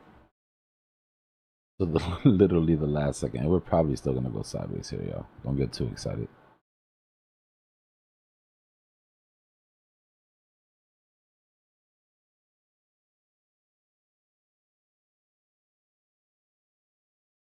Remember, when you're in a range, the bottom of that range is the bottom until it's not. We've had some deviations, but for the most part, excuse me, a range right here.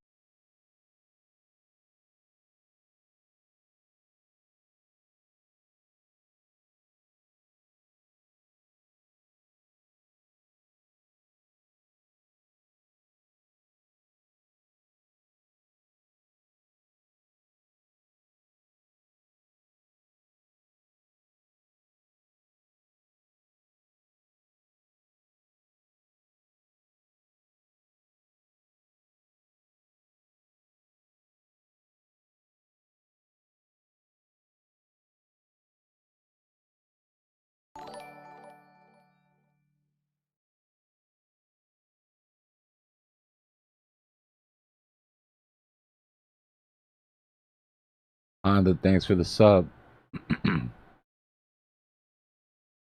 This Honda Life from back in the day. I know that name.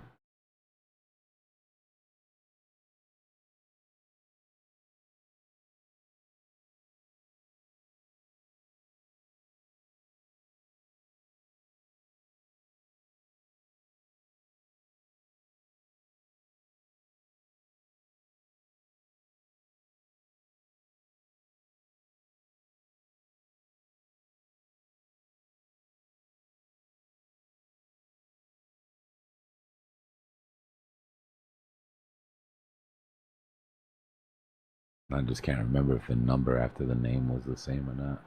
Either way, welcome.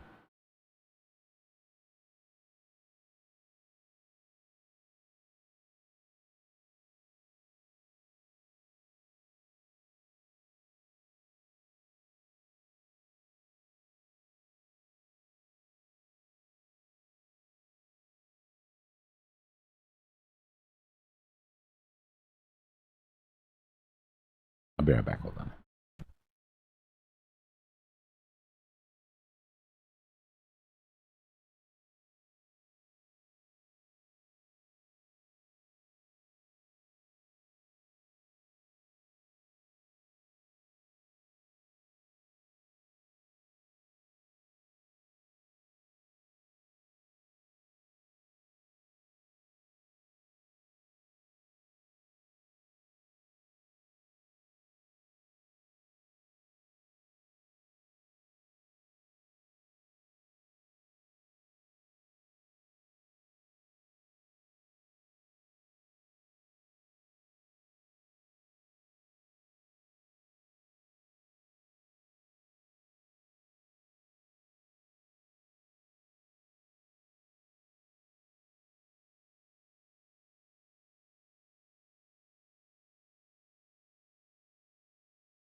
Price action is crazy on higher time frame jump.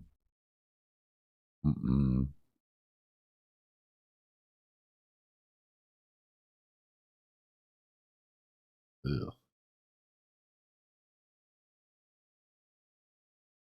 Push for vector recovery on the 4 hour and then nothing. Where are you, market maker?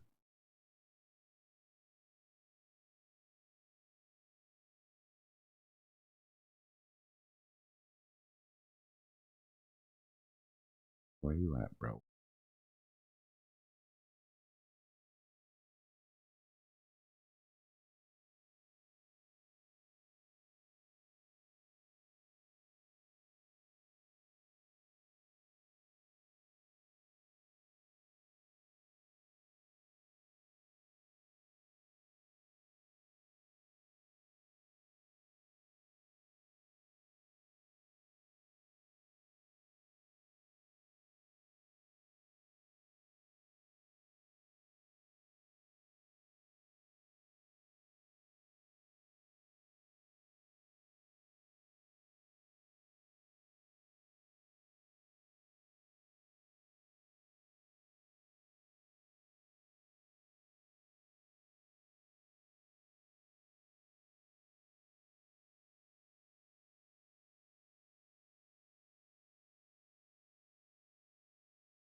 It sure looks like it, right?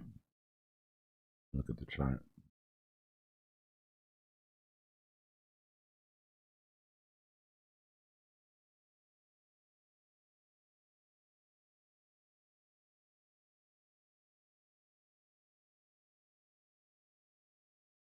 It's giving vector recovery and then continuation.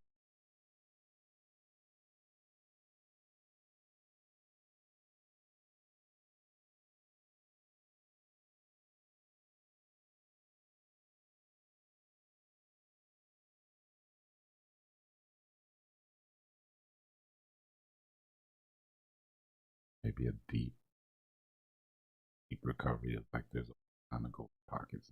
Drastic like that.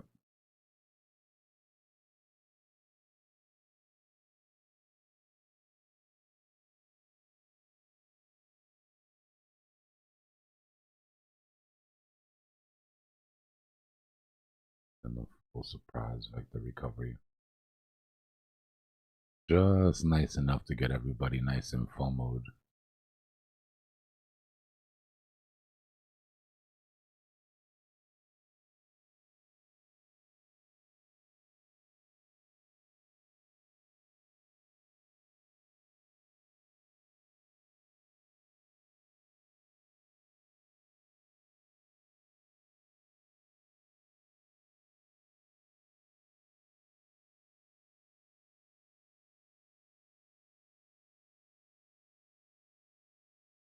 Or it could take everybody that's waiting for that to happen and credit.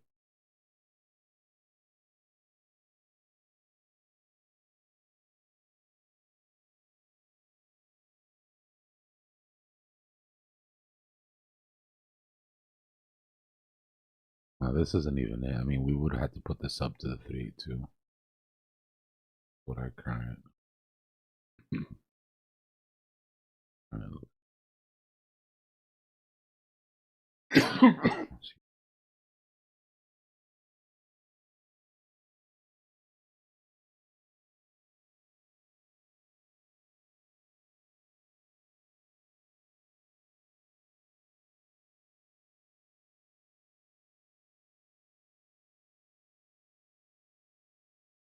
But yeah, I think what we're seeing is the lack of type 2 buyers to come in and give us that move.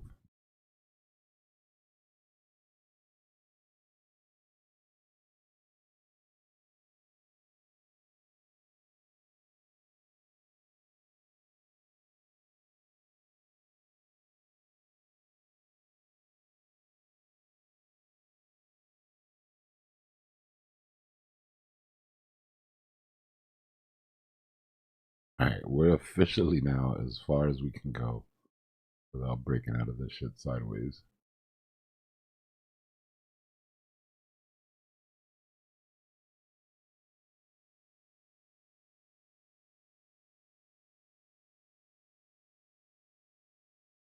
Yeah, I'm not gonna lie, it's set up really nice for a trap in either direction.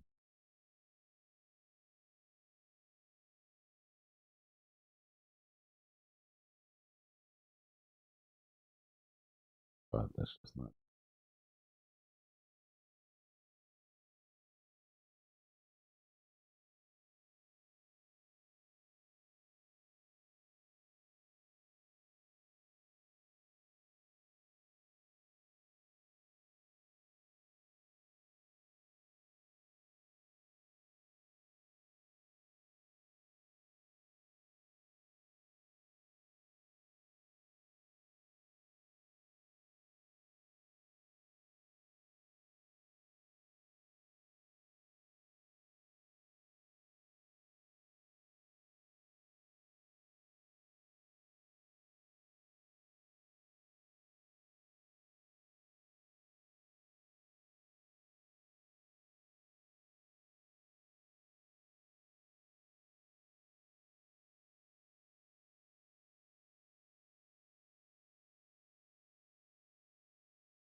I'll be right back.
Dia, thanks for the sub. Welcome to the Cypher. Wish it wasn't under such boring circumstances, but we've legitimately been going sideways since 8 o'clock.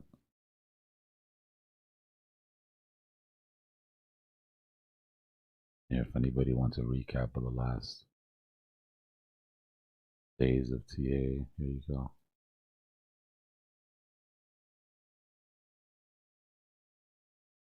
You're all caught up now.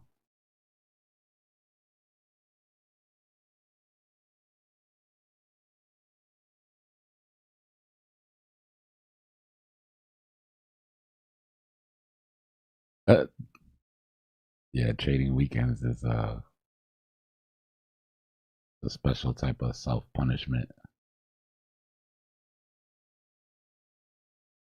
Bro, if you guys are sitting here through weekend traps in the bear market, you're going to be all right.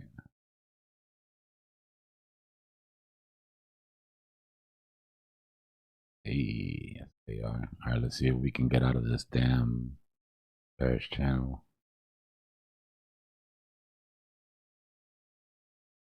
You guys could live through us a little bit in this SKR trade if it picks up.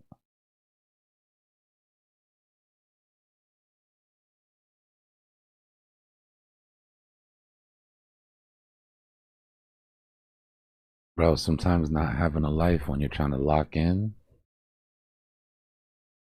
is a good thing.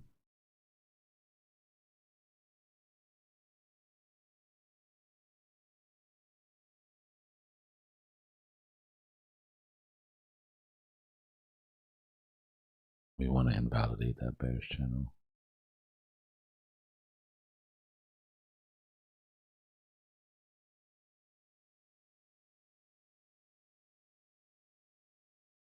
I mean, that's enough for the right side of that W.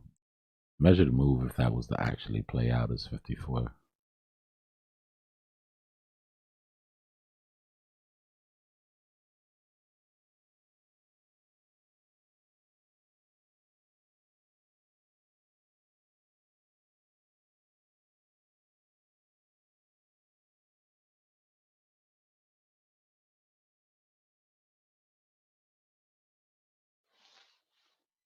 What are those dotted lines? That's just a flag. No, the light ones behind it. Did you make early spider lines, I guess?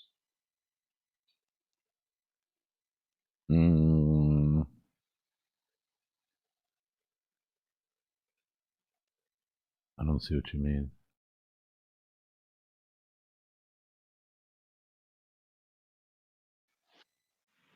Talking about these? Yeah. Yeah. Yeah, Not that's that. just. Next to that, a little lower, you have these white dotted lines, the longer ones. Oh, these that go across. Yeah, it looks like Those are spider just the lines. supports. Yeah, no, those were just the supports that I was looking for to hold. Not the parallels. There's Oh, that's those are the midlines from the fibs. They don't really they don't really mean anything. They're just the trend lines. Fibs. yeah, I never seen that before. I thought you made some early spider lines. Nah, SKR hasn't been around long enough for any decent spiders. And it would need to take its ass into price discovery. Yeah, that was gonna be my next question.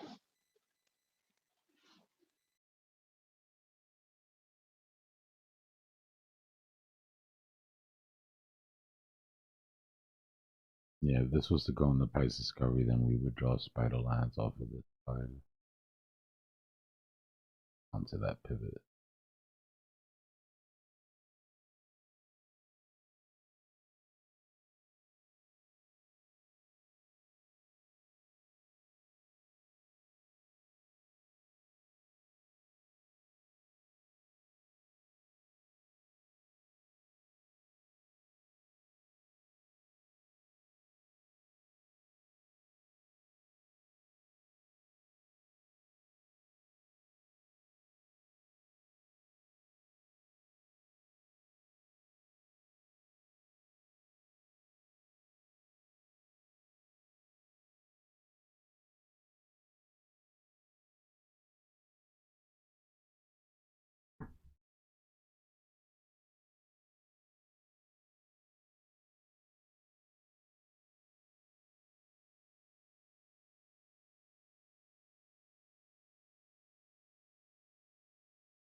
somebody told me earlier that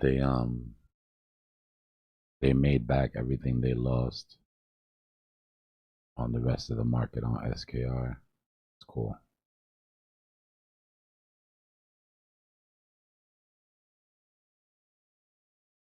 Good luck. That listing.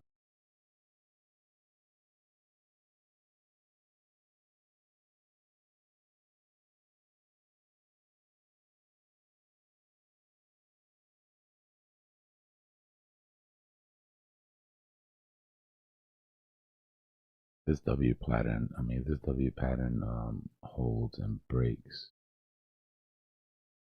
and I get to move up.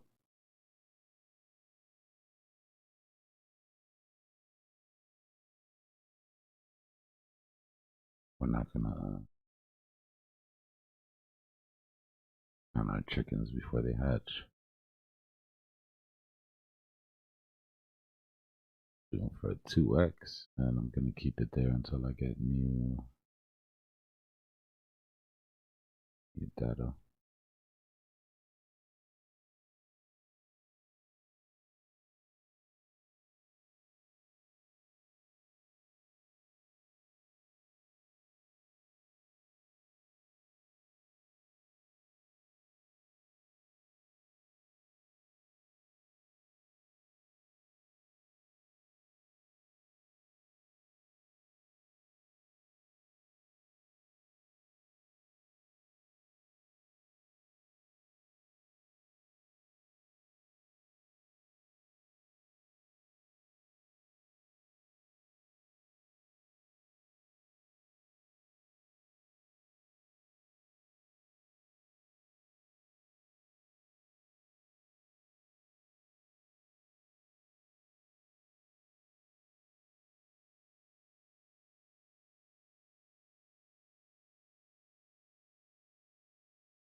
That's basically what it is, Flip. Everybody's waiting for somebody else to make the next move.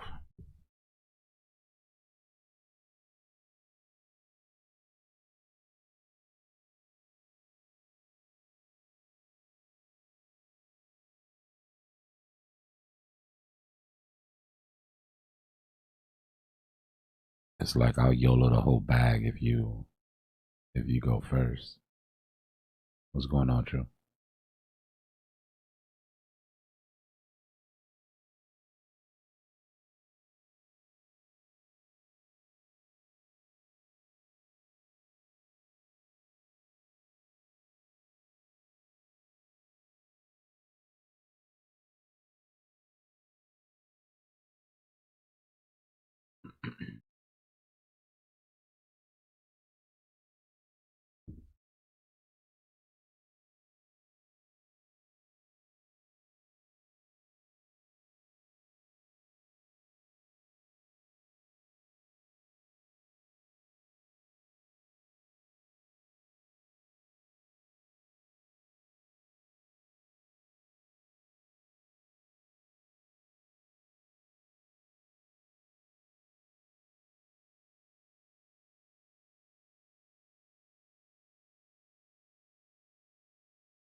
this is enough. Got enough of this shit. Going down to the 1 second.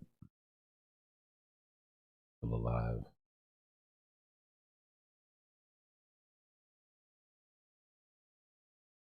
You'll see some depressing ass shit.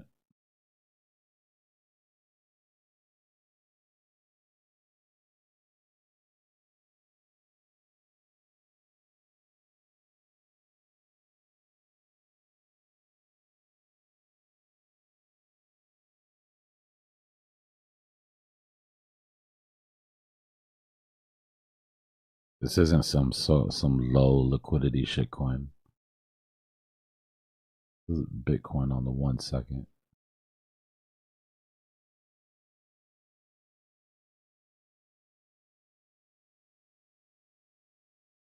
That's not good, Joe.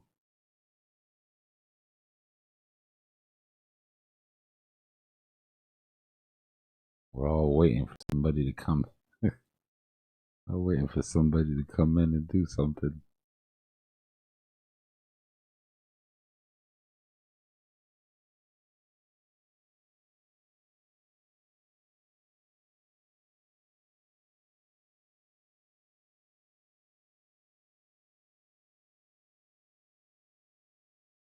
How many times have we seen this pattern right here over the last couple weeks?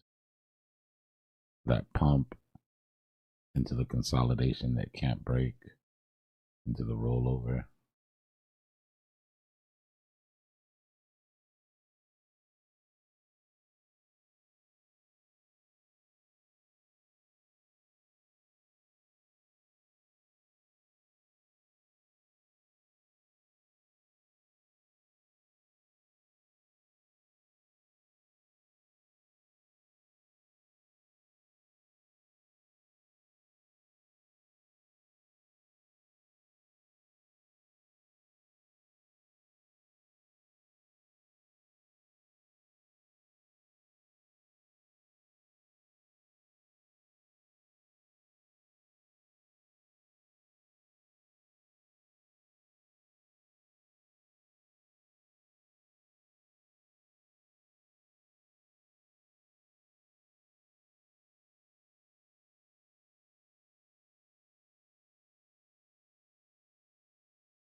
This is the 15-second chart, y'all, just to remind y'all.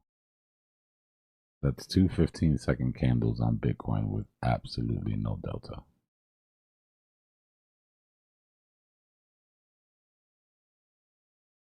Three.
Volume candle, the 30-minute for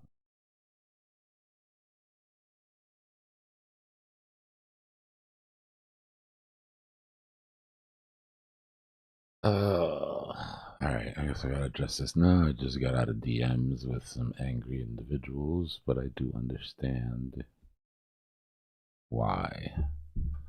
Robo, I took a look at your indicator. It looks good, but we have to stop talking about it on stream. And posting it in the Discord is cool, but just try not to shill it. There's people in here that have their own indicators, and I've told them before that they're not allowed to shill or talk about it because they're personal projects, and we've had issues with that in the past. It's been brought to my attention that I've been kind of not treating you the same way, and that's not fair. So try to keep it low.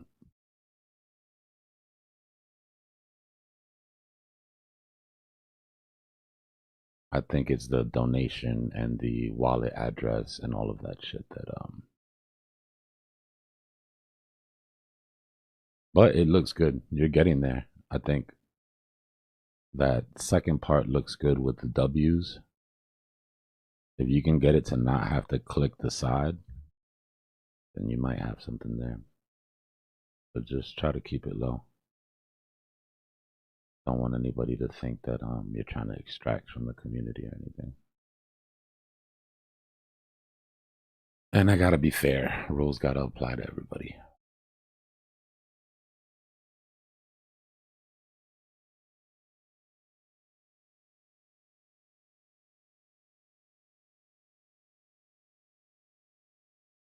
We had a guy in here when we first started do the same thing and then run a copy trading program on it, open the YouTube, run 24/7 streams, and try to like put me in a box. It's funny.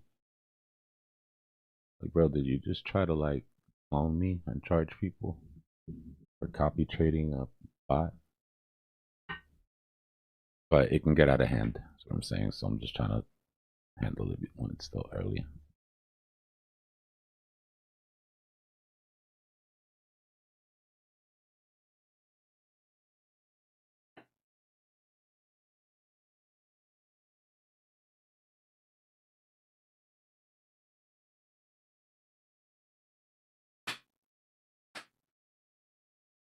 In the last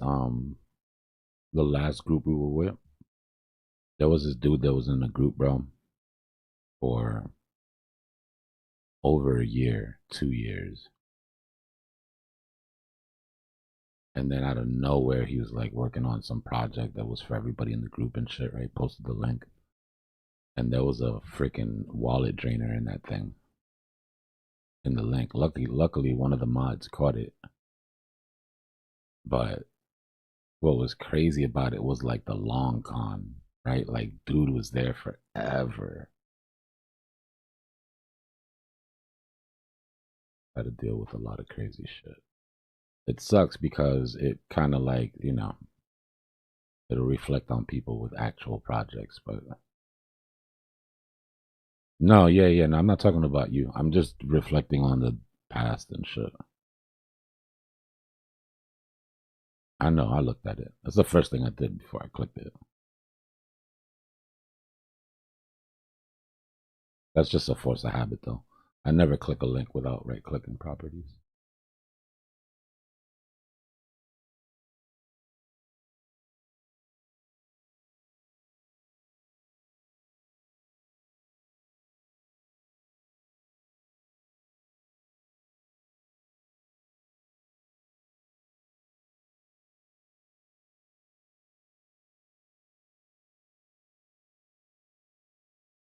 The worst was that guy Lex. Anybody remember Lex?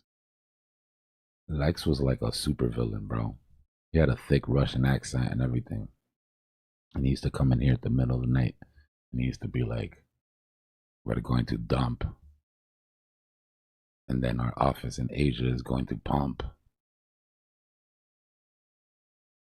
And then one day he, after he had like 4 or 5 really good calls, He ended up doing the same thing. He dropped like a wallet drainer and a link for some chart or something of his. I can't remember what it was.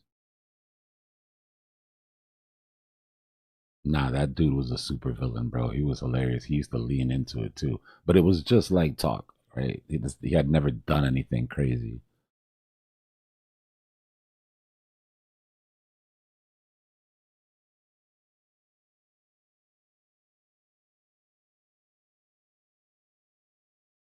That was something else.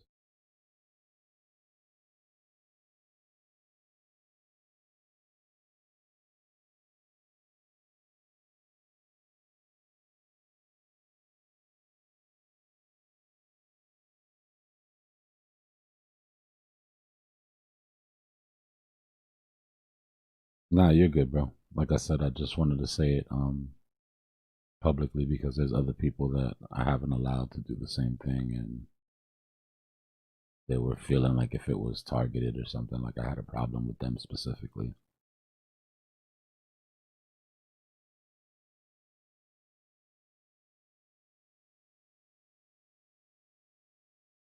I'm not trying to imply you were trying to do anything crazy, bro.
I see you struggling, bro. Hold on. If it makes it back over here, I got you.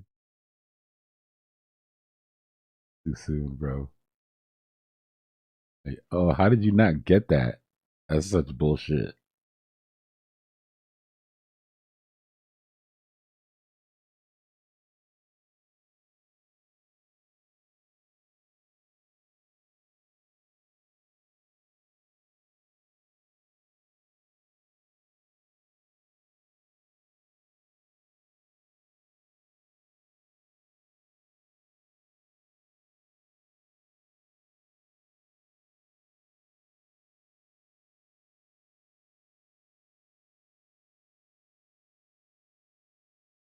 Every time you do that, Aeon, I hear your voice go, period. The attitude, period.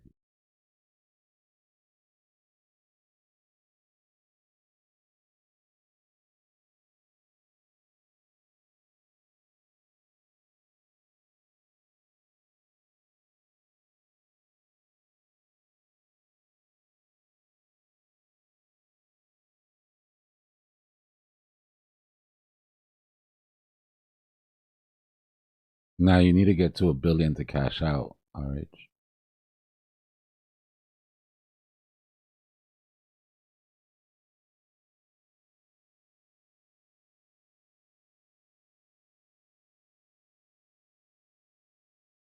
You need to get to 1 billion to cash out, and then the wallets reset every day.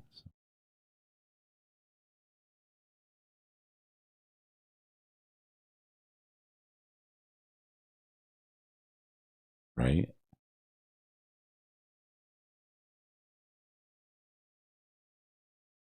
I had to buy all the Bitcoin to cover the Avatar game winnings, we would pump to like 100K right now.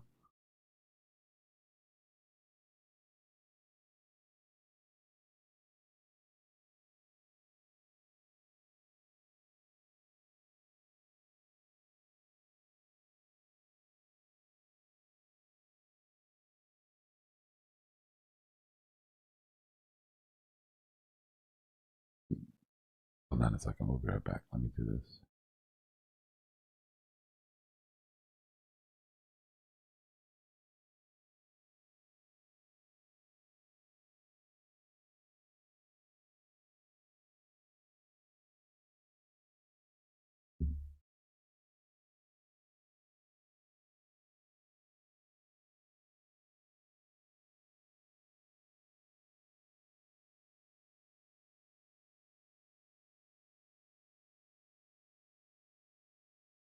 Alright, I fixed it, RH.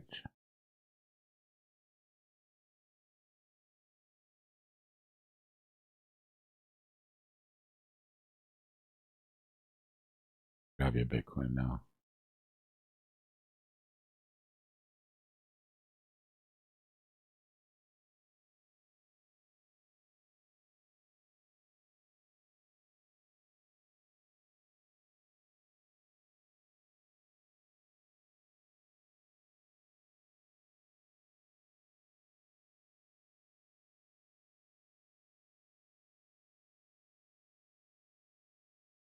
That way RH can't sue me for his Bitcoin.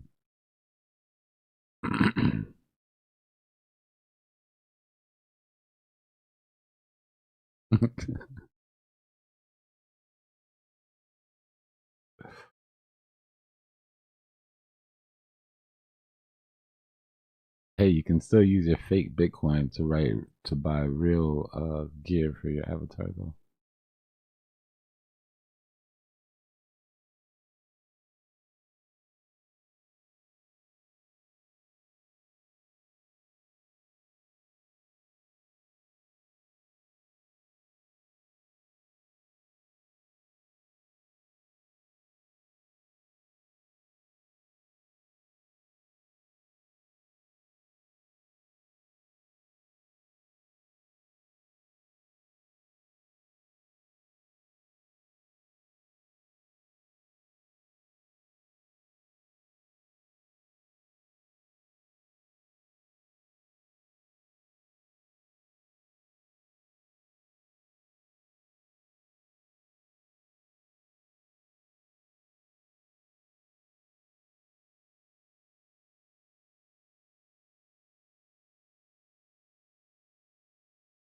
Zappy's mogging us with his golden Trump avi though. What are you holding? The latest tariffs? Walking around with money on the mind?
Trump tariffs win again. Defeated.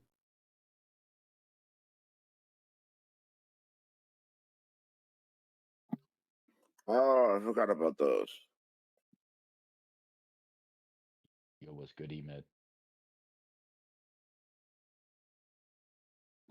Not much, just waking up.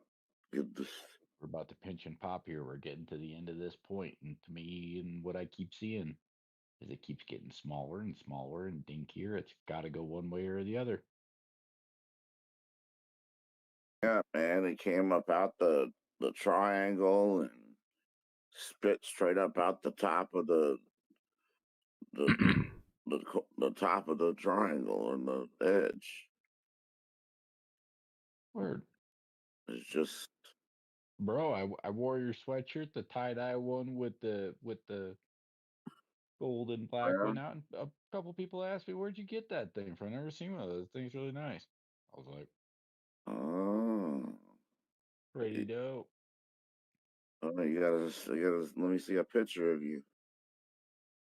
What I'm saying is, like, two people asked, and I didn't even know how to send them like your link quick thing, like fast. How do I send them your link or like to your store?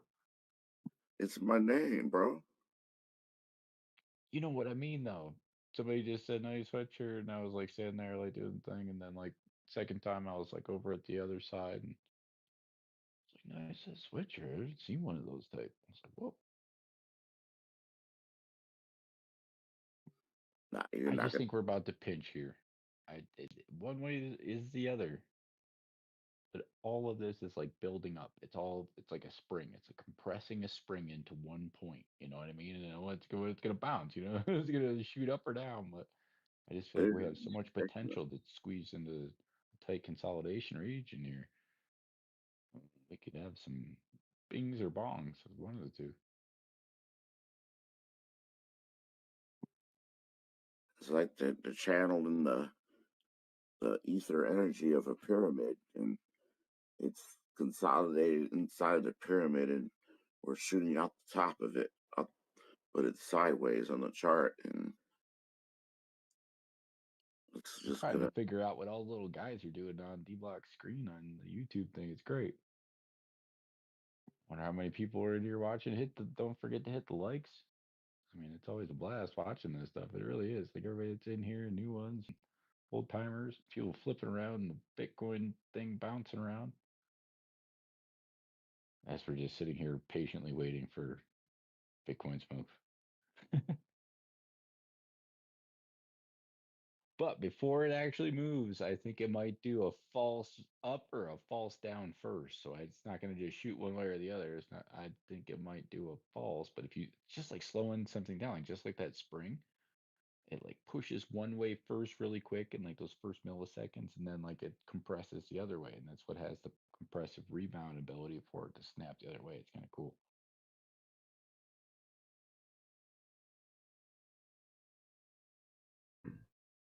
Man,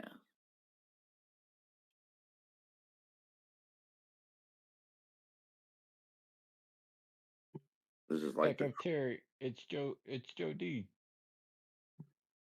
bro. This is like the crypto apocalypse, man. It's just like a dead zone. There's nothing but cockroaches. Probably it's because I don't think many people have much dollar in their pockets that they want to throw at the market at these days.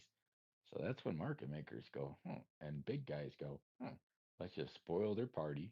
Let's go scoop up everybody that panic sells. Let's wreck all kinds of long liquidations and those people that were absolutely 100% gung ho on it, that didn't have any sort of stops in. And the entire market is feeling like, riding by the seat of their pants, whether they made a smart move or not. Everybody's in the same boat again. So it's a way of consolidating the herd in my focus. But zoom out from that. What are the big guys doing? What's really going on? What do you really think is going to happen here in the next time frame? We haven't had a black swan. We haven't had a COVID, but we've had these dips and bends around the region at those levels, those liquidations. FTX happened when COVID happened. There wasn't even any news. There wasn't a bomb drop. There wasn't any sort of. So what I'm wondering is this a massive consolidation and just literally using the tools that they know to freak people out slash like push their buttons, keep tweaking their nerves a little bit more, and a structure of an economy that's falling apart, zero support, kind of, but does, but doesn't, on many rebounds. I just think it's a mental spoof for things could happen. We've sat here for months upon years now watching legislation being passed and all kinds of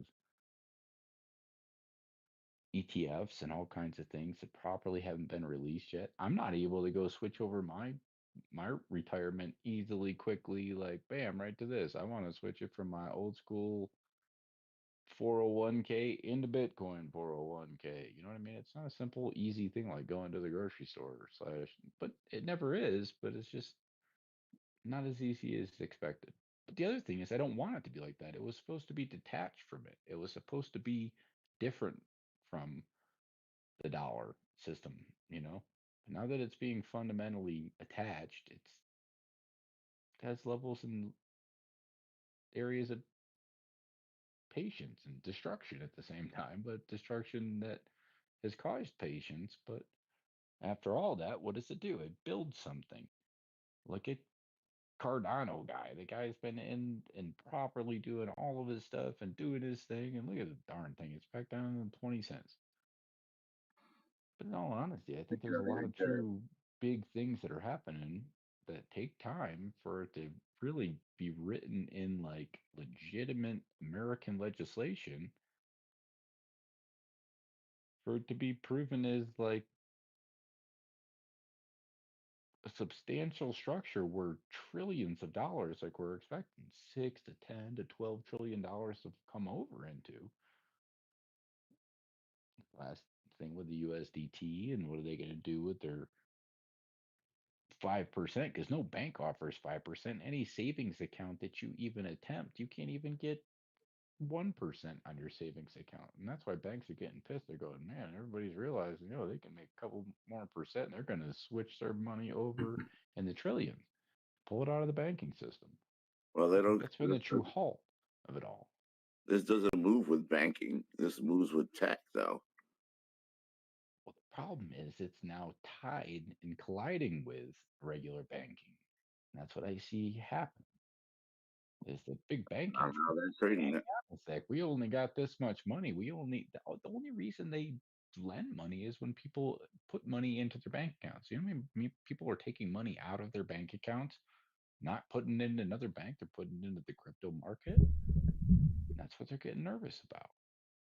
So once everybody kind of realizes it, that we don't need to rely and depend on our banking structure, and it's kind of this overwhelming. As soon as I put my money in, say you put $100 in your bank account, they take $90 of it and go lend $90 of that to somebody else, and they only retain 10% of what you just put into your bank account on a Friday or your paycheck, and that's what they hold on to. The rest of it they go lend to people for.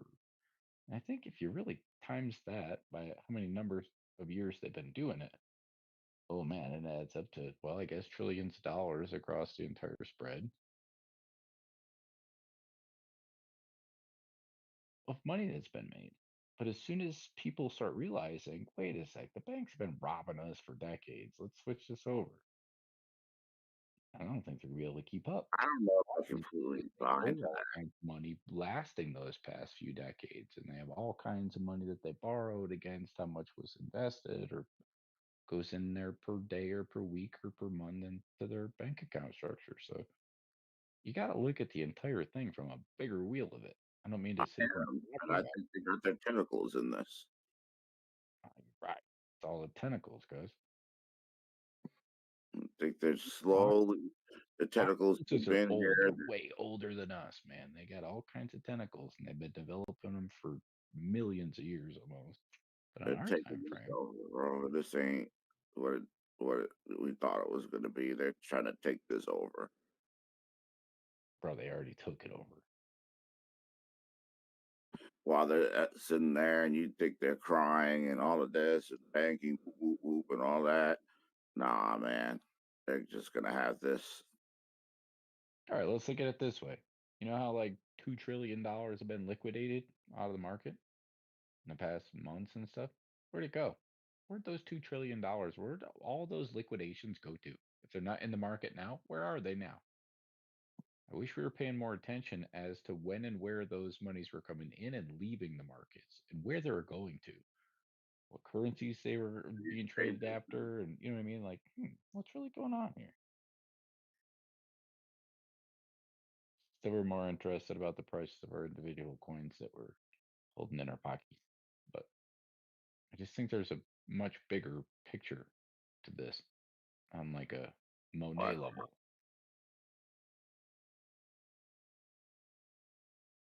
That's why BlackRock wants everything tokenized. They just make all the money off the fees. First, they didn't want to step their toes into the puddle, right? That's what they said. But think about it. They're probably the ones that were creating the puddle. If you're worried about banks, please look at them. But take these BlackRock's taking it over. Just banks. I think all kinds of like hedge fund type things too. Kind of hide behind the curtains and don't have the wealthiest of the wealthy. labeling of the bank, if you will. We can do it right behind the curtain. They're all in this, man. BlackRock is the freaking like one of the top positions in the economic forum. We's all in this. We're all on the same planet. We're all in the same water. It's kind of crazy. It's just And they tough kind being of a minnow. play this little banking narrative. I ain't falling for it.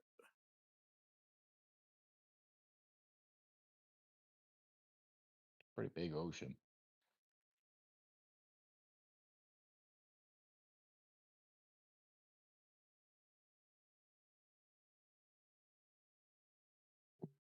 They just want programmable money. They want all that. Total control, total. Well, like I said, it's like an ocean. I'm gonna stop. We start off like a little fish, right? There's a lot of little fish. All kinds of things come in and eat the whole swarm of fish, but there's a couple of them that stay alive. So what are all the little fish that usually get eaten are the ones that risk and run out of motion and trade crazy liquidations without properly backing it and do all, you know what I mean? So there's ones, the minnows that are on the outside of that spool that just frantically panic and don't know what's going on, but the ones that usually stay right towards the center, I don't know, kind of make it. So we've been doing all right. We're good. We're good minnows out there, and this been getting bigger. We're turned into a bigger spool, but there's less. You know, it's weird.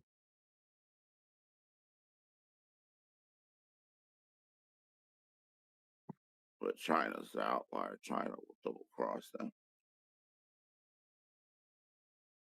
China's one of those whales that we got to watch out for as minnows. We're just a group of minnows, but when a whale comes from right below that thing and that blue whale opens this thing up, he scoops that whole bundle of 100,000 minnows at a time. Like it's nothing. So we're still swimming. It's a pretty big ocean. There's some pretty big whales out there. So as a spool, we gotta watch out for big whales. We gotta watch out for dolphins coming in and doing smart stuff and spinning us around and consolidating us all into a region of fear and panic and you know what I mean? Be a good minnow out there. We know how to swim. You gotten pretty darn good at it, you man. Yeah. All right.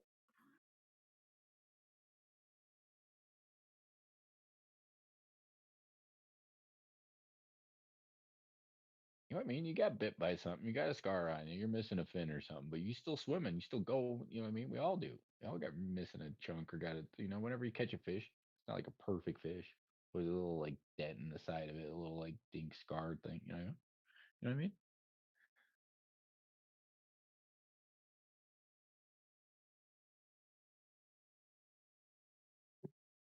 They're playing this cycle, big boys. No matter how, what that's what they're doing now. They're still doing it. So we got to learn to swim with them or get out of their darn way when they're coming. That's what I'm trying to do. That's why I'm not buying into the bullish narrative. The bigger picture. I mean, I know there's bounces.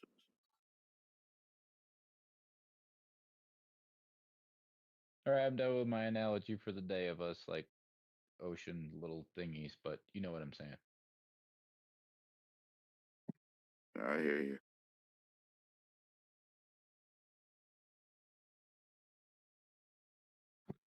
Just trying to get this trade off, man. I don't need them to stop playing these games and do what they're supposed to do.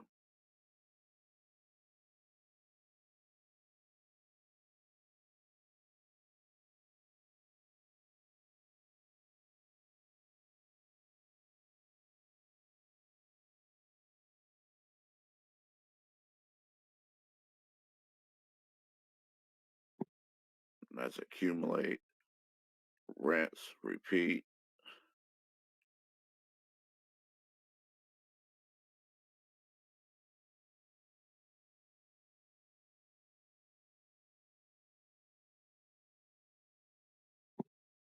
$60K.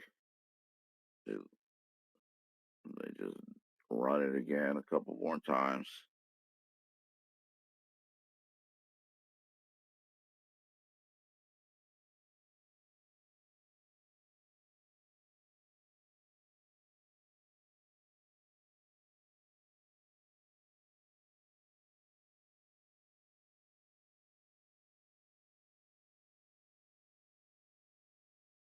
They start the game all over, hit the reset button. We come in, we play the game from the bottom, get all the goodies.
Look at SKR, it thinks it's Bitcoin.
That is a lot of touches, and that support resistance flip right up under it.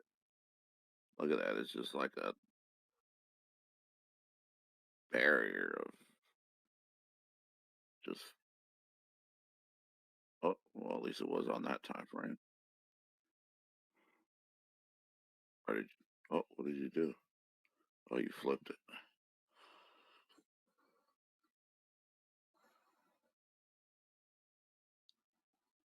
Look at that. Man, that's weird looking at it like that.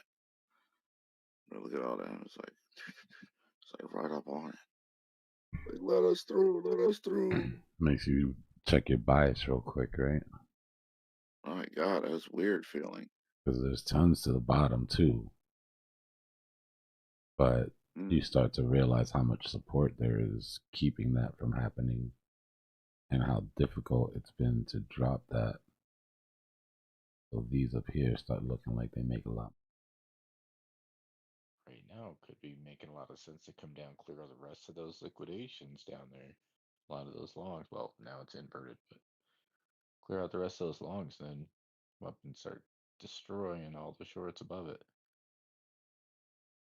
Looking at it like that, it looks like it's about to go through the trend line now. So, oh, of course, we just go sideways through it. Inverting it like G-Block did, it really does. It helps us just properly see it in the other way we're normally used to seeing things, and it's just another way of properly looking at it.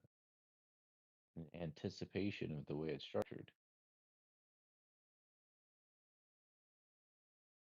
But the inverse helps us mentally correlate. I mean, if you said that it's bearish, that it builds the flag for too long after a W, which I'm assuming that is at the bottom of that wedge there, and that we're in now. That's one long flag. And again, what do you think is cheaper for market maker to do right now? Go up or down? Market maker hasn't had his way for a little while here.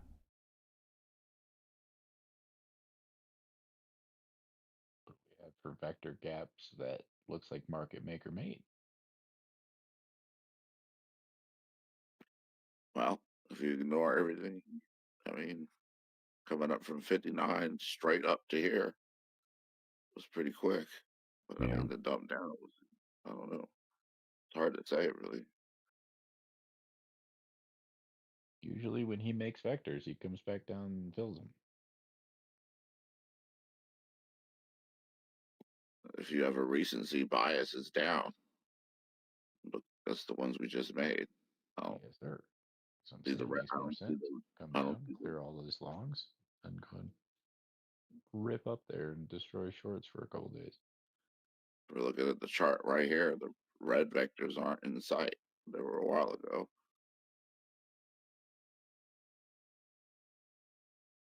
I bet it comes down to that 786 on Dbloc's chart.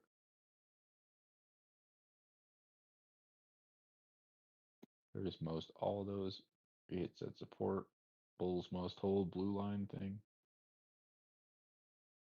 I'll take it. I'll be out. I'll be outie out on that. And look at it at a downtrend from here. It's just bouncing off the downtrend, taking its sweet time to get there.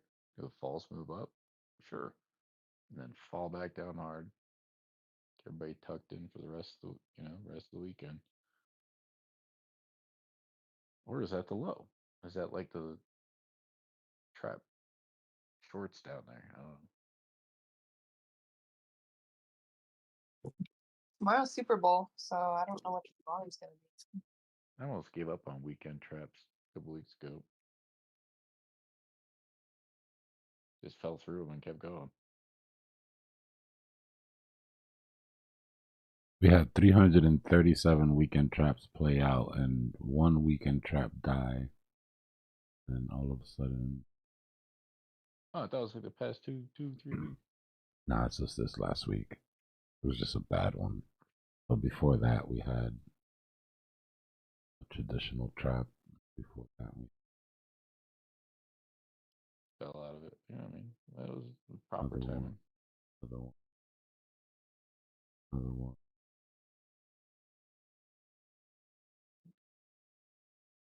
Market maker will Yeah, lose the lows control are up for eventually. sure. Is there one that we can compare to this one? Last one. How did that go again? You-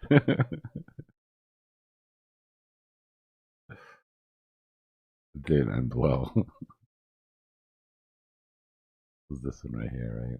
Did the same thing. Came down, popped, put in a trap short, didn't put any trap longs in, fell out. The only difference is that we held and now we're consolidating underneath the trap. But as far as the setup goes, that's the closest one we have. And we were watching what this I'm saying? weekend Why trap I've to see given if up on the market maker weekend trap. even took control back or anything. You gotta wait till people stop talking before you start talking, Joe. I apologize, Dbloc. I thought you had a pause in there, but you know what I'm saying. No, you gotta give it more than a pause. Your pause timing is Apologize, off. Dbloc. Stop talking about it. But that's all I'm saying. All right, continue, please. No, that's it. So we just, only difference is that we didn't completely roll over and continue dropping. We're sort of consolidating underneath the weekend trap. But it's the same as in there's no top weekend trap. And it shows basically this market maker hasn't regained full control. There was an attempt made, and there's still an attempt being made, right? But if how many traps have we seen? If market maker could get price back up to CME, it would be there. Only excuse for price to be consolidating down here is because the algo can't get it up above that spot. Whether there's not enough sentiment or there hadn't been enough liquidations built yet for it to happen. Like now, look, we got 100x's all the way down through it, right? So maybe now this attempt will be the one that actually can squeeze through. But anytime that market maker is not doing this on the weekend, then they're fighting something that they can't fully handle. We are doing it, but we're doing it at What have volumes looked like across this whole little a spread?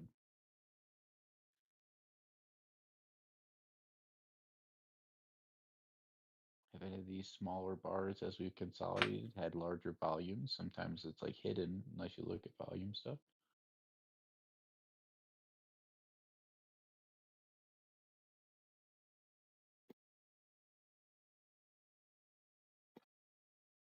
How do you feel about the 12-hour heat map?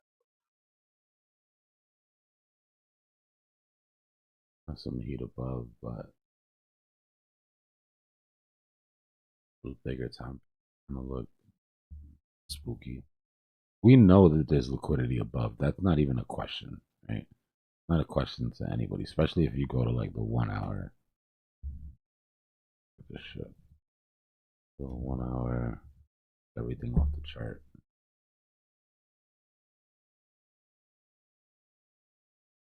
Liquidity isn't the issue.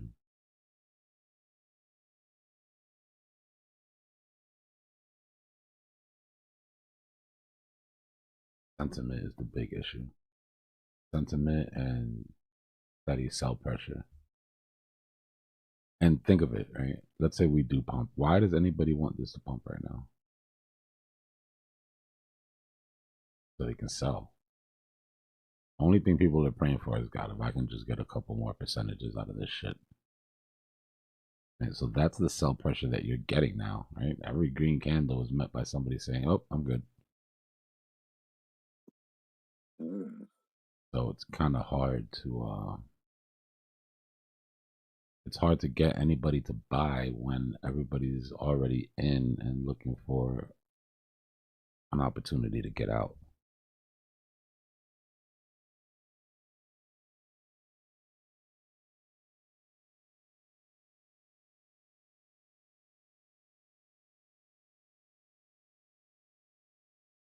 That is the problem.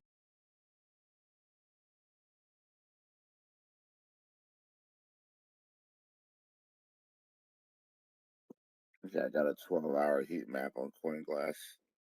Here it is in the bubble chat.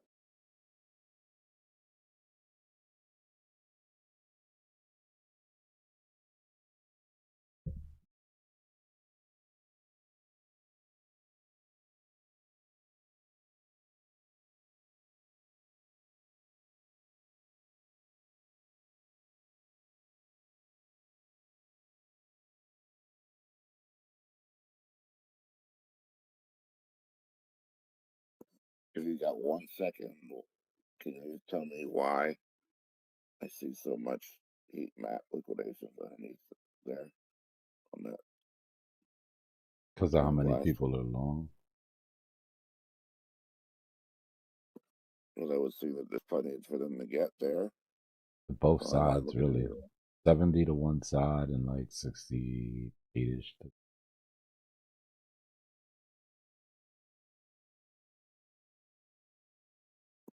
That doesn't contradict that there's nothing for them to get down there. Down where? What do you mean? The 12-hour heat map. Yeah, there's liquidity on both sides. We can see that. It's jammed to both sides. The difference is that the liquidity to the downside is implied that that's already going to fill.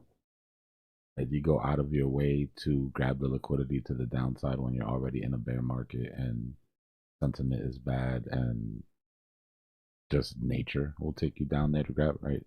The effort needs to be made to grab the liquidity to the top. And it had to be made, obviously, because we're only looking at the liquidity to 80. There's liquidity to 100. Every time it dropped, some of that liquidity above got further and further to take. Oh, okay. You know what I mean? So it's like, at this point, you know how we say they're not going to pay for the whole trip, right? At this point, it's like, I see. Retail needs to buy. yeah, like without the sentiment, how would they even go about going to get that? You know, you would have to inject so much, and injecting that much money into the sell pressure, you'd have to inject double, right? Because you got to absorb the sell pressure, and then you got to add. Just it becomes kind of nonsensical if you think about it. And the macro guys are already seeing the support, right? Micro guys already exited before capitulation. And macro guys have no interest in buying dips. Micro guys want to buy the bottom. Did they have the ability to do it really quick, like CZ doing something sketchy and ripping it up there or down there Somebody could quickly always in like 20 minutes or a half hour, somebody wrecking could all always these do something liquidations? And crazy. then just wondering, is there like still abilities to do that? You know what I mean? They pull a bunch of available coins off to also push it up higher, not even just price, but available coins. I don't know. Can the richest man in the world send this to 100K if he wanted to, or the richest man in crypto send this to 100K if he wanted to? Yeah. Well, they've dumped it, they've ripped it. He has a couple times. You've seen spikes on their platform. You remember you bought a Bitcoin super low because you were still on there. You remember what I'm saying? The point Just is that wondering that's if there's not something that can be investable. done. Just because it's possible doesn't, like, how do I take a trade on that? That's like, you know, you'd be betting on the most improbable just because it's possible. Could it be leading towards the Black Swan event? Yeah, you never know, man. You can't tell on those things.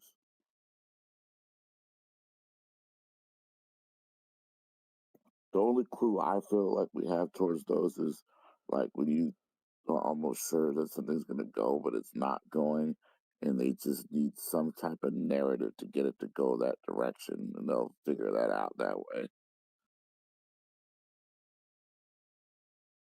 They wanted price to go up, all they'd have to do is stop selling. This isn't retail sell pressure. This is institutional sell pressure. And that's kind of what I'm saying too. So if they instantly just stop selling, take a bunch of their coins off the market and letting people start buying, I think it could go up pretty quick in a weird way.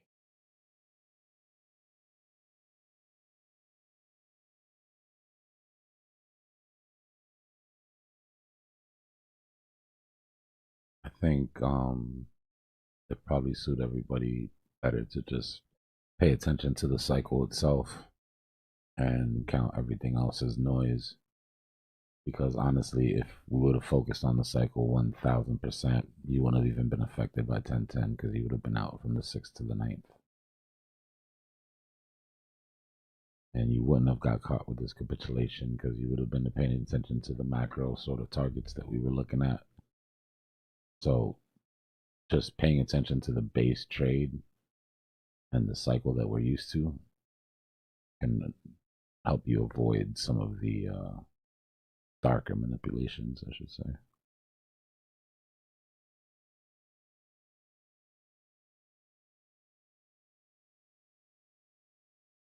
Rules that we have are because the game is dirty. If the game is dirty, I wouldn't have half of the rules I have. Hell yeah, it's dirty. The dirtiest.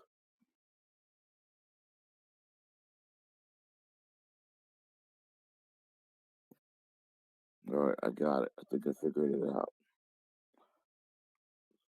CZ, he brings the first ever God Doji candle. Everyone loses.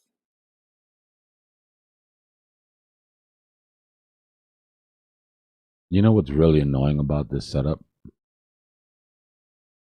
That if it wasn't for CME close being where it is,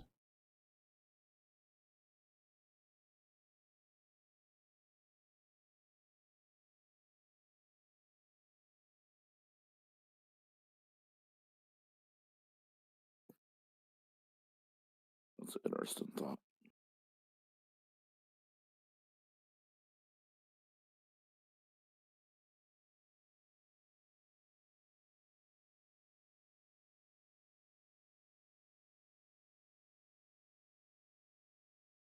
that would be the most beautifully classic textbook weekend trap.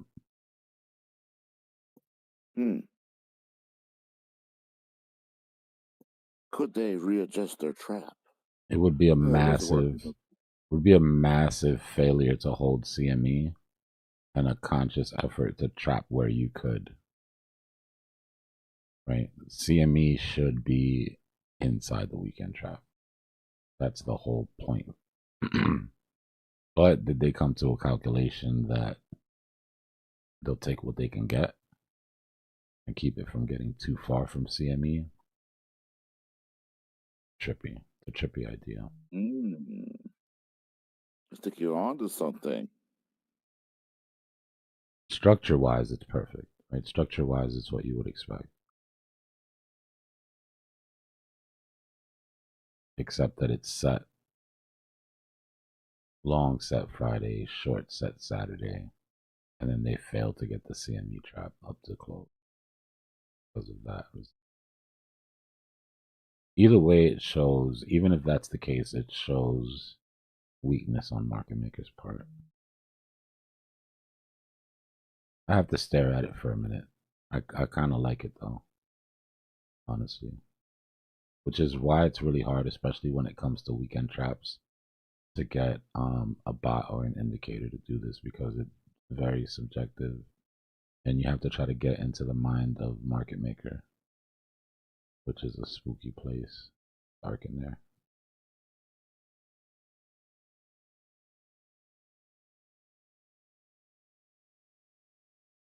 But am I just cherry picking trying to make sense of price action? Right?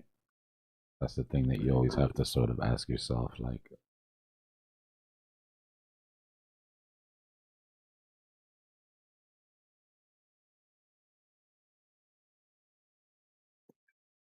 I think that makes a lot of sense, man. it does, and it also sort of gives us a framework to work off of, which is why I say I have to make sure that it's not just me trying to put things in a box that I can understand.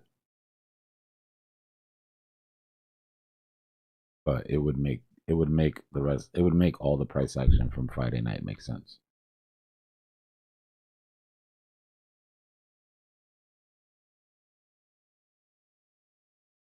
But that would be a really late weekend trap. I mean, CME closed here.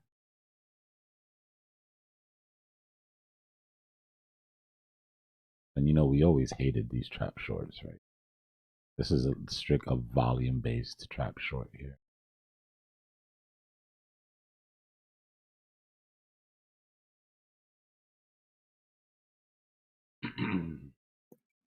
Okay.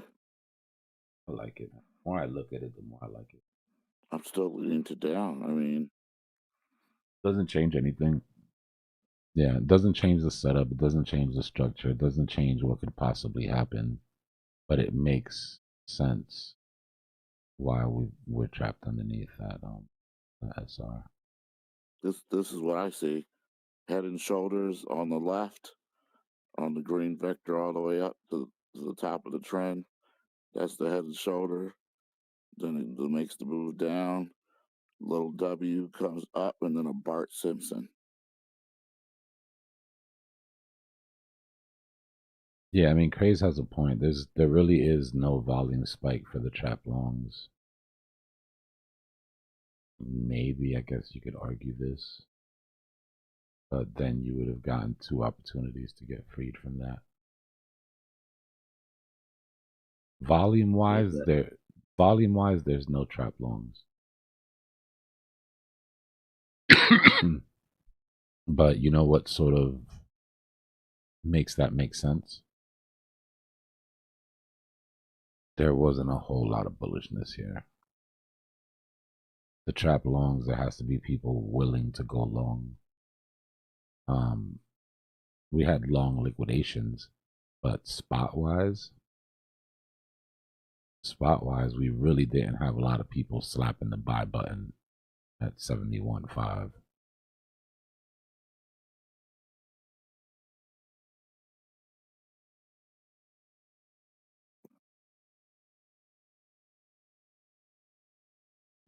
We're in a Bart Simpson.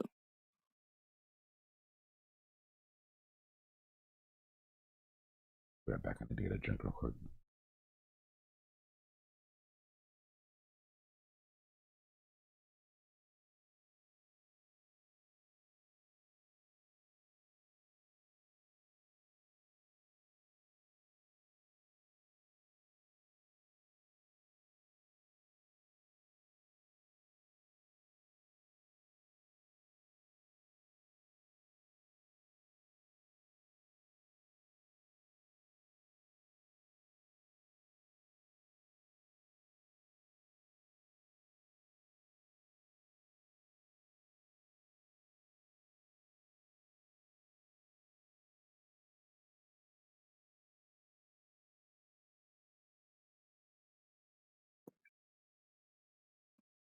If I flipped it over, I would be looking at the trap right here at the tops of the trap. If I flipped it over, it would be the bottom, the top of the weekend trap, and I would be looking to go long there.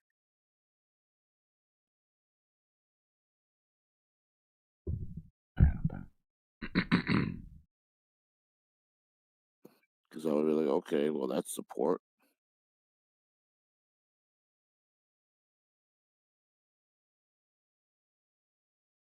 It keeps bouncing, bouncing, bouncing there. It doesn't want to go under it.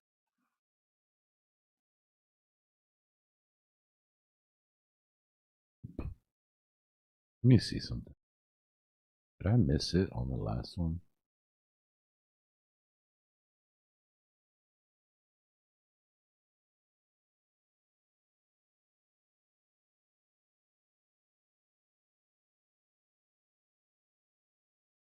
I mean,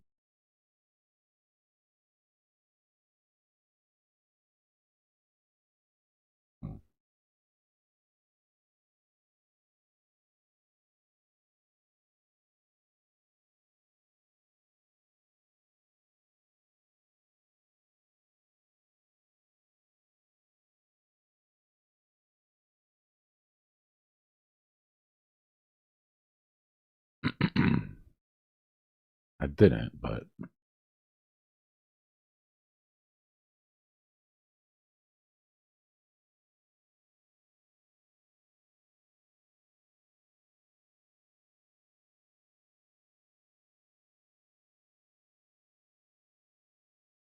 same kind of support that they could get over.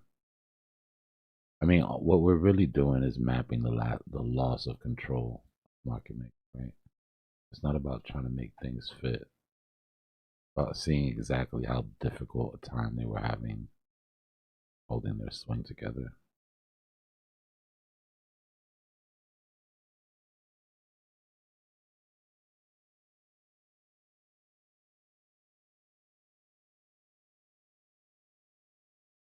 but no, it doesn't have the same.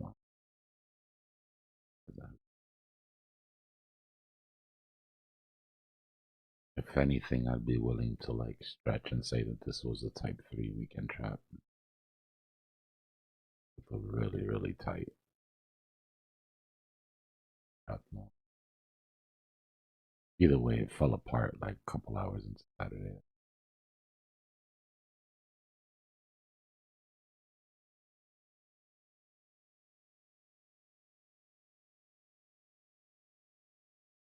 And Which you Binance is listing a shit ton of TradeFi. They've opened a TradeFi separate button. Yeah. I told you they miss retail more than we do. You guys like stocks now? We got stocks. You like gold? We got gold. You want to bet on the weather? Come on in. I'm surprised they're not selling Labubus and Pokemon cards at this point. Free Labubu with every new account. They'll soon be doing home delivery like Uber and all. finance, sports betting. Nope. I mean, Coinbase has prediction markets now, right? I mean, has it opened yet? I know they announced it.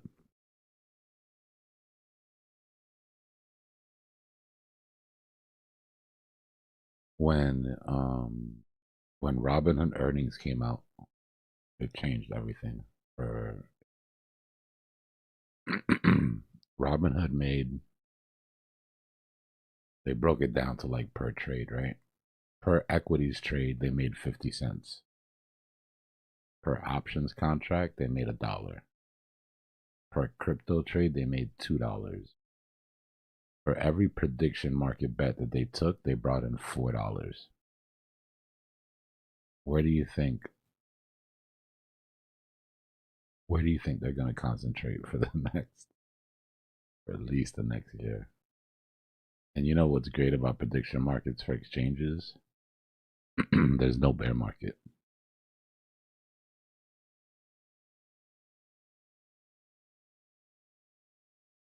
People are always going to want to bet on something.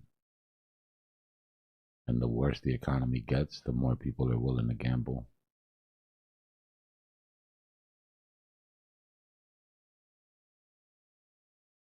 You think BNB is at a good price? Oh, what do you see on BNB?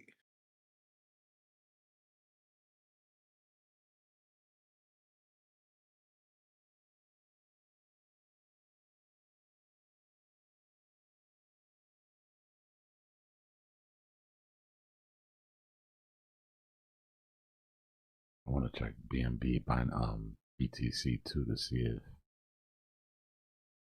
we have any signs of that same shit they did last time.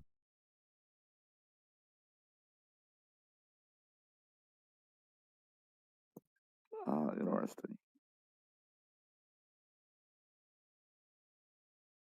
I've not forgotten about that. All right, so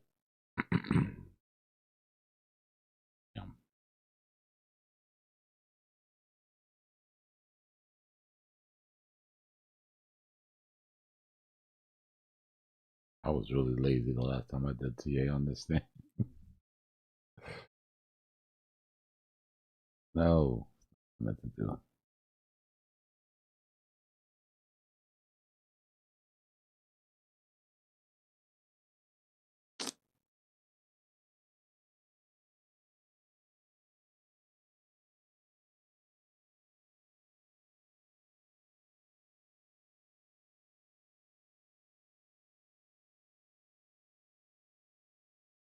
It'll come back. Take a look at. We're almost back down to the CZ manipulation line.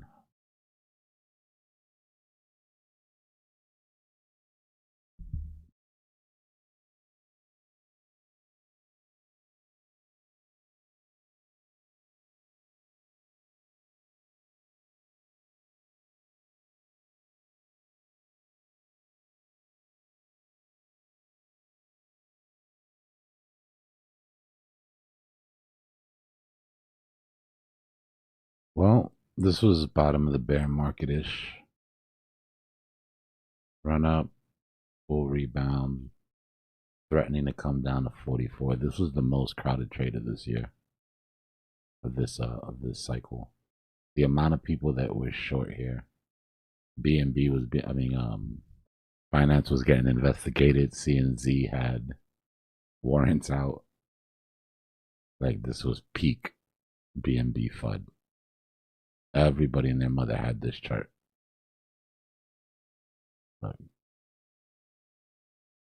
And they weren't wrong. But everybody was looking at this M pattern. And I mean, they weren't wrong, meaning it was there. And if it wasn't for some funny business, you would have gotten that. You would have gotten at least 40. Reason.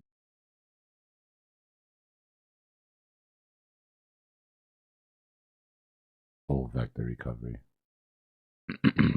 And then right here, they announced that CZ turned himself in. It was prison sentence.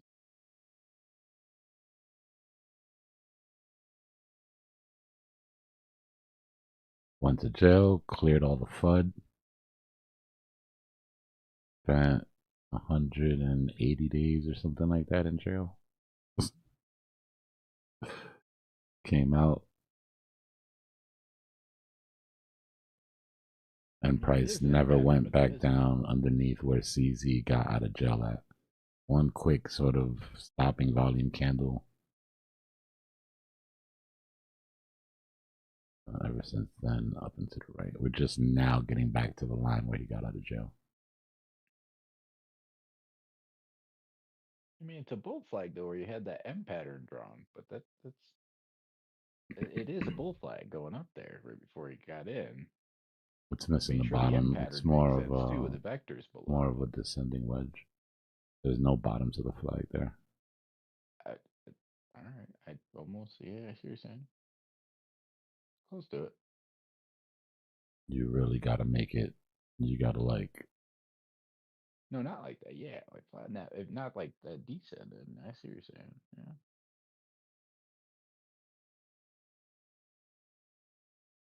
Reminds me of one of those old gangster movies where the mob boss goes to jail so that the mob family can continue to operate. Take the feds off their case.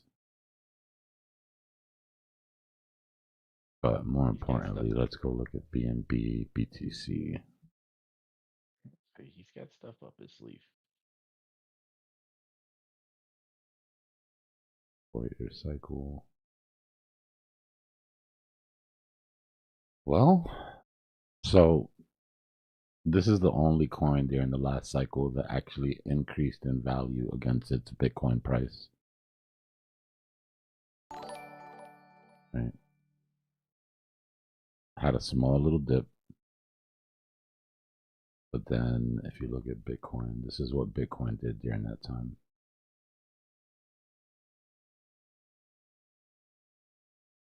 Right, dipped initially with Bitcoin. And then as Bitcoin had its relief rally, BNB just kept going.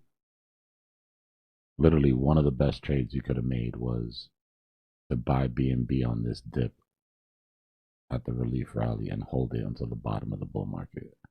And then sell your Bitcoin for, when you sell your BNB for Bitcoin. Deal with the 6 months. You heard the man, BTC to 0. So now, right, let's look at it. So this is how we reacted off the last.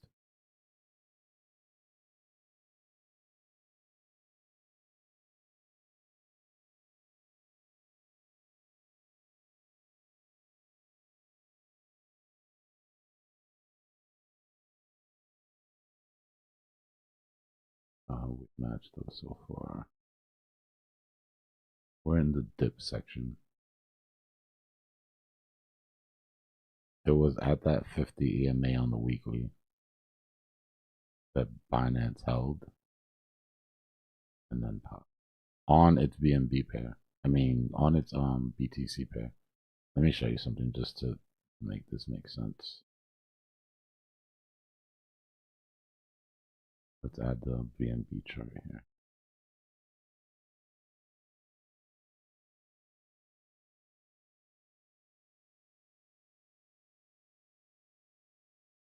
Because I want this to be really clear. When you trade this, right, look at what happened to BNB, the price of BNB. Right, BNB went down at the top of the bull market, right? It was supposed to. But at this point, it basically stabilized and went into accumulation. Right, just to give you an idea how different that is to anything else. Or something big like this.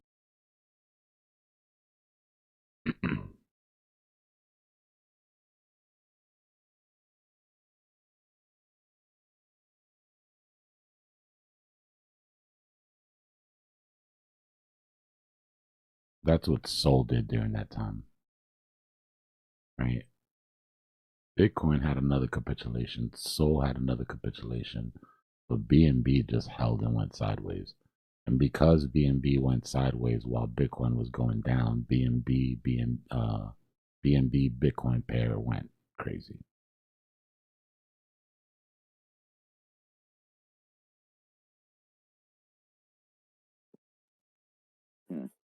But this is looking significantly more. I mean, maybe not. Right? We went into a flag. If you look at price action, we flagged out. Then we had 1, 2, 3, pretty big rip to the bottom. Percent.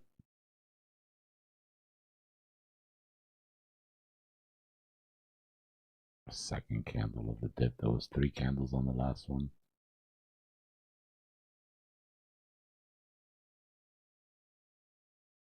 %, would be roughly the bottom of the flag. I don't know. All we can do is watch it. I don't expect it to play again. I think those hardcore BNB was selling tons of Bitcoin to make that happen. And after what they've just been through, I don't know if they really got it like do that again.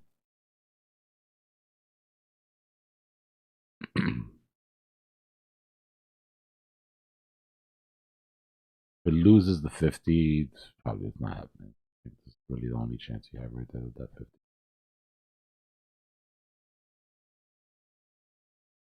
And again, you're betting on an anomaly.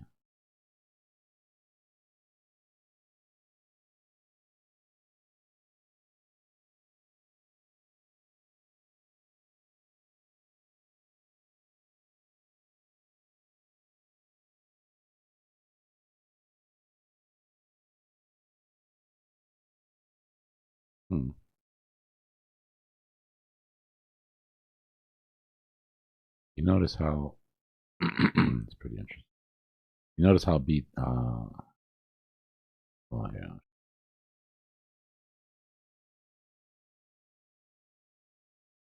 Notice how BNB pumps and then goes sideways through the halving.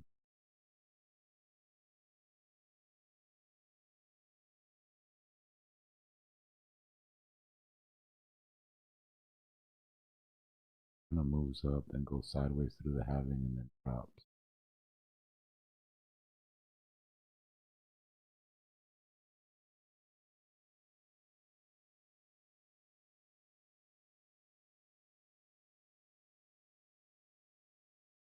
And then recovers.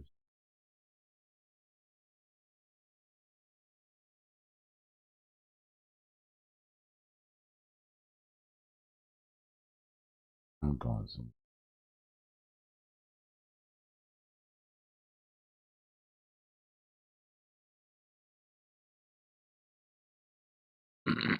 So, I mean, I don't trade BNB regularly. But looking at this chart, it would be hard for me to hold BNB through. It makes sense, right? Because this is BNB BTC pair, by the way. Once you go through the halving, then you get that actual Bitcoin move up that then drops you on your BNB pair. But in other words, if you're going to play BNB early, the halving is a good time to switch to all these here Bitcoin pumps.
I'm going to keep it like this, but I'm going to put both traps because we need to bear witness to that. That looking back in the future, this is going to be helpful.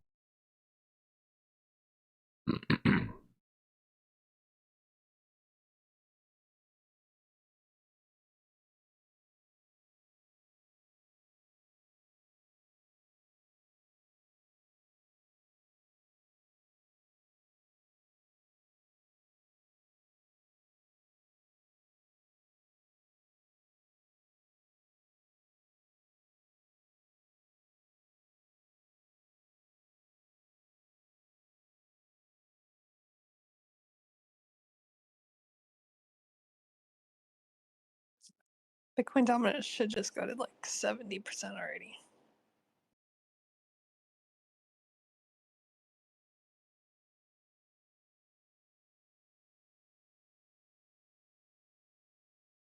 Happen? Bitcoin dominance should just go to 70 already. Do it. Do it. But dominance popping does mean that Bitcoin is getting some love here. So the idea of it actually breaking out is higher chance right now. Yeah, I'll probably get stopped out my trade right here.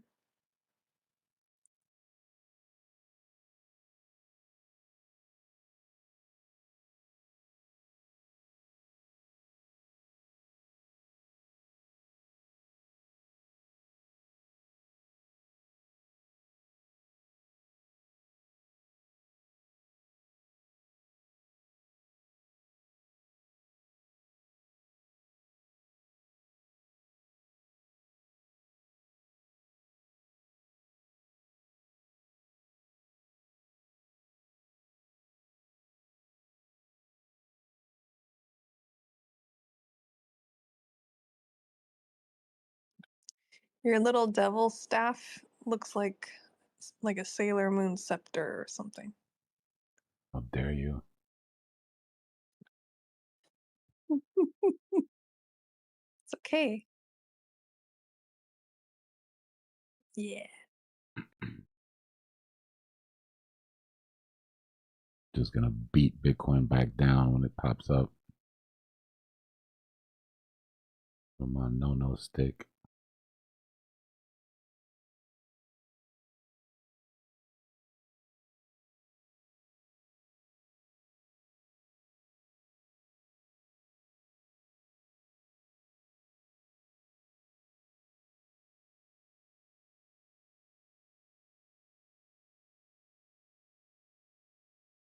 you go to lower time frames, there's still some decent liquidations. But we are getting through 100x.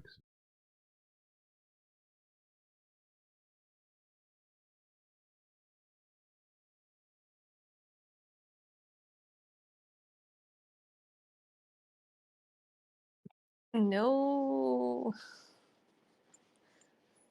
You're long? No, my TV remote is way over there and I'm laying down. What the hell? And an ad just came on your YouTube channel. Those shits are loud, aren't they? It's mute. It's muted on my TV, but yeah. It's always the same one. It's like this running one for a shoe. And she's like, I brought my mom to get a shoe.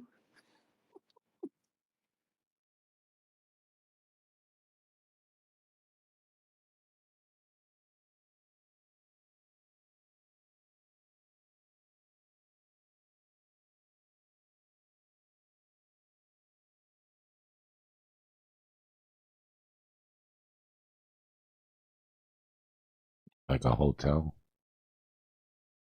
Because it said you need one of those remotes that are screwed to the night table. Like one of those, like, per hour motels. A little chain attached to it and shit. There's a Bible, but the back of the cover is crazy glued to the desk so nobody steals it. You gotta just hunch over the desk to read it. Yeah, I went to this hotel to read the Bible.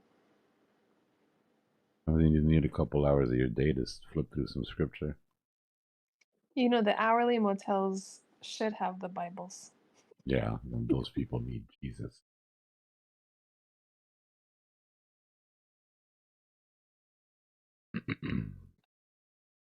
Got a regular motel and waste half of the money like the rest of us. Yeah.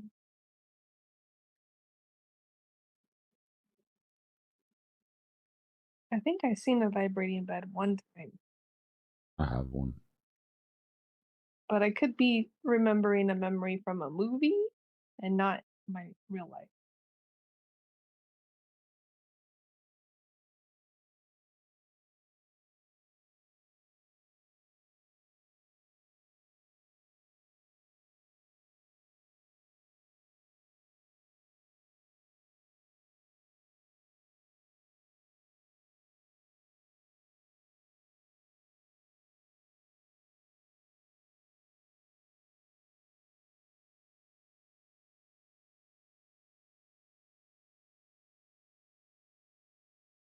It really does look like I'm up there just patrolling resistance.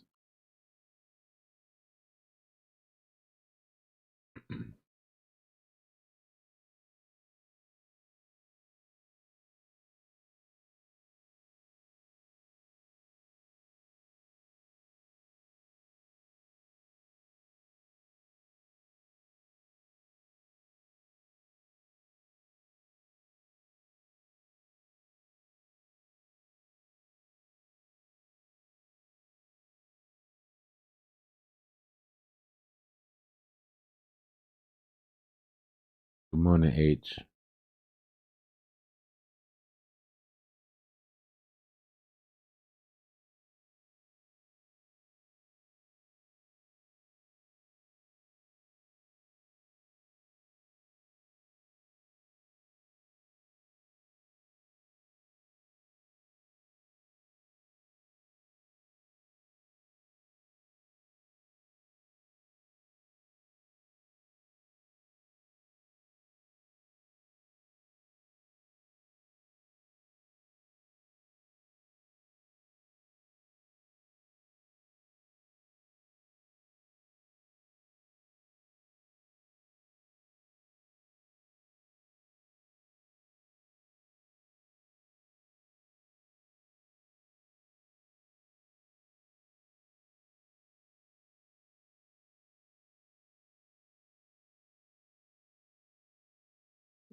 Did you just pick someone up and drop them?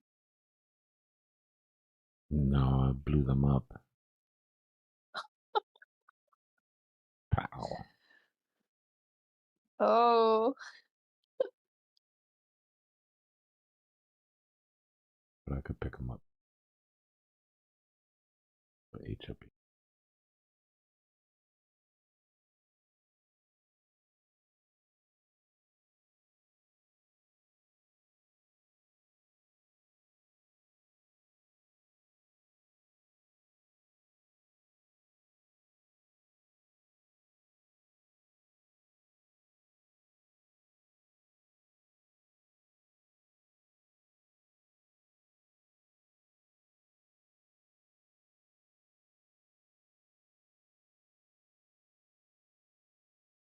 This is unfortunate price action. Like, we waited that long for a break, and that's what you're gonna give us for real?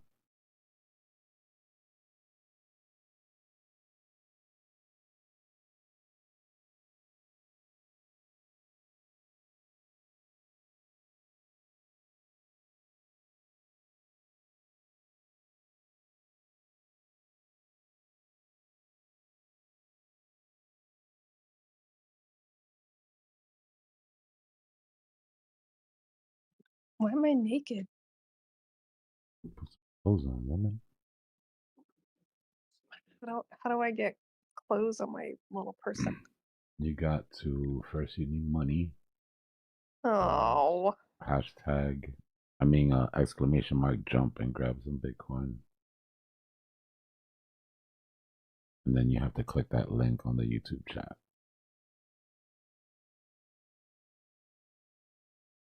Or you can press exclamation mark random and it'll give you random outfits, but you can't pick it.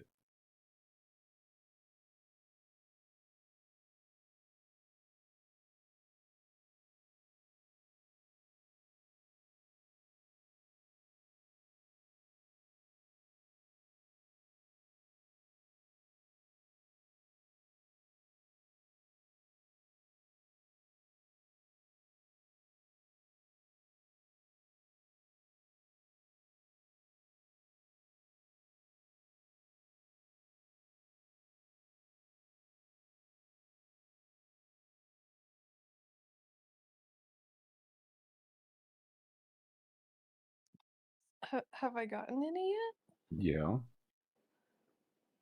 Oh, there we go. No, nobody else jump. No one else.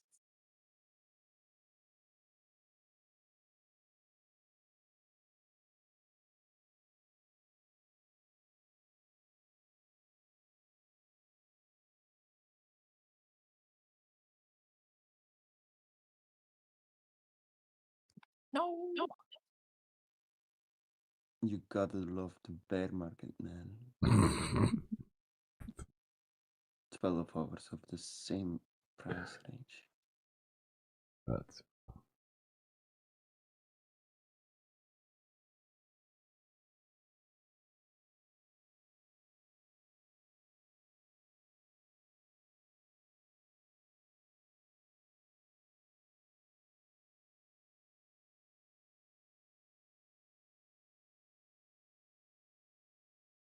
you haven't even put any clothes on and you're trying to play slots. You're a lady. Just But I because need more money. just because Doge Viking is walking around naked doesn't mean it's okay for a lady to do the same. What? But I only got 250. I don't know. I don't know I how think much that's money. enough to buy stuff. It's not. The stuff isn't expensive in Oh, okay. the store.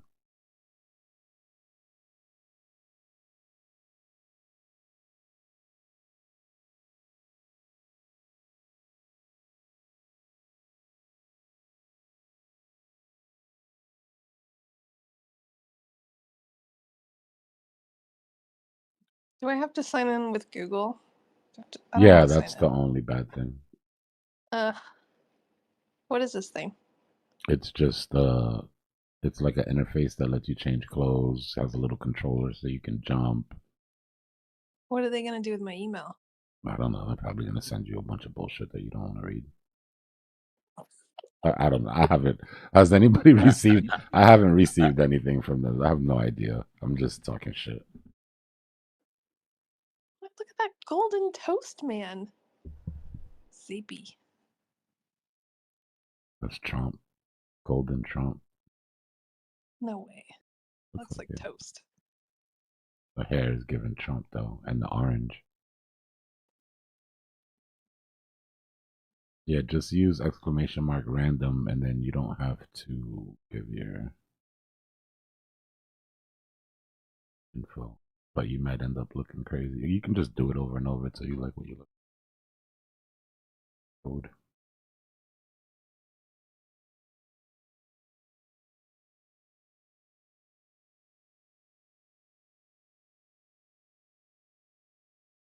I mean, if you want to be basic.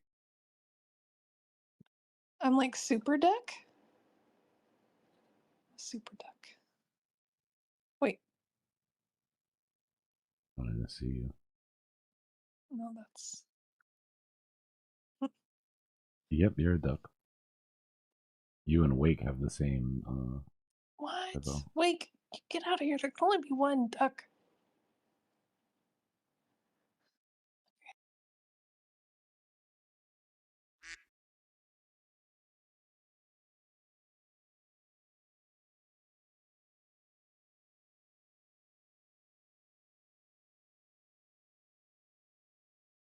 Who's good, Ghost?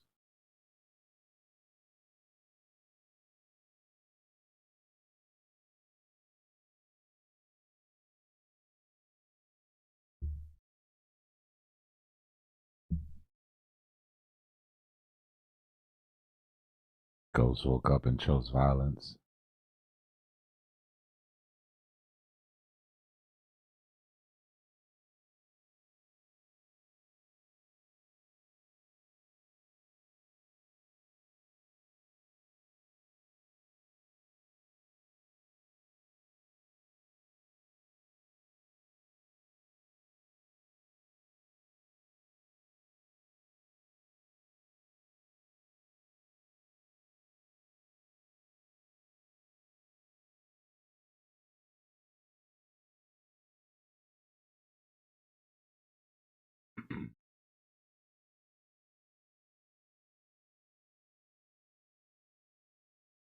Oh. No. You stole my fake biddies.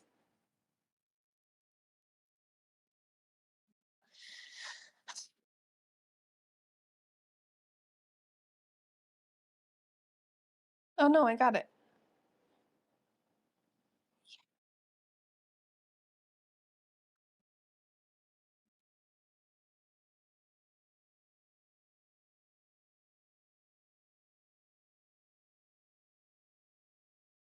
Right.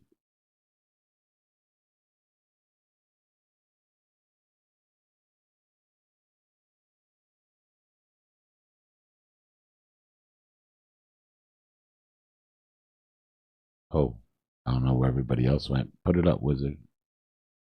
Wizard and Zappy 1v1 in.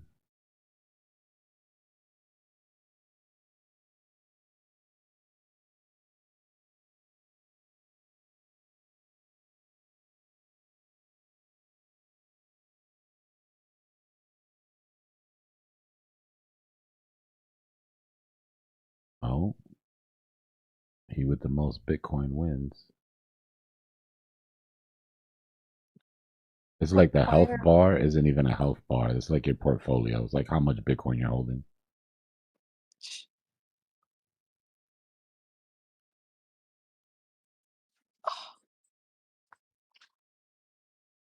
This is clutch. Whoever grabs that last one is gonna win. He just stabbing him in the back while he's and then he turned. Oh nah. Why did he stop right before the Bitcoin? That was bad RNG right there.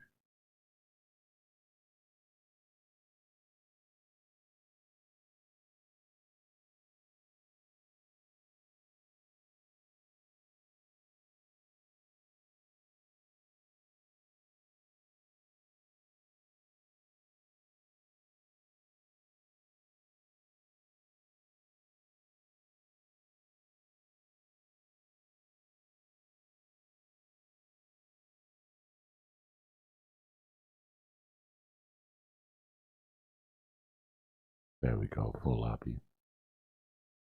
I'm landed at Tilted Towers. Let's go.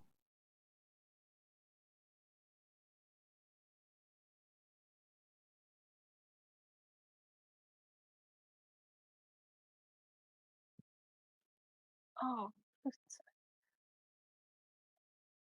jab, jab, jab.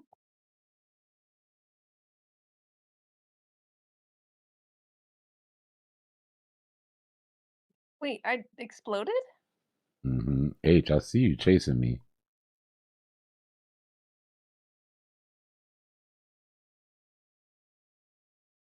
Ghost with the early morning win.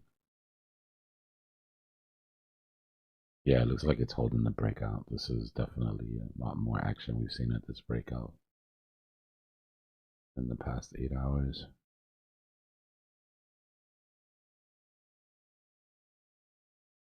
Good shit, yo.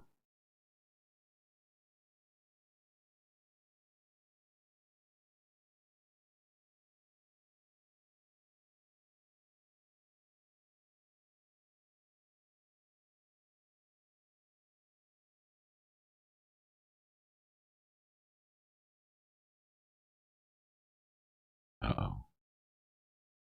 The cunning god of death sounds ominous.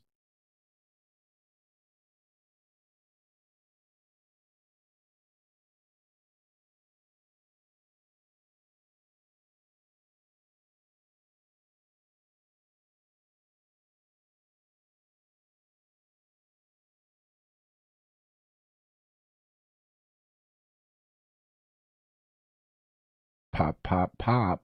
All right, 100Xs are gone.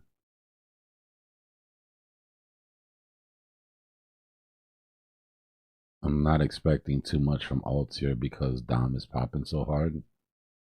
As you can see, like, we've got some green candles on alts, but it's not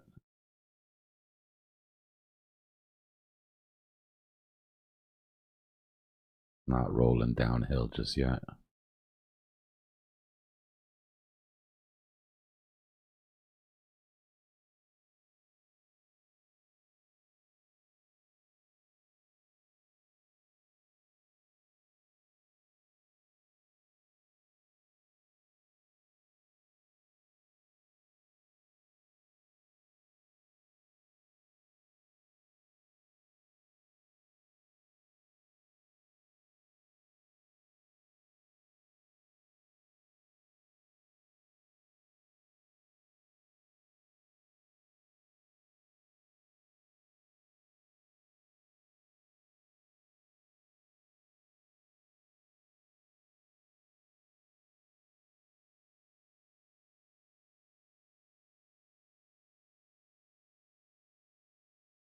That was a nice hit.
This should be entertaining.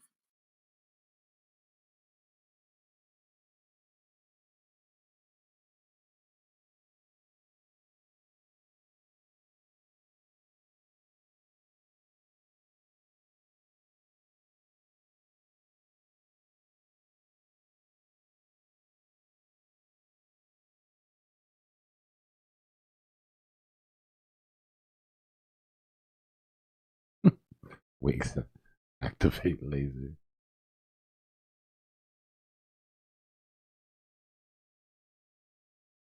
I don't know, but somebody needs to heal me soon because I'm over here bleeding out and on fire.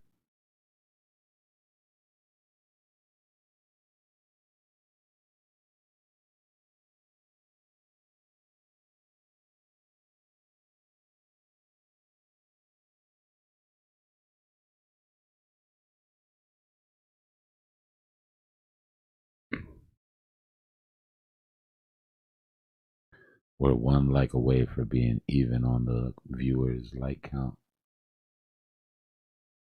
Stop that like button.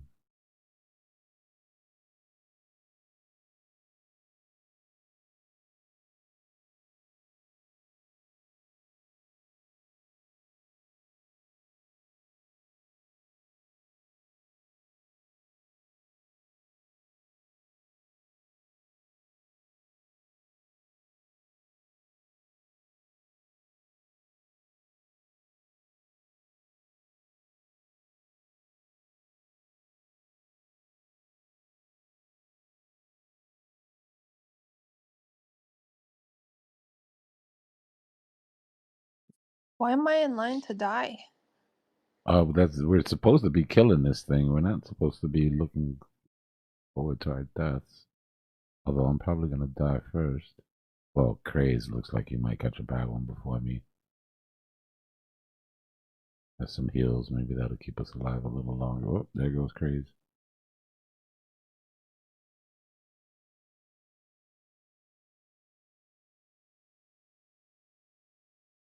Tell him, H. Unhand me. Unhand me, sir. I've got a green claw. Is that like a secret power? I don't know. I had this little look. I got a little like baby following me around. I don't know what it means. H just poked it with a sword, blew kisses at it, and ran away. I got stopped out of my short.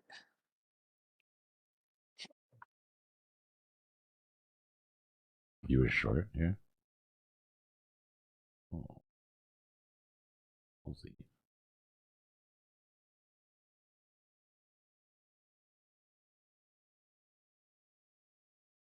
Any trade, either direction, long or short, right at that point. Ballsy though. When did you take it before? It's an old trade?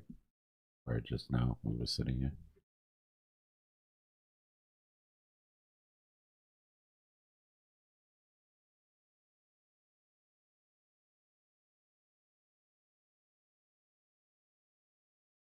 We listen, but we don't judge.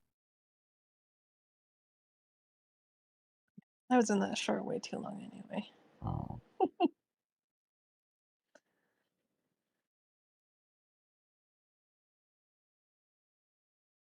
What's funny is it'll end up going down anyway later. Yeah.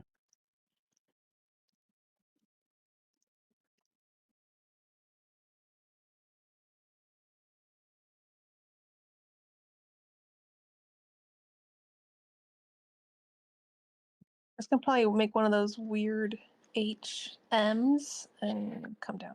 So it's like 2 Bart Simpsons in a row, but it like makes these like a weird M. And it comes down. Nice. Lane cleaned up the boss. 1,000 gold for everybody. Yay!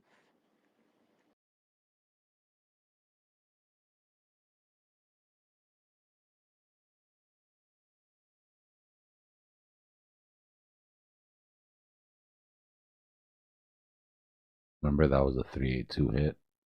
So move up to the top of the weekend trap, builds that W pattern.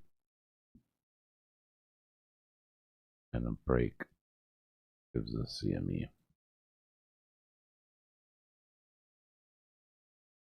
That's a tall ask. That's the lineup.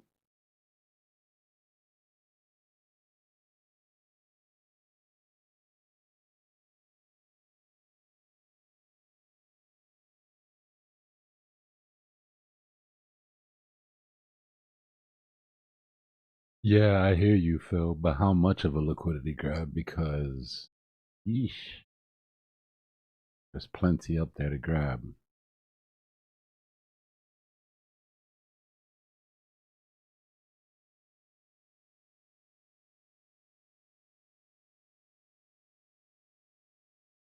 First things first, we need to break this bearish channel. The measured move for this bearish channel is just the size of the channel now, because it's extended long enough to disqualify it in my.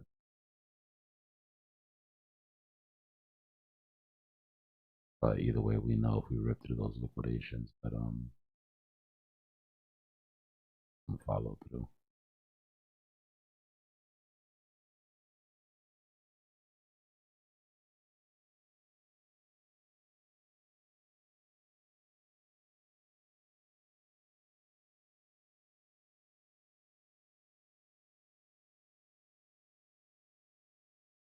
If anybody's awake to see it, holds.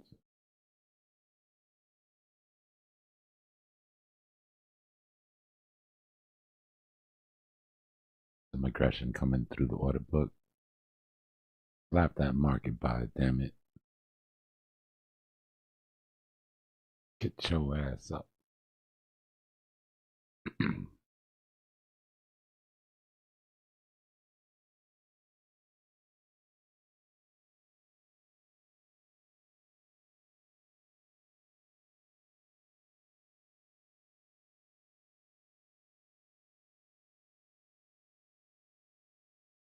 All right, let's take a look at alts, silver weight.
SKR is not reacting at all.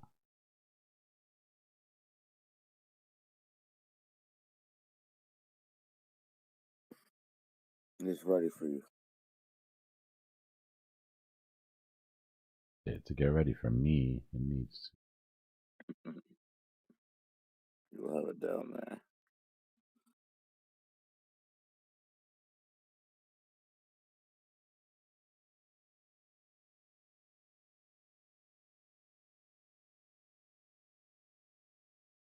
Unless it wants to give me.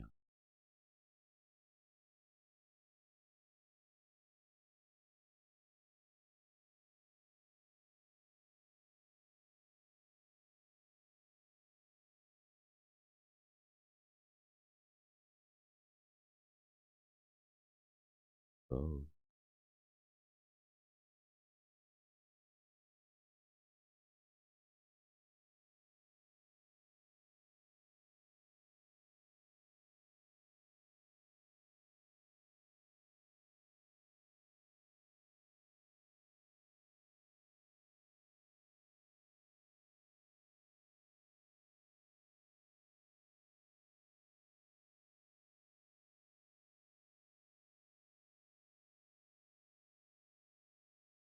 Hmm.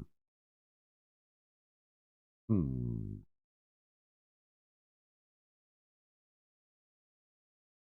Same measured move I already have drawn out though. I'll be back.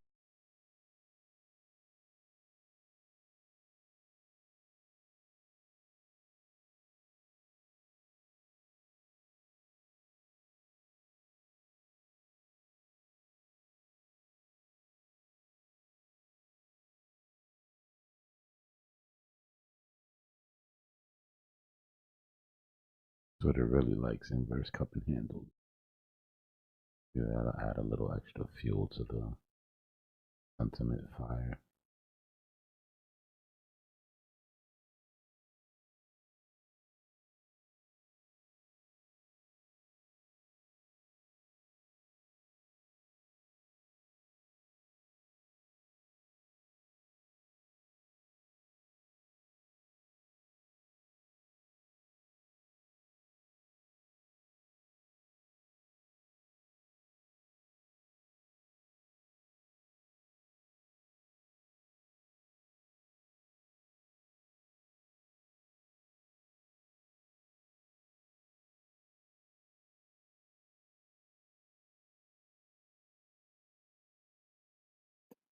Well, that's not a Bart Simpson.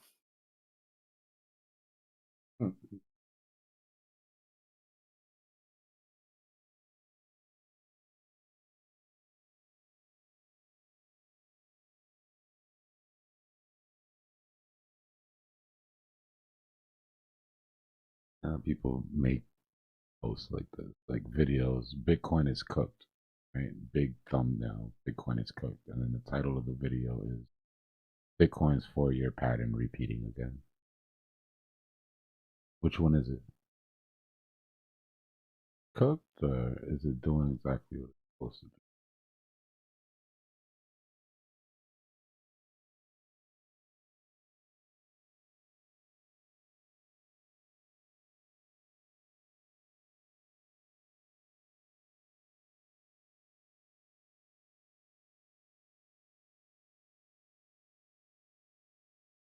Ah, they're back in the original trap again.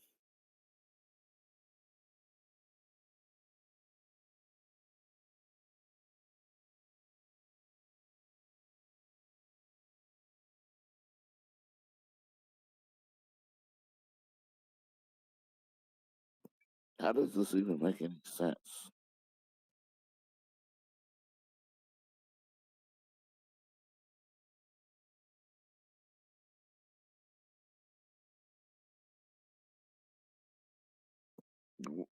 I didn't even see liquidations there. Yeah, that definitely. I must have not seen it when it took it.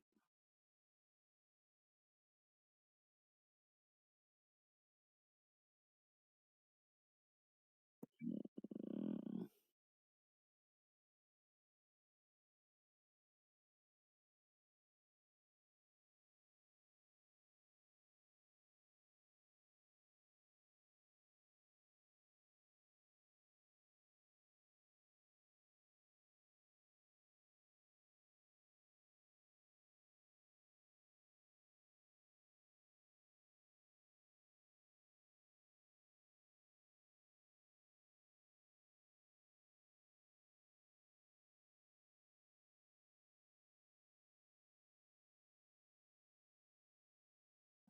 Maybe the trap is both of them combined.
I mean, it's a good start. I'm not gonna lie, structurally, it's a nice little parabolic curve.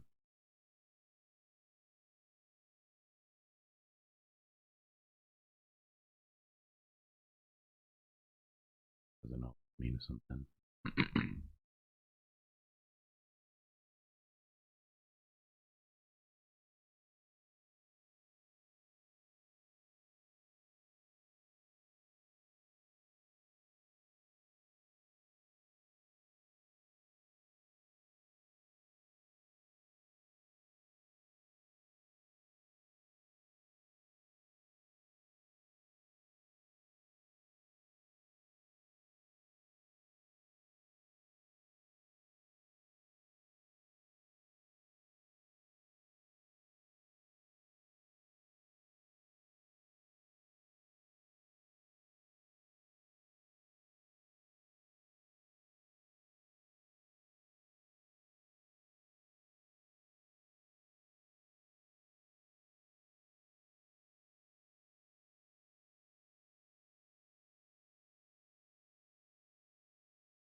No, your screens aren't broken. There's actually no liquidations above for the first time on the 5 minute in a long time.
Okay, Bitcoin, you can stop pretending.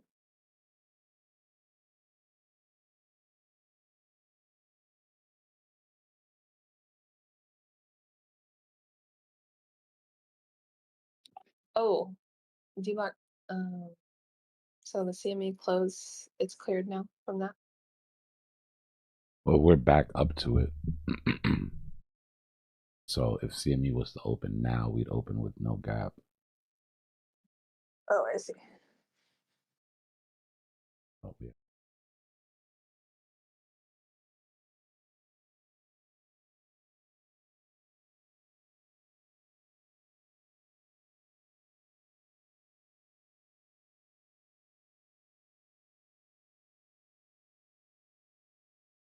Such a strange trap.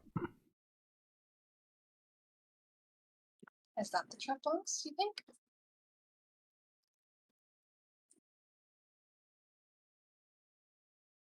I really don't Or know. does one have to happen before the other? Yeah, I mean, Or does the whether either side that gets trapped, that's how we're going to assume that the false move is going to be. But as far as what happens here, if we just end up trapping back in our original weekend trap at CME, or if that range that we created, that anomaly underneath, sucks us back in, very interesting. Interesting trap. Either way you look at it, it's a loss of control for market maker. He's fighting for control. They're definitely fighting to hold this thing together. But the anomalous nature of it lets you know that they had a difficult time.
On the 15-minute, yeah.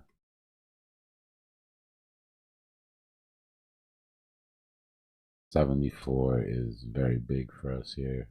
Even if we do get to pop, we have to get above 74. That's the macro support. This is my opinion where sentiment changes.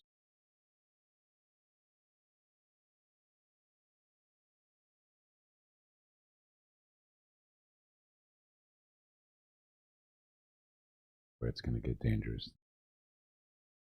What I mean is sentiment will change and people will convince themselves that that was it.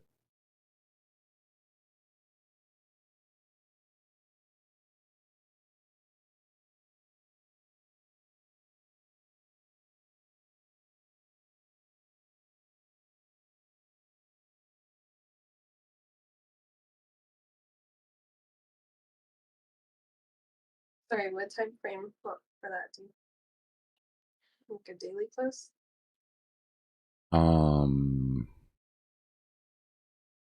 Yeah. Yeah, to be safe.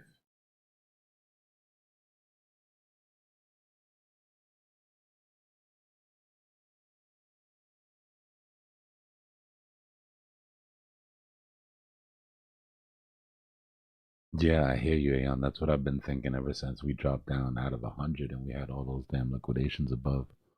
I was like, for sure they'll go up and grab these, because why would you want to leave them behind knowing that it'd be more difficult? But market maker hasn't had his way in quite a bit here. Need to see him get some of that swagger back. Last 2 weeks have been like negative 10,000 aura.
It's a pretty long deviation.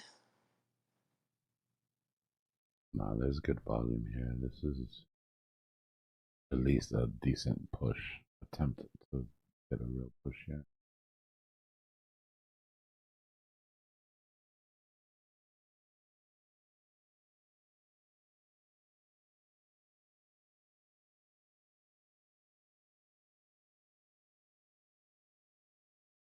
How long has my camera been off? I thought my camera was on this whole time. Aww.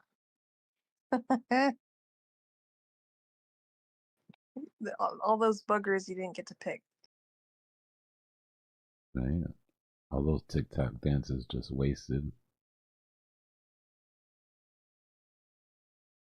Feeling it too.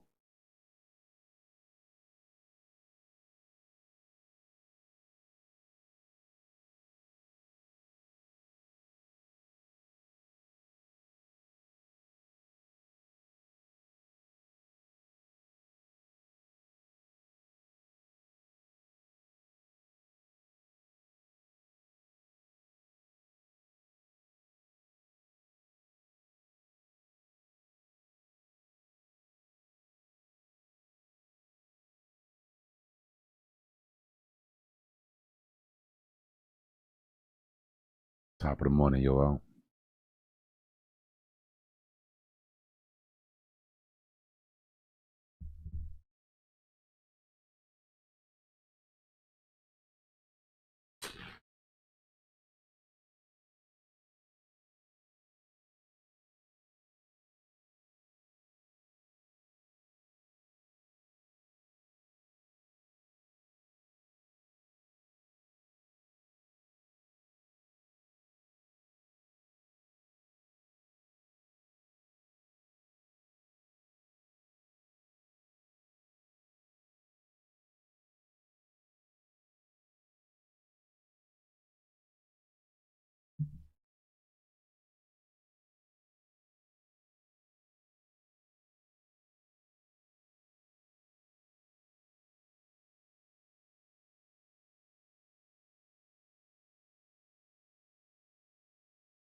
All the psychological levels are in.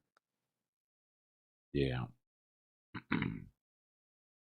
Another reason why I was looking at that weekend trap at the second one at the bottom, side-eyed, because it was perfect. Like high at the top, like low at the bottom.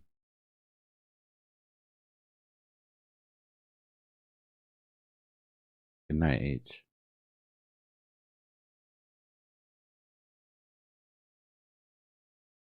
Yeah, no, I'll be in bed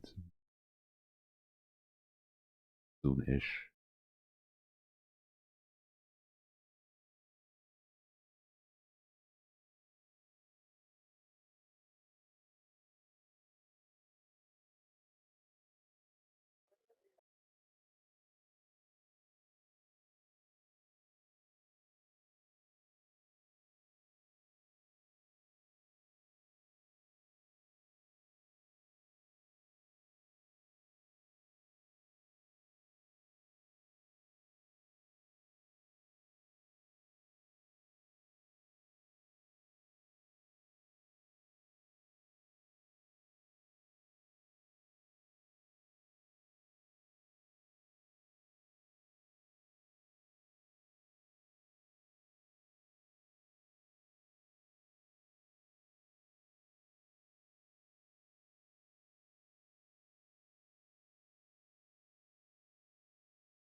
If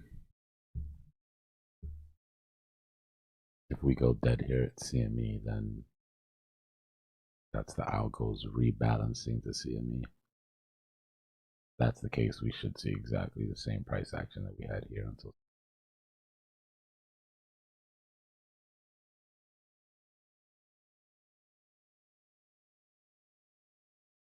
Hope that's not the case. First sign will be the consolidation. If you start to see us consolidate here at CME, sign that will stick.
It's almost my birthday. I'm sad about it. I'm just tired. When's your birthday? I don't know what I'm gonna do. When is it? 7 days.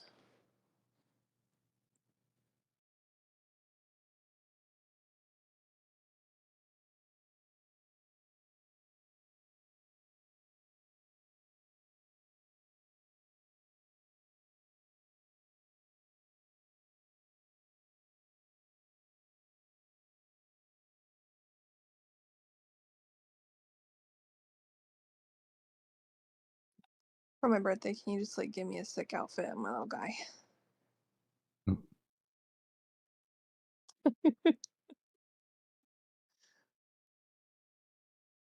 I want mine to look better than Ghost's.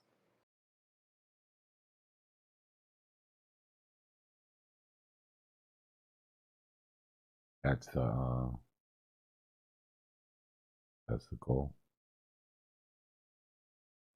Well, he looked like a raptor.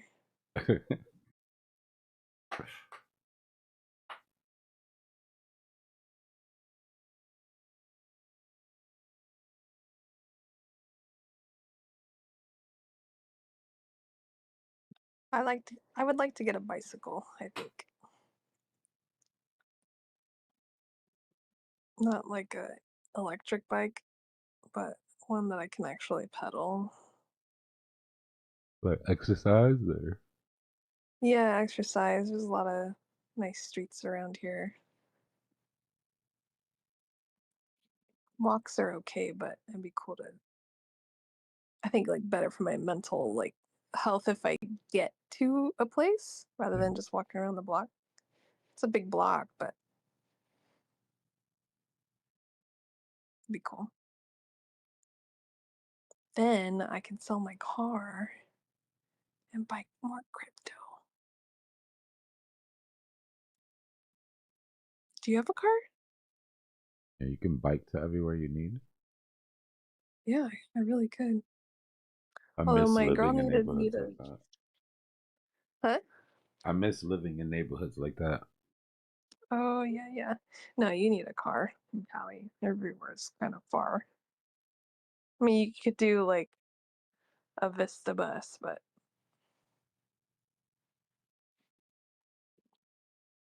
I had friends that were visiting from Europe, but they're from here, and they were just making fun of me, like, I gotta drive everywhere, I gotta drive here, I gotta drive there. And I was like, do you want to ride home?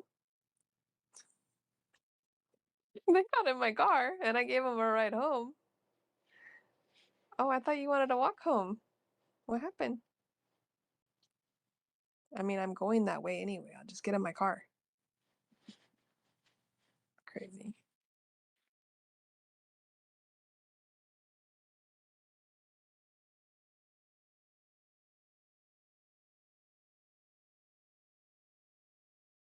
There's this documentary I watched about that. Like, even where they put sidewalks that are really long and like next to track homes, and then the other side's maybe a field or something, but they still put a sidewalk there. And it's like, people aren't gonna walk that. So you have to get in a car. You have to drive to the store. I don't know. It's hard over here with that one.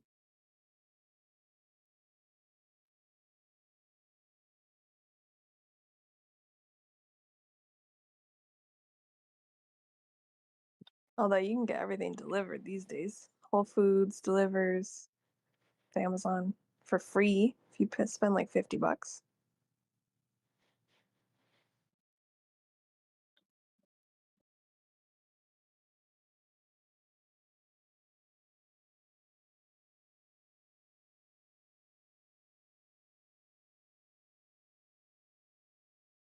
Dang, yeah, that'd be crazy not to have a car. It's like the first thing you get as your independence over here. It's your first goal. In New York, you can get by. I mean, there's plenty of people that choose not to buy a car in New York because it's super inconvenient depending on where you live. Dang, In Miami, it's impossible. You could just jump on the bus, jump on the train, you'll get to where you're going. wow. But like, not if in you live Miami. in the city, you have to like buy a parking space. People that pay like mortgage prices on freaking parking spaces in the city for a reserved spot, thousands of dollars a month.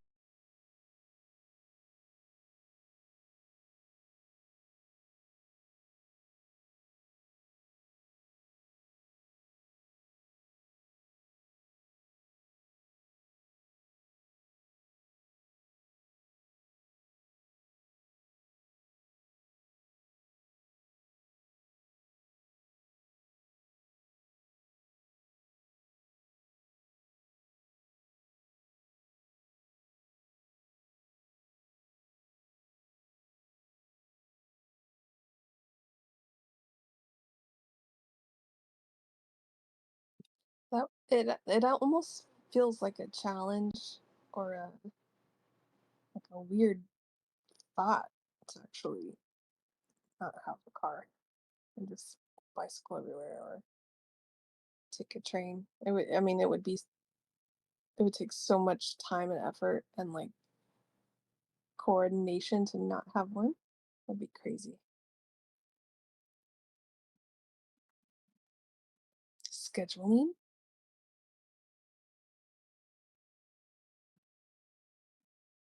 I don't know. I've never ridden a city bus before. If I rode one at Disneyland, that's about it though. I don't know if that counts. Yeah, we grew up taking the train and the bus. Second nature.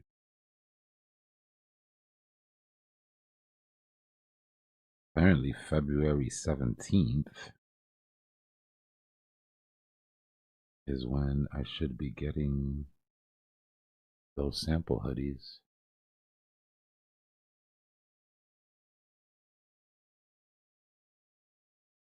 One, I just like getting. Two, I love either. That's cool. You could put it on like a mannequin right in front of your camera in the foreground, like where your Christmas tree used to be, but like closer to the camera. little light on it. Non-spinning little rotational platform. Yeah, it gets a shoe. Oh yeah.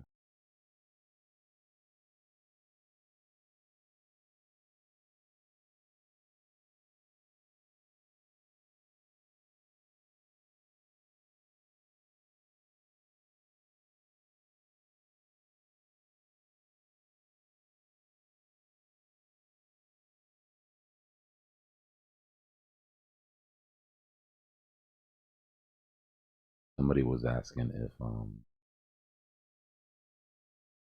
there's gonna be t-shirts too, because where they live it's too hot to wear.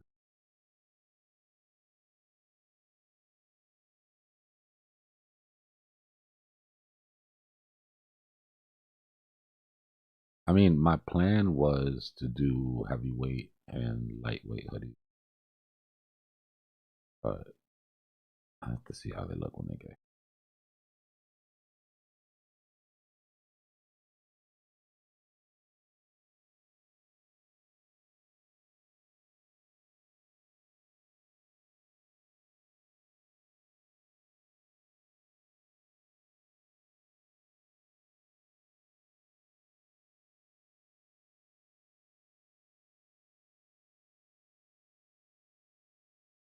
Yeah, you can get thin weight ones.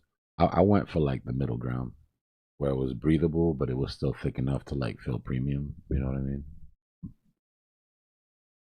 You don't want a hoodie that's gonna fall apart in the wash.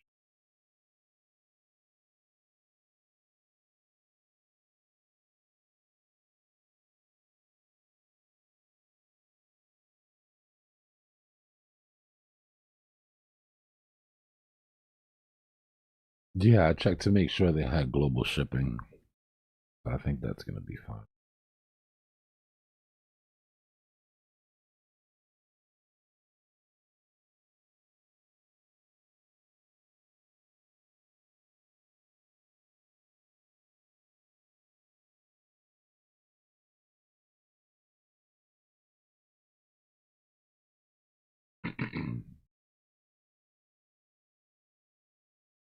I figure a good hoodie to wear in the AC while you're trading is always good to have.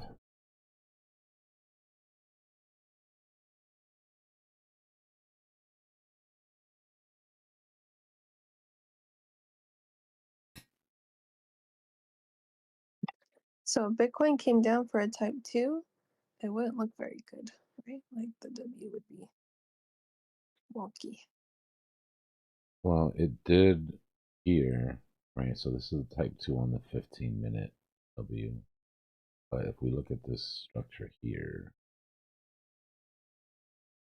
then we already have the W. Right, the W's. Problem is we couldn't get over that. Get over that distance.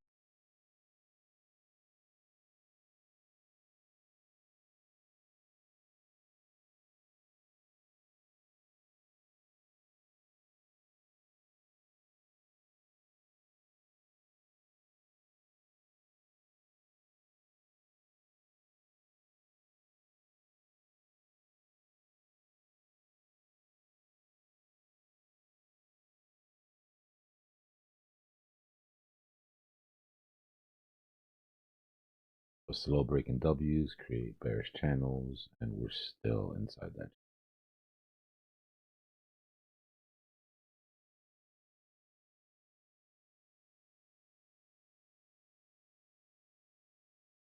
Yeah, Zappy, I'll make 100% sure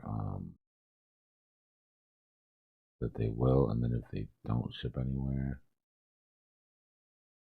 then I'll probably just try to get some inventory in stock and help myself.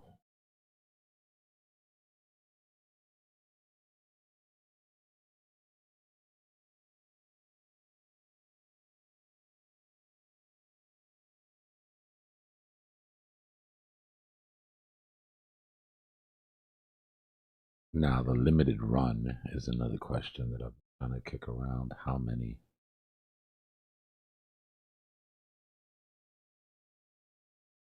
Want it to be limited, just because it'll be cooler. Reward people who get in on it early or whatever, right? But I'll limit it.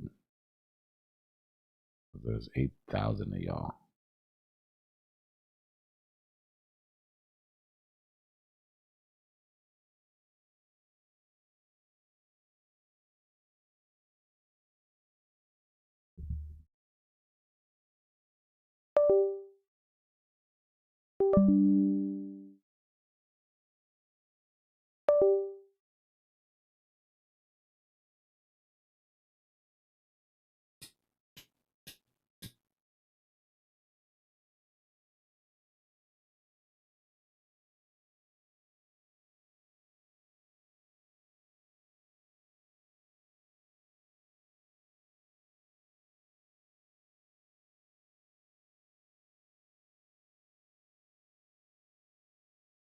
Maybe like a run of 200.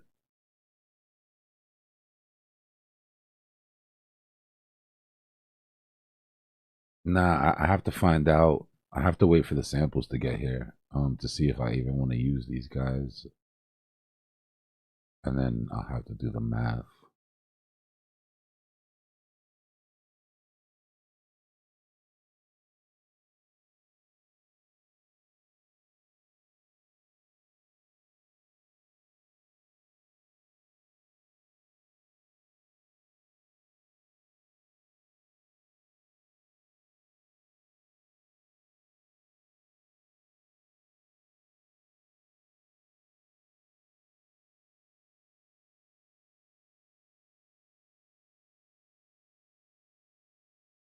Yeah, I'm like way up on higher time frames though.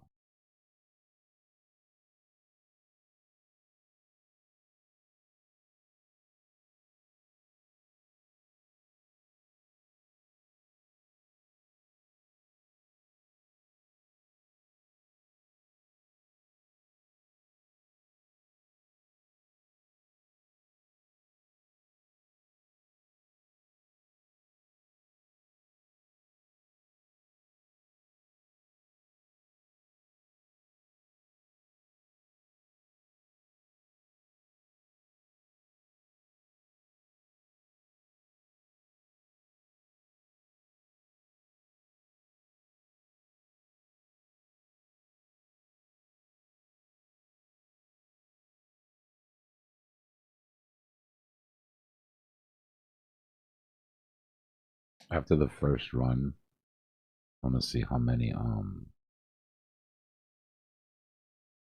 ladies are interested, and then we'll try to do like a more like girly cut hoodie. But every girl that I know has always stole my hoodies, so I figure guys' hoodies are good enough for everybody for the first run. Ah, that was a strange sentence. You're making hoodies. Yeah, we were just talking about the merch. I didn't hear the first part, just the last sentence. This was like, ah, yeah, hoodies. I didn't know that. I'm waiting for some samples to come in now. I'll show you. Look.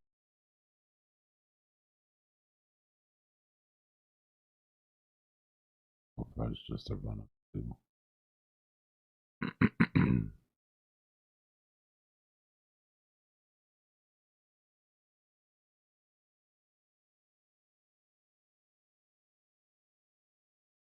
The front of one. This is gonna be the limited run. This is like a Chrome Hearts sort of inspired vibe.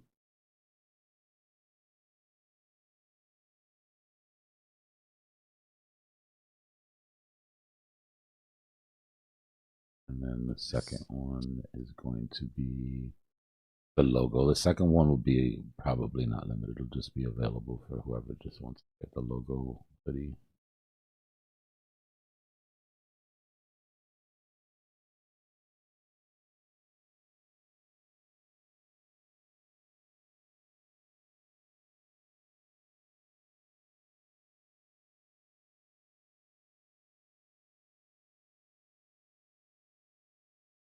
Got the 2025 bull market badges on the side, on the sleeves.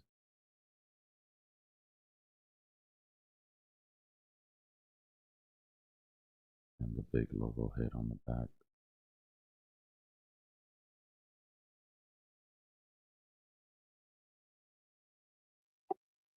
Yeah, I like this one.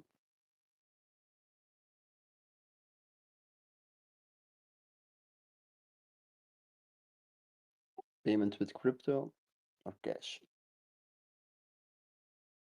I have to see how the store sets up. I'm trying to see if I should do it through YouTube or through WAP. I think through YouTube is better because when people come to the channel, it'll have like the pictures of them underneath on the store. I have to see how the payments work on that.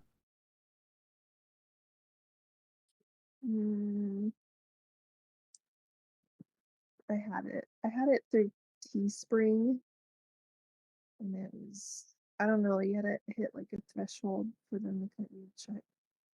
And I had a few people buy some water jugs, some tumblers, and I didn't see a dime. Through YouTube? Mm-hmm. WAP is cheap. WAP only takes 3%, which is decent. That's like Visa, right? Basically, Visa charges. Mm. Are you? I mean, you can have. I know you have to have 10,000 subscribers in order to display your merch. Oh, is it? Maybe. Okay, so then maybe that answers the question Mhm. for me right there. I have to wait. It's cool either way. The WAP would be cool because the link for the Discord is there and everything. Yeah, that'd be cool. It's better to have like your own private stuff. Yeah, 'Cause YouTube just takes so much. they do. They do. Somebody told me the other day, they were like, I have to do it too. They're like, why don't you put your Cash App next to the Discord and YouTube logo on the screen?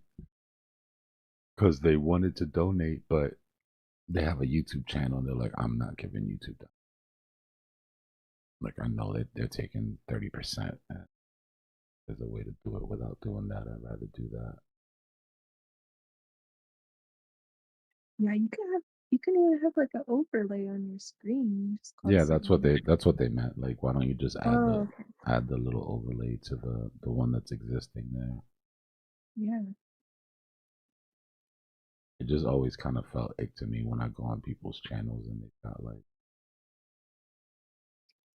I mean, you're slowly coming over to the dark side anyway, asking for likes and yeah, asking for likes so is put the it up there. asking for likes. I'm not gonna lie, is the like nastiest part of this. Hey guys, there's 100 of you in here, and only 15 of you like me. Like, every time you say it, I'm like, shoot. but I mean, it's what you need, right? If you want it to reach people, I mean, not I love y'all, but like I want to help as many people as possible. So yeah, there's some of the shit you have to do, but some of the shit is off limits. So I don't care. I don't care what happens. There's not gonna be any like clickbait thumbnails or oh shit faces or freaking other And shit. it's on the peak. Nah, it's just about trying to keep that YouTube algo happy at this point. And obviously trying to make sure that the channel pays for itself so that it's self-sustainable so we can do this for a long time.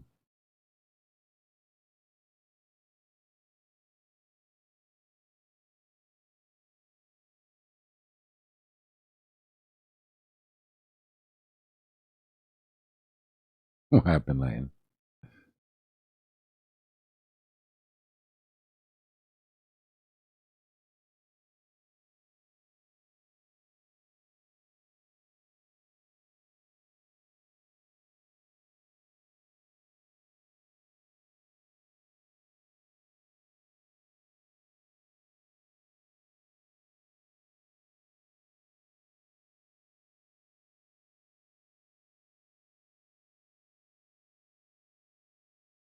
Oh no, you ended up breaking out of your descending green ingot pattern.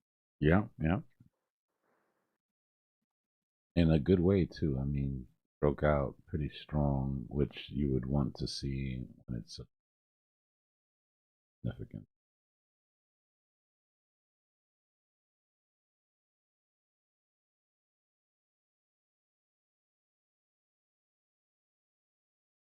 But it's got to do so much. Good start though.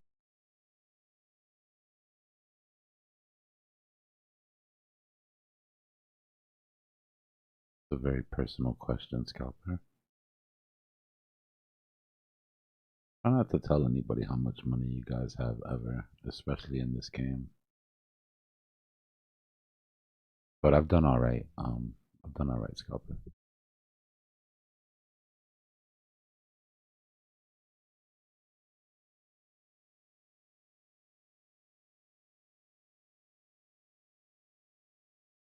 So Dbloc. It would have been a The next lot thing. faster if I didn't round trip my first bear market. Let's just put it like that. Like round trip the entire thing. Even more than a round trip, because a round trip is getting back to like break even. I round trip, try to save it, ended up actually negative. Well, underneath what I started with. Bad. Bad, bad. And then, you know, spending 200 Bitcoin on a condo, probably not my smartest or brightest moment.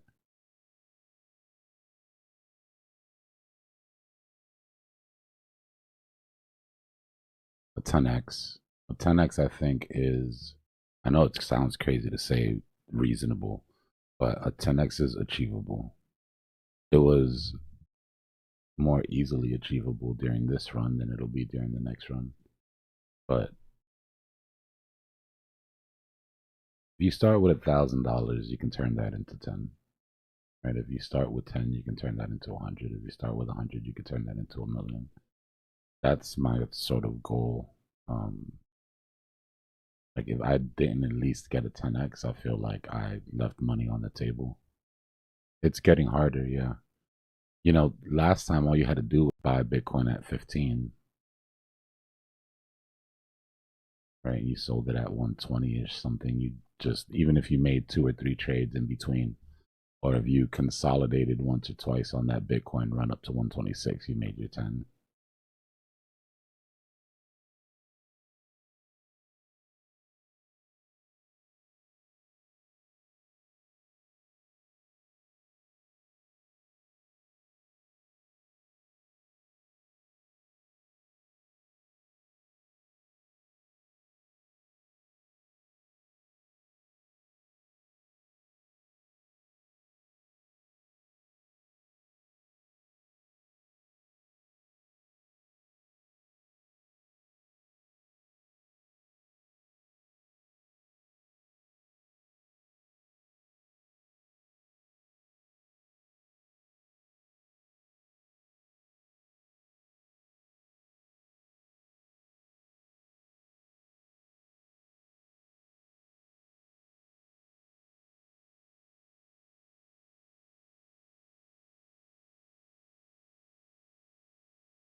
Those guys aren't very big 4-year cycle guys, and more his brother.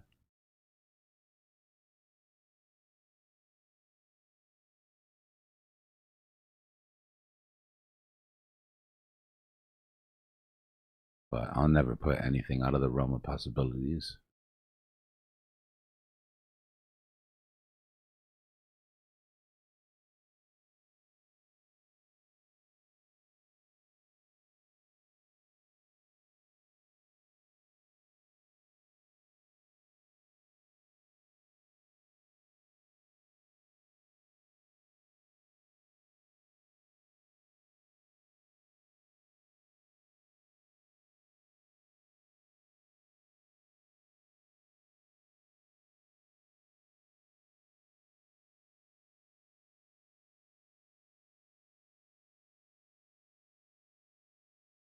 He the majority of that comes from because he's a big real estate cycle guy,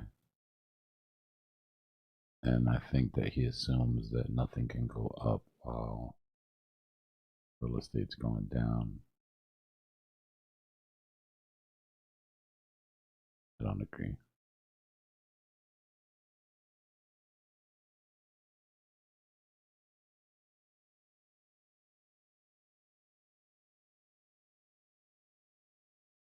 Now we don't have Bitcoin to look at, right?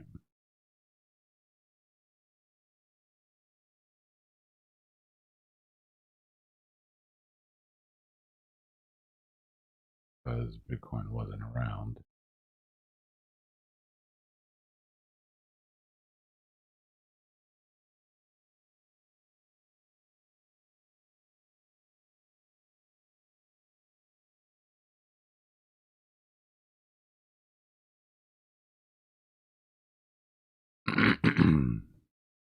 This was 2008.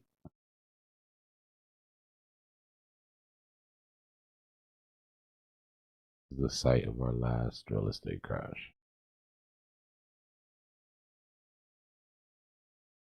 Right. End of 2007, going into the beginning of 2008.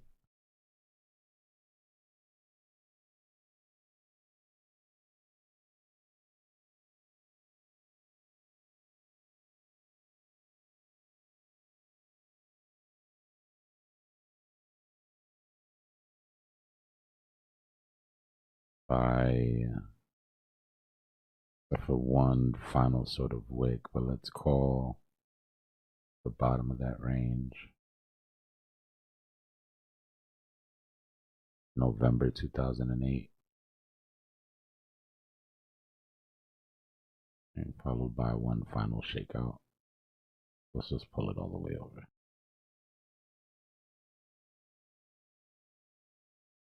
So during the real estate crash, S&P went down for about a year and a half.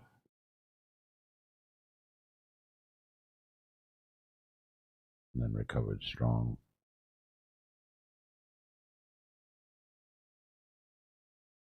But to be fair, we did the same in 2000.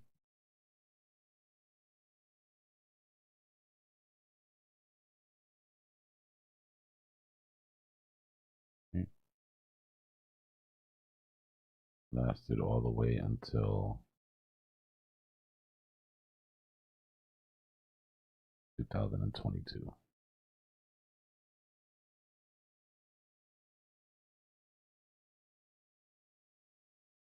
Which was actually longer than during the real estate crash.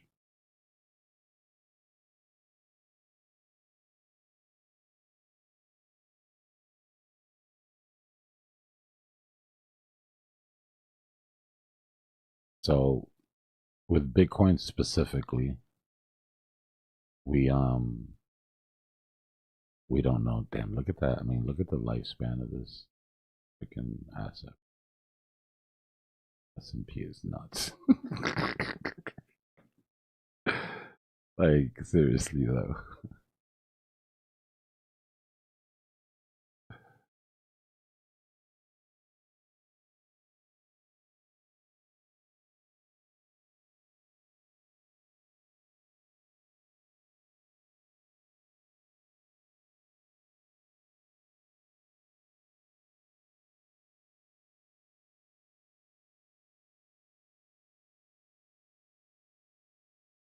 But to be clear, this is how it's performed. As nice as the S&P looks, that's Bitcoin's performance versus. But 4-year cycle indicator works decent for the S&P as well, right? As you can see.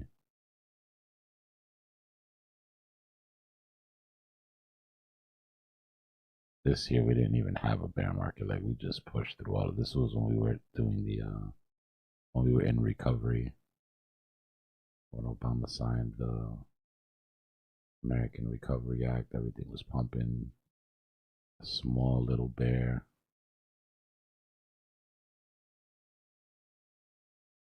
Then you would have bought all the way up in 2018 from 2,500 to about 2,800.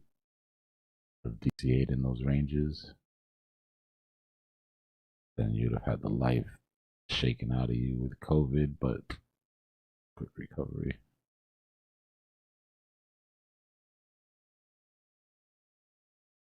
And then in 2020, 22, you'd have bought 35, 37, 37, 4, 4, 4, 1.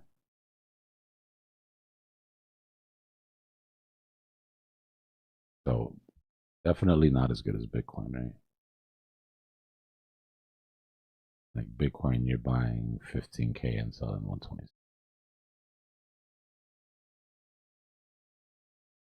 One of these things is not like the other. But this year, we can't, I mean, there's no way to look, there's no other way to look at it. This year, they dominated.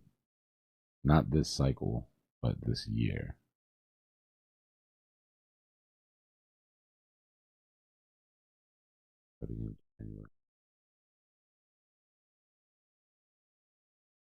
Tariff dip. And then we consolidated and fizzled out, and they took the lead.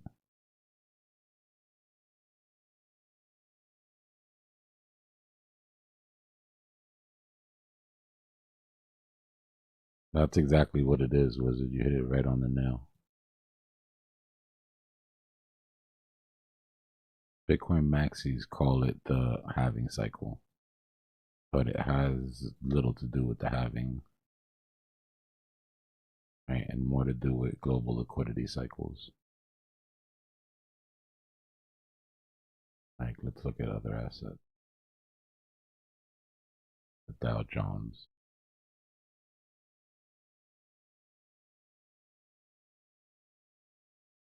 Does the Dow Jones care when Bitcoin halving is?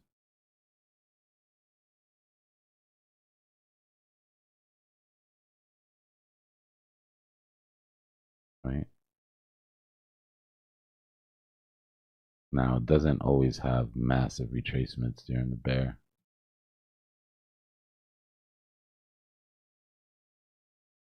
Right? Here you would have got out at 26, and then you would have ended up buying. Well, each DCA was underneath the exit at least, but this one wasn't great. And then COVID.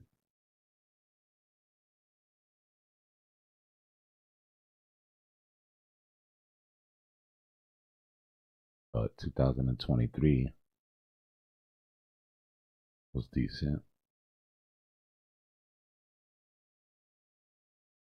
But you got to remember the numbers we're talking about, right? You're talking about buying 33,000 and selling 44,000.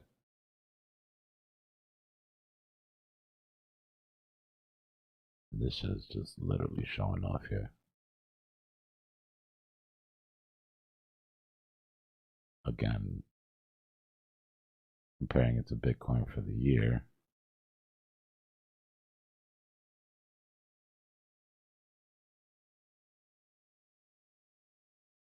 Nasty.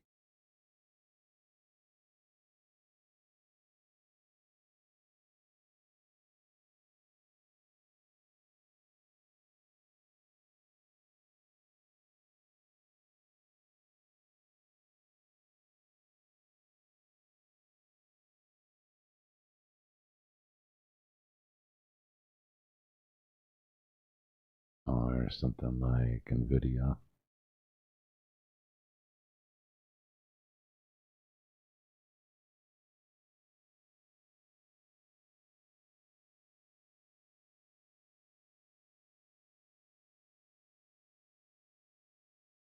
Does NVIDIA care when Bitcoin halves?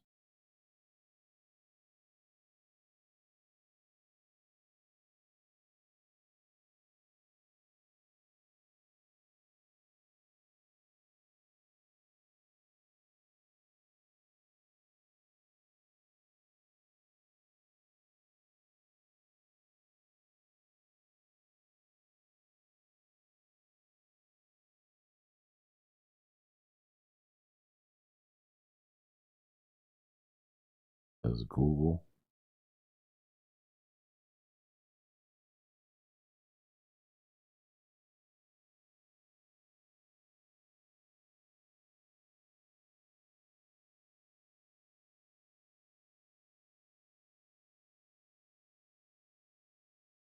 Or Apple?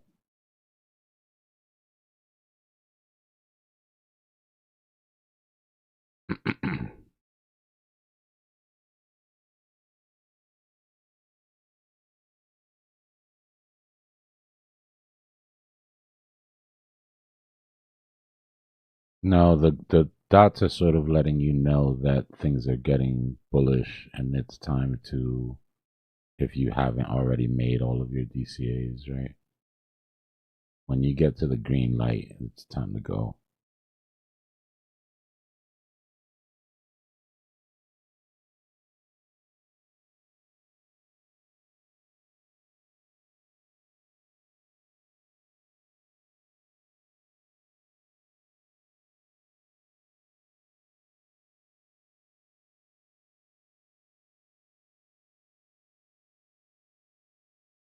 MicroStrategy.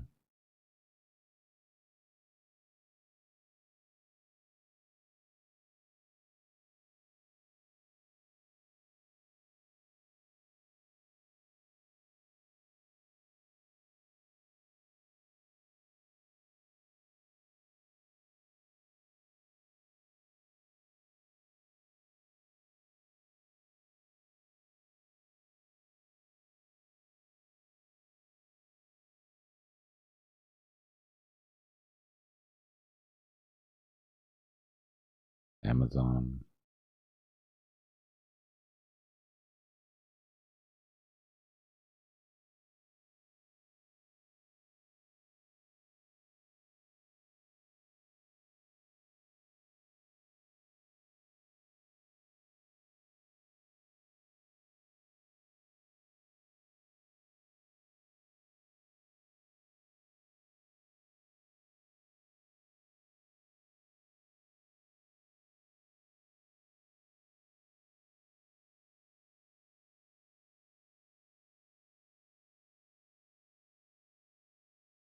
I don't know what TradingView is waiting for to drop a actual global M2 chart. Like the fact that we still have to use indicator for that, and it's not a actual chart is dumb as hell.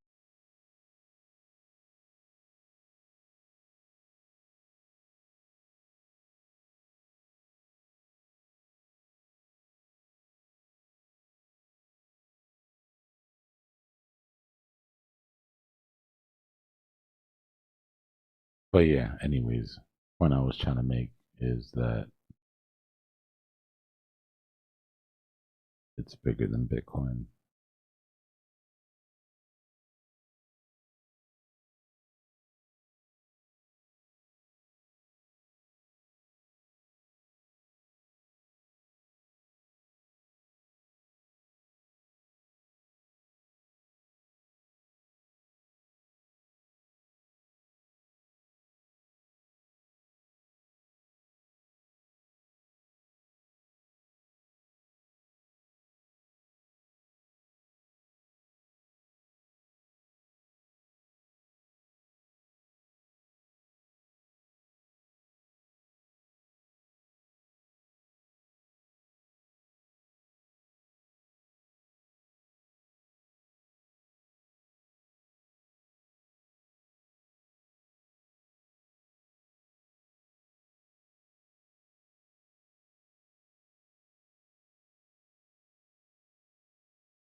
Before that,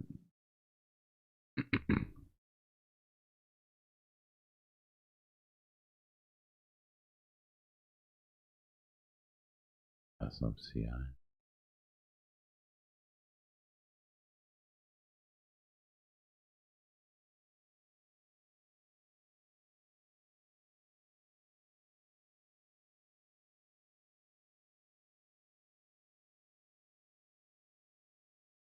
They had a really bad bear market here.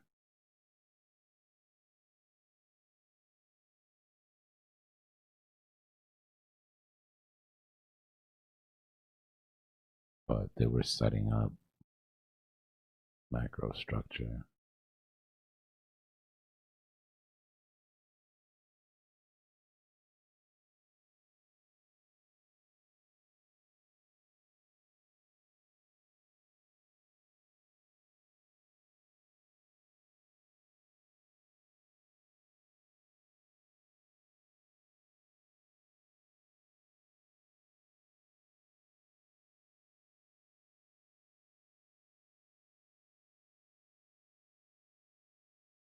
Bam. Crazy. This is going to be moving off of demand,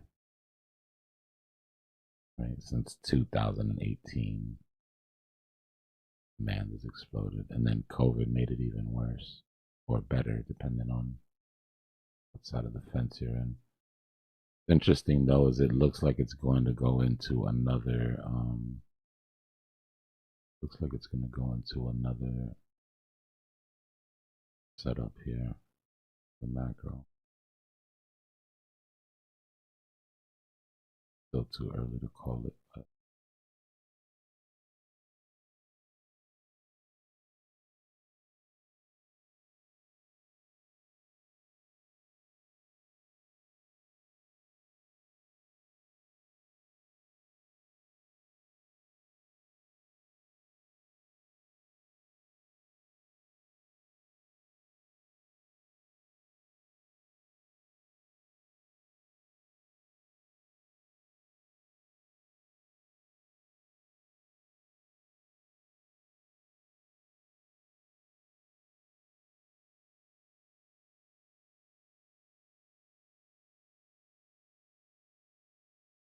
what's the Dixie look like? Because this is going to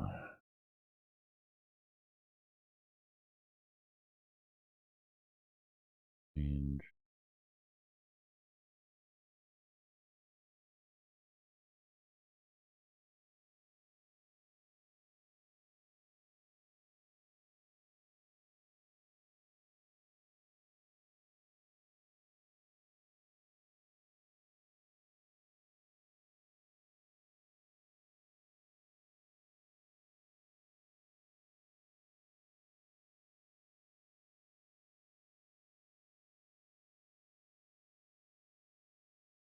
This would be a crazy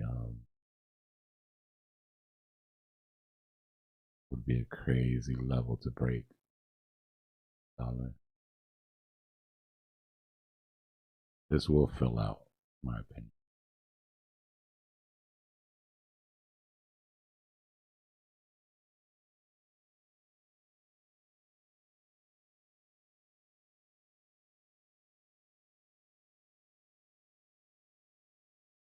This is exactly why I'm not trying to sit in dry powder.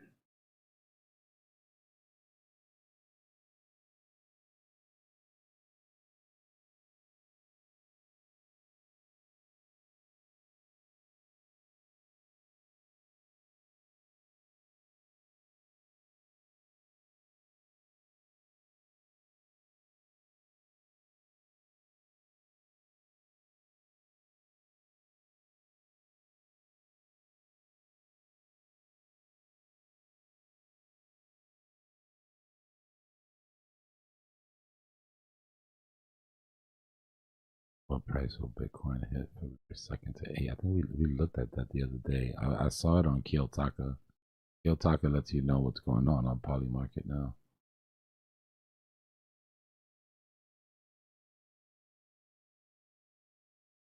What's winning?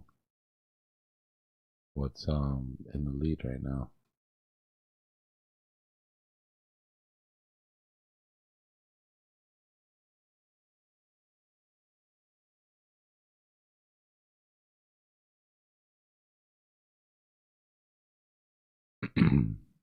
It was weird on Keo when you come here and you look at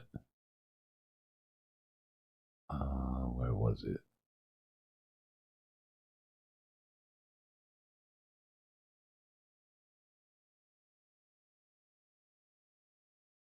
It was poly. What's good, Ghost? Hold on, I'll find it. I found it by mistake. It was like a little screener that they had. The indicators.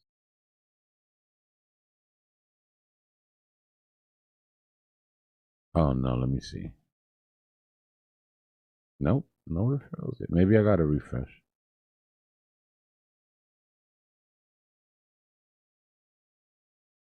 But that shit is not working. Anybody remember how to get to the Polymarket terminal on Kiyotaka?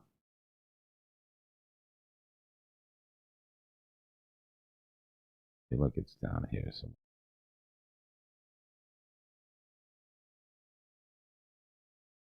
Maybe? No?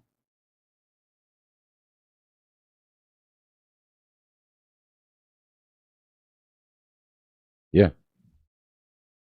Click Discovery at the bottom. Look at this shit. And there's a live feed. Bitcoin up, down. Look, everybody's hitting that bet you were talking about. February 8th.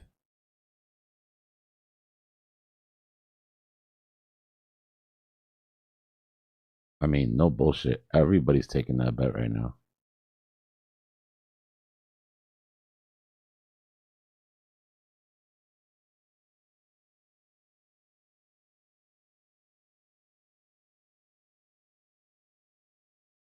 So let's see, where is it? Crypto, it should be the top bet if it's that.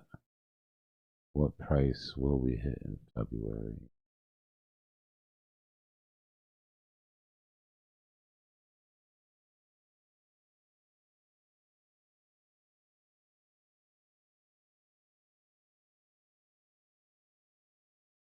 And then it takes you to like the graph.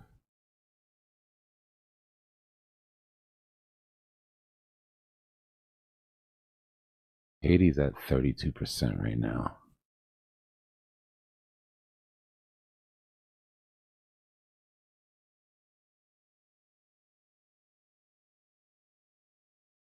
$85 is basically a bet on CME gap.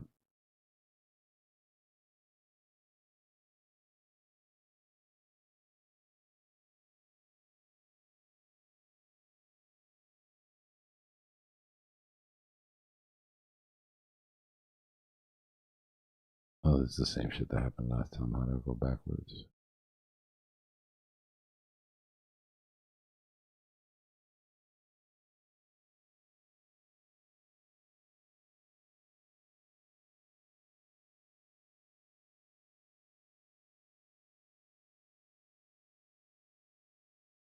Bro, look at the total number of US dollars spent. Do you guys want to know where? You guys want to know where retail is?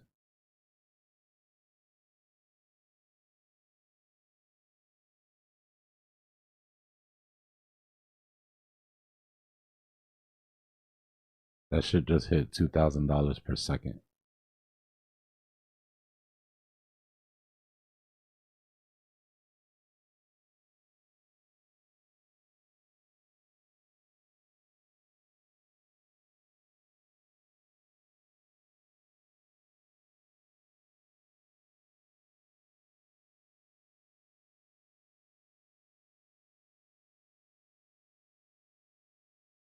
It's Kiyotaka.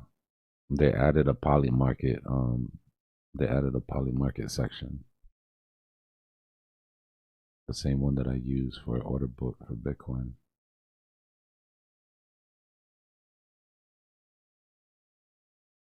I mean, it's kind of dope because you can put it on all, and then you can look for sort of lopsided trades, right? Like 8% yes, and you're like, okay, well, what is this? Russia-Ukraine war ceasefire by March 31st, 2026. A little bit of research behind that might let you know if that's lopsided or not. 9% yes. That's a crazy bet, bro. That's a bet on the US-China war. That's nuts.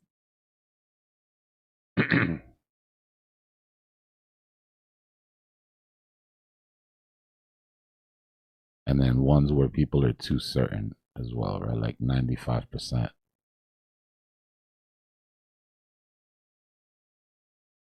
Bitcoin above blank price. Oh, is this the same? Might be a different bet.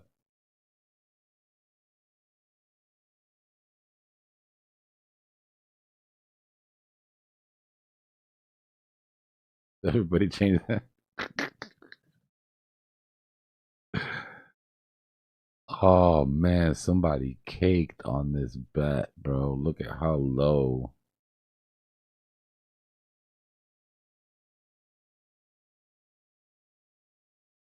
You could have bought 76K for 3 cents. For shit, for 1 cent. But no, what the good buy would have been right here. Buying that 68 for 17 cents, and now you're sitting at 96.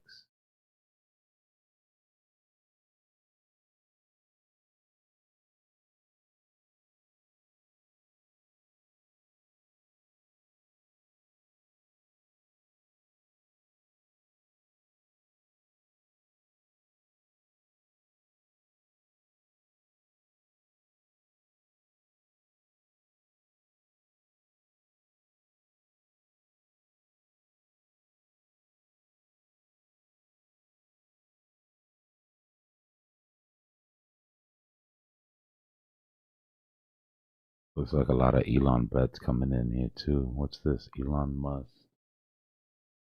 Elon Musk post before. I'm trying to see if I can catch it.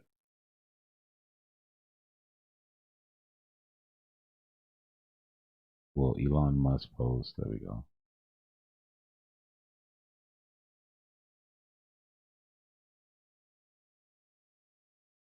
Yo, this is some degenerate shit. How many tweets will Elon post between February 6th and February 13th? Why does everybody seem to think that he's going to be active here in the next couple? Apparently something's going on with Elon where everybody's making massive bets that he's going to be tweeting his ass off in the next week. Is there a launch or something?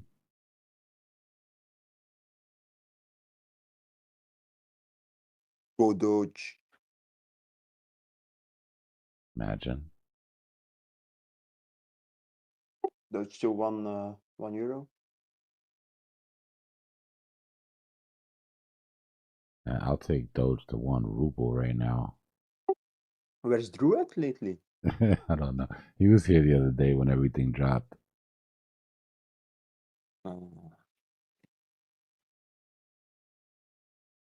Oh, this is interesting. Democratic presidential nominee. Who's in the lead? Gavin Newsom. Right, yeah. Alexandria Cortez. Oh my God, you want people's heads to explode?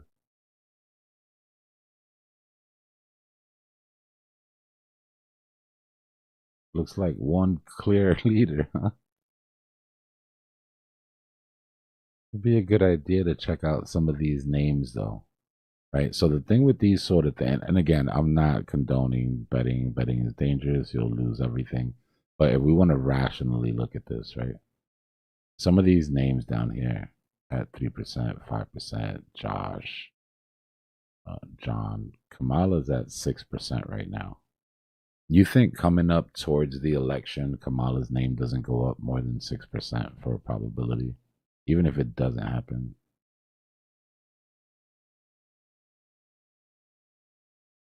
Gavin Newsom's at 28. That means if he actually gets the nod, then by the time election comes and it's at 99%, you've 3x. I'm just saying. There's some things that are bets, and there's some things that you can get an edge on, just like everything else in life, right?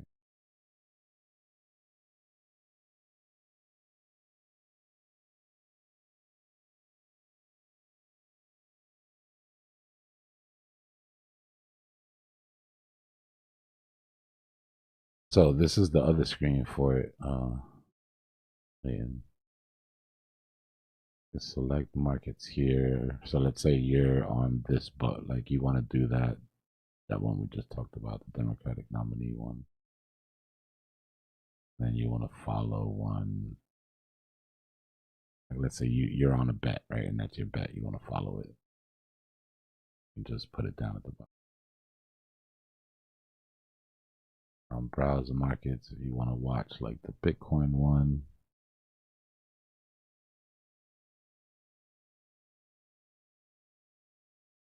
Let's say you want to watch that 80K you were talking.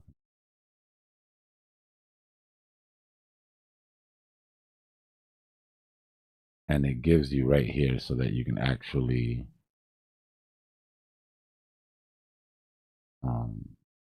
interact with it, right? Make your bets. And then there's a new stream. So in case somebody, like you see everybody's taking the same bets, and you're like, why is everybody taking this bet?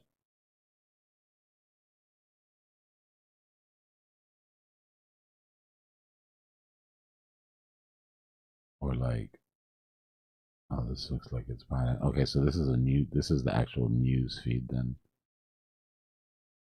Got it, I got it. I thought this was a live chat.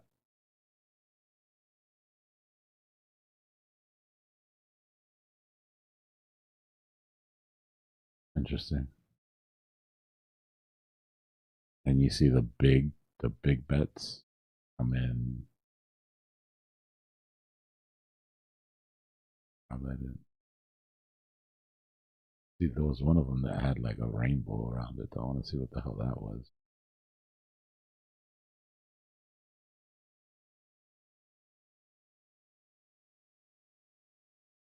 Will Mr. Beast's next video get 25 million likes? Yeah, this shit is like, you'll lose yourself with this shit. You can be stuck on that forever.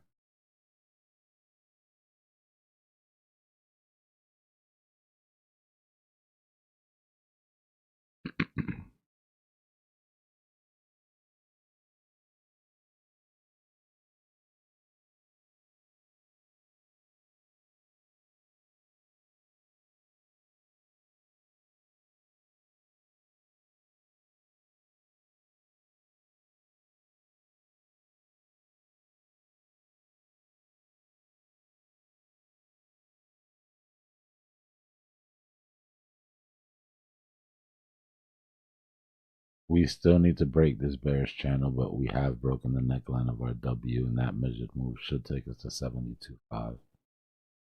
Bearish channel is the one thing that can stop that sort of function, and it's also the top of the weekend trap. Can't forget it's still the weekend here.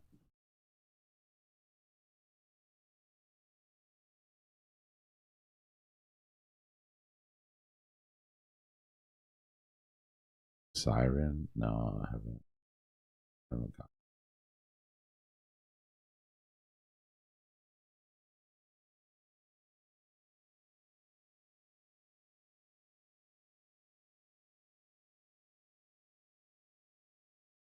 Spelled it wrong. Siren what?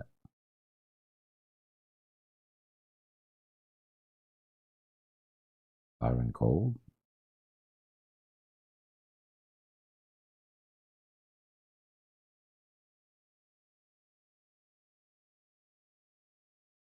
Siren Alpha, or the ticker is Alpha?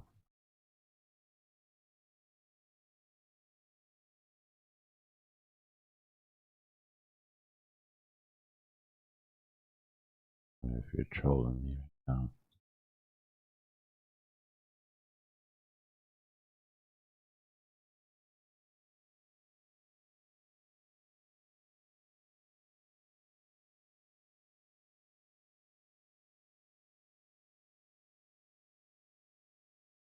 You are in the gutter right now, aren't you, young lady? You're gonna make me go to deck screener?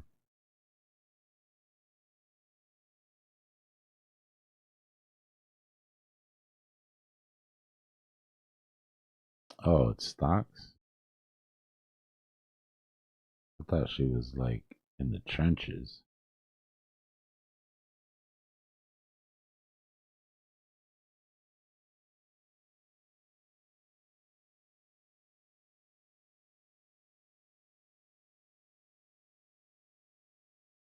Still gapping up. Gapping up.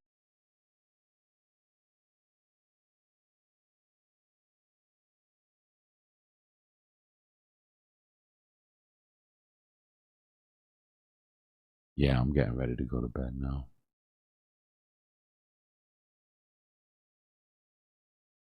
I'm running on like quarter brain cells.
Remember the days when Elon used to paint these Tesla symbols on Doge?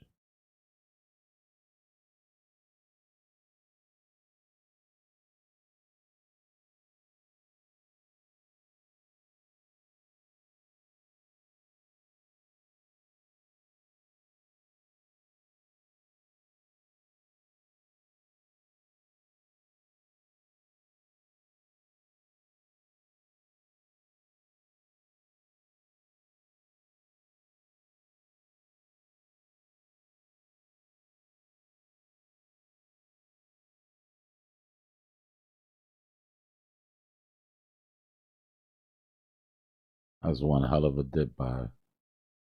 Managed to get it.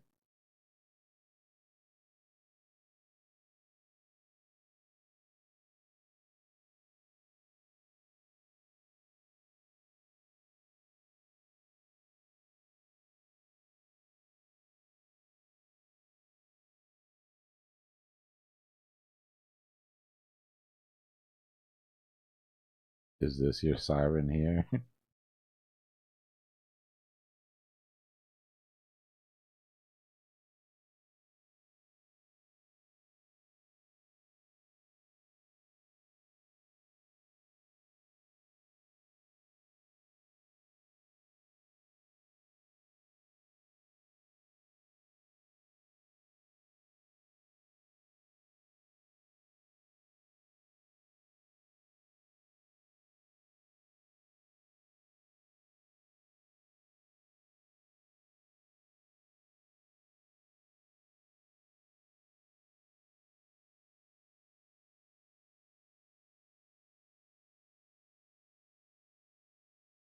Market maker is still having fun somewhere.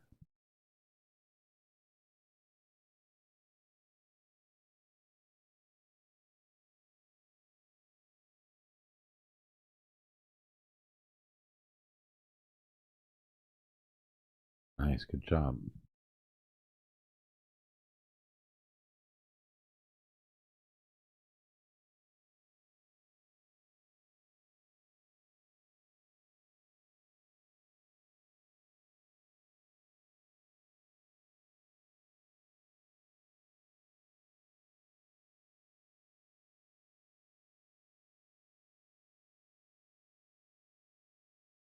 SKR has been nice to me, but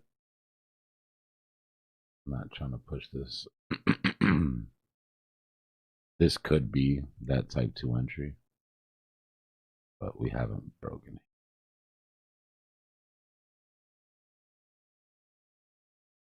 Original target still stands for me. 3 cents. That'd have given me a nice 2x off the bottom. But if we hold and break, then I might very well actually end up turning a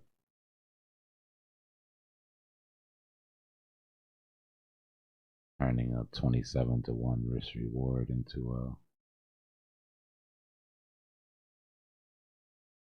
70 to 1. But we're not going to count our chickens before they hatch. Baby.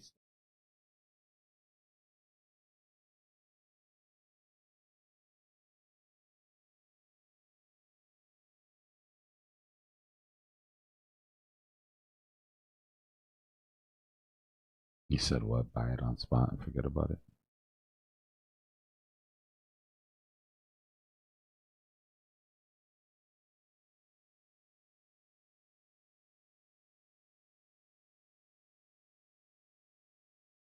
Yeah, I'm tired. I just added that shit to the chart. Wrap this up, please.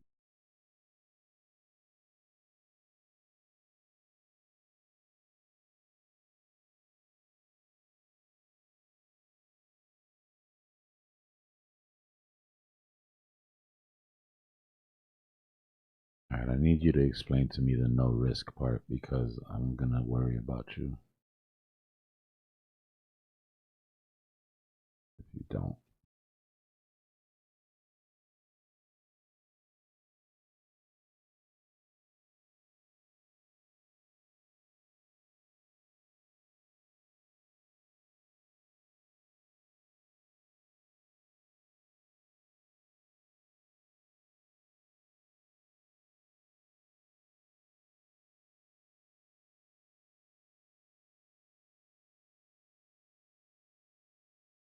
Are you assuming this can't happen? I mean, I can draw it, so maybe it can't happen.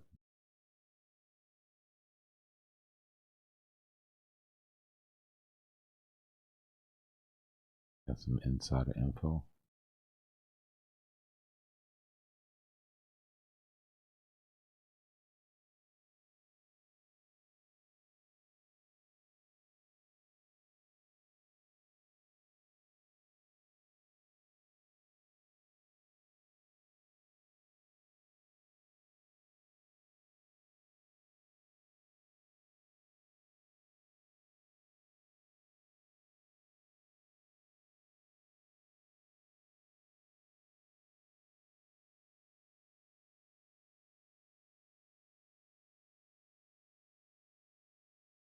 Happy to see something move, honestly.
Alright, y'all, we're gonna reset the stream real quick.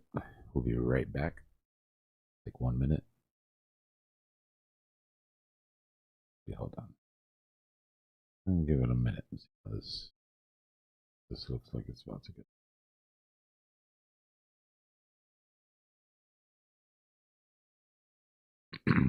You're looking for volume to hold up. something at least, in my opinion, half of this once we get back down to that SR flip. It's going to hold.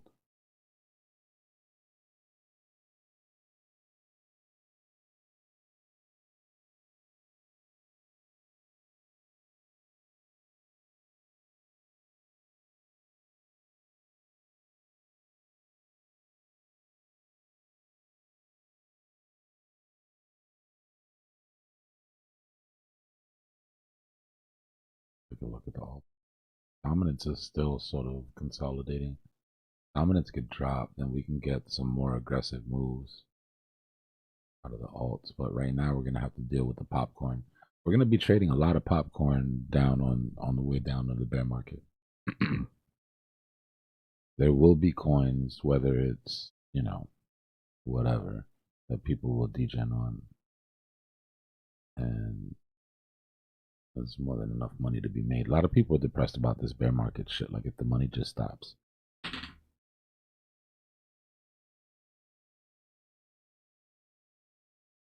Just got to be way smarter about your entries and what you decide to play with.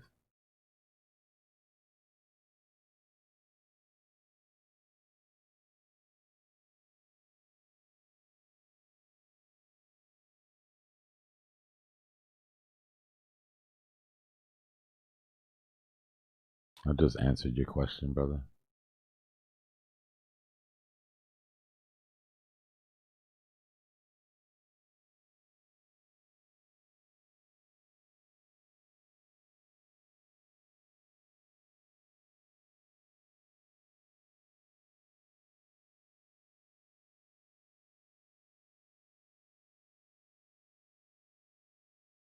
Oh, you're good.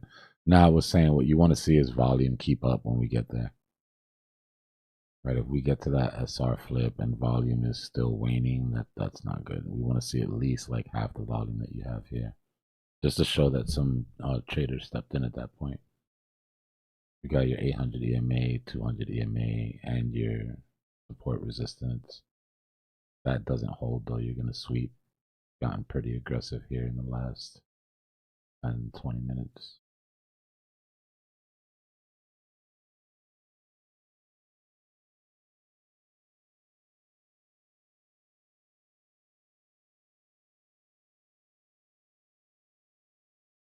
If it's more than just vector recovery, then you'll see it in the volume. You'll see the lack of volume. Dom looks like it wants to take another leg up. We're going to end up in the 60s overnight.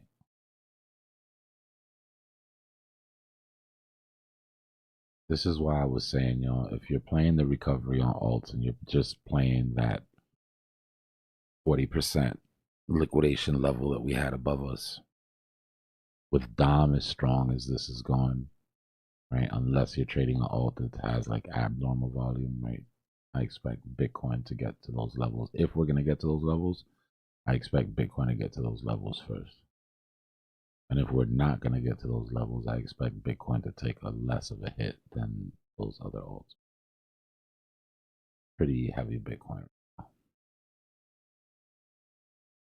Super tight stops.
we'll be right back, y'all. 1 minute.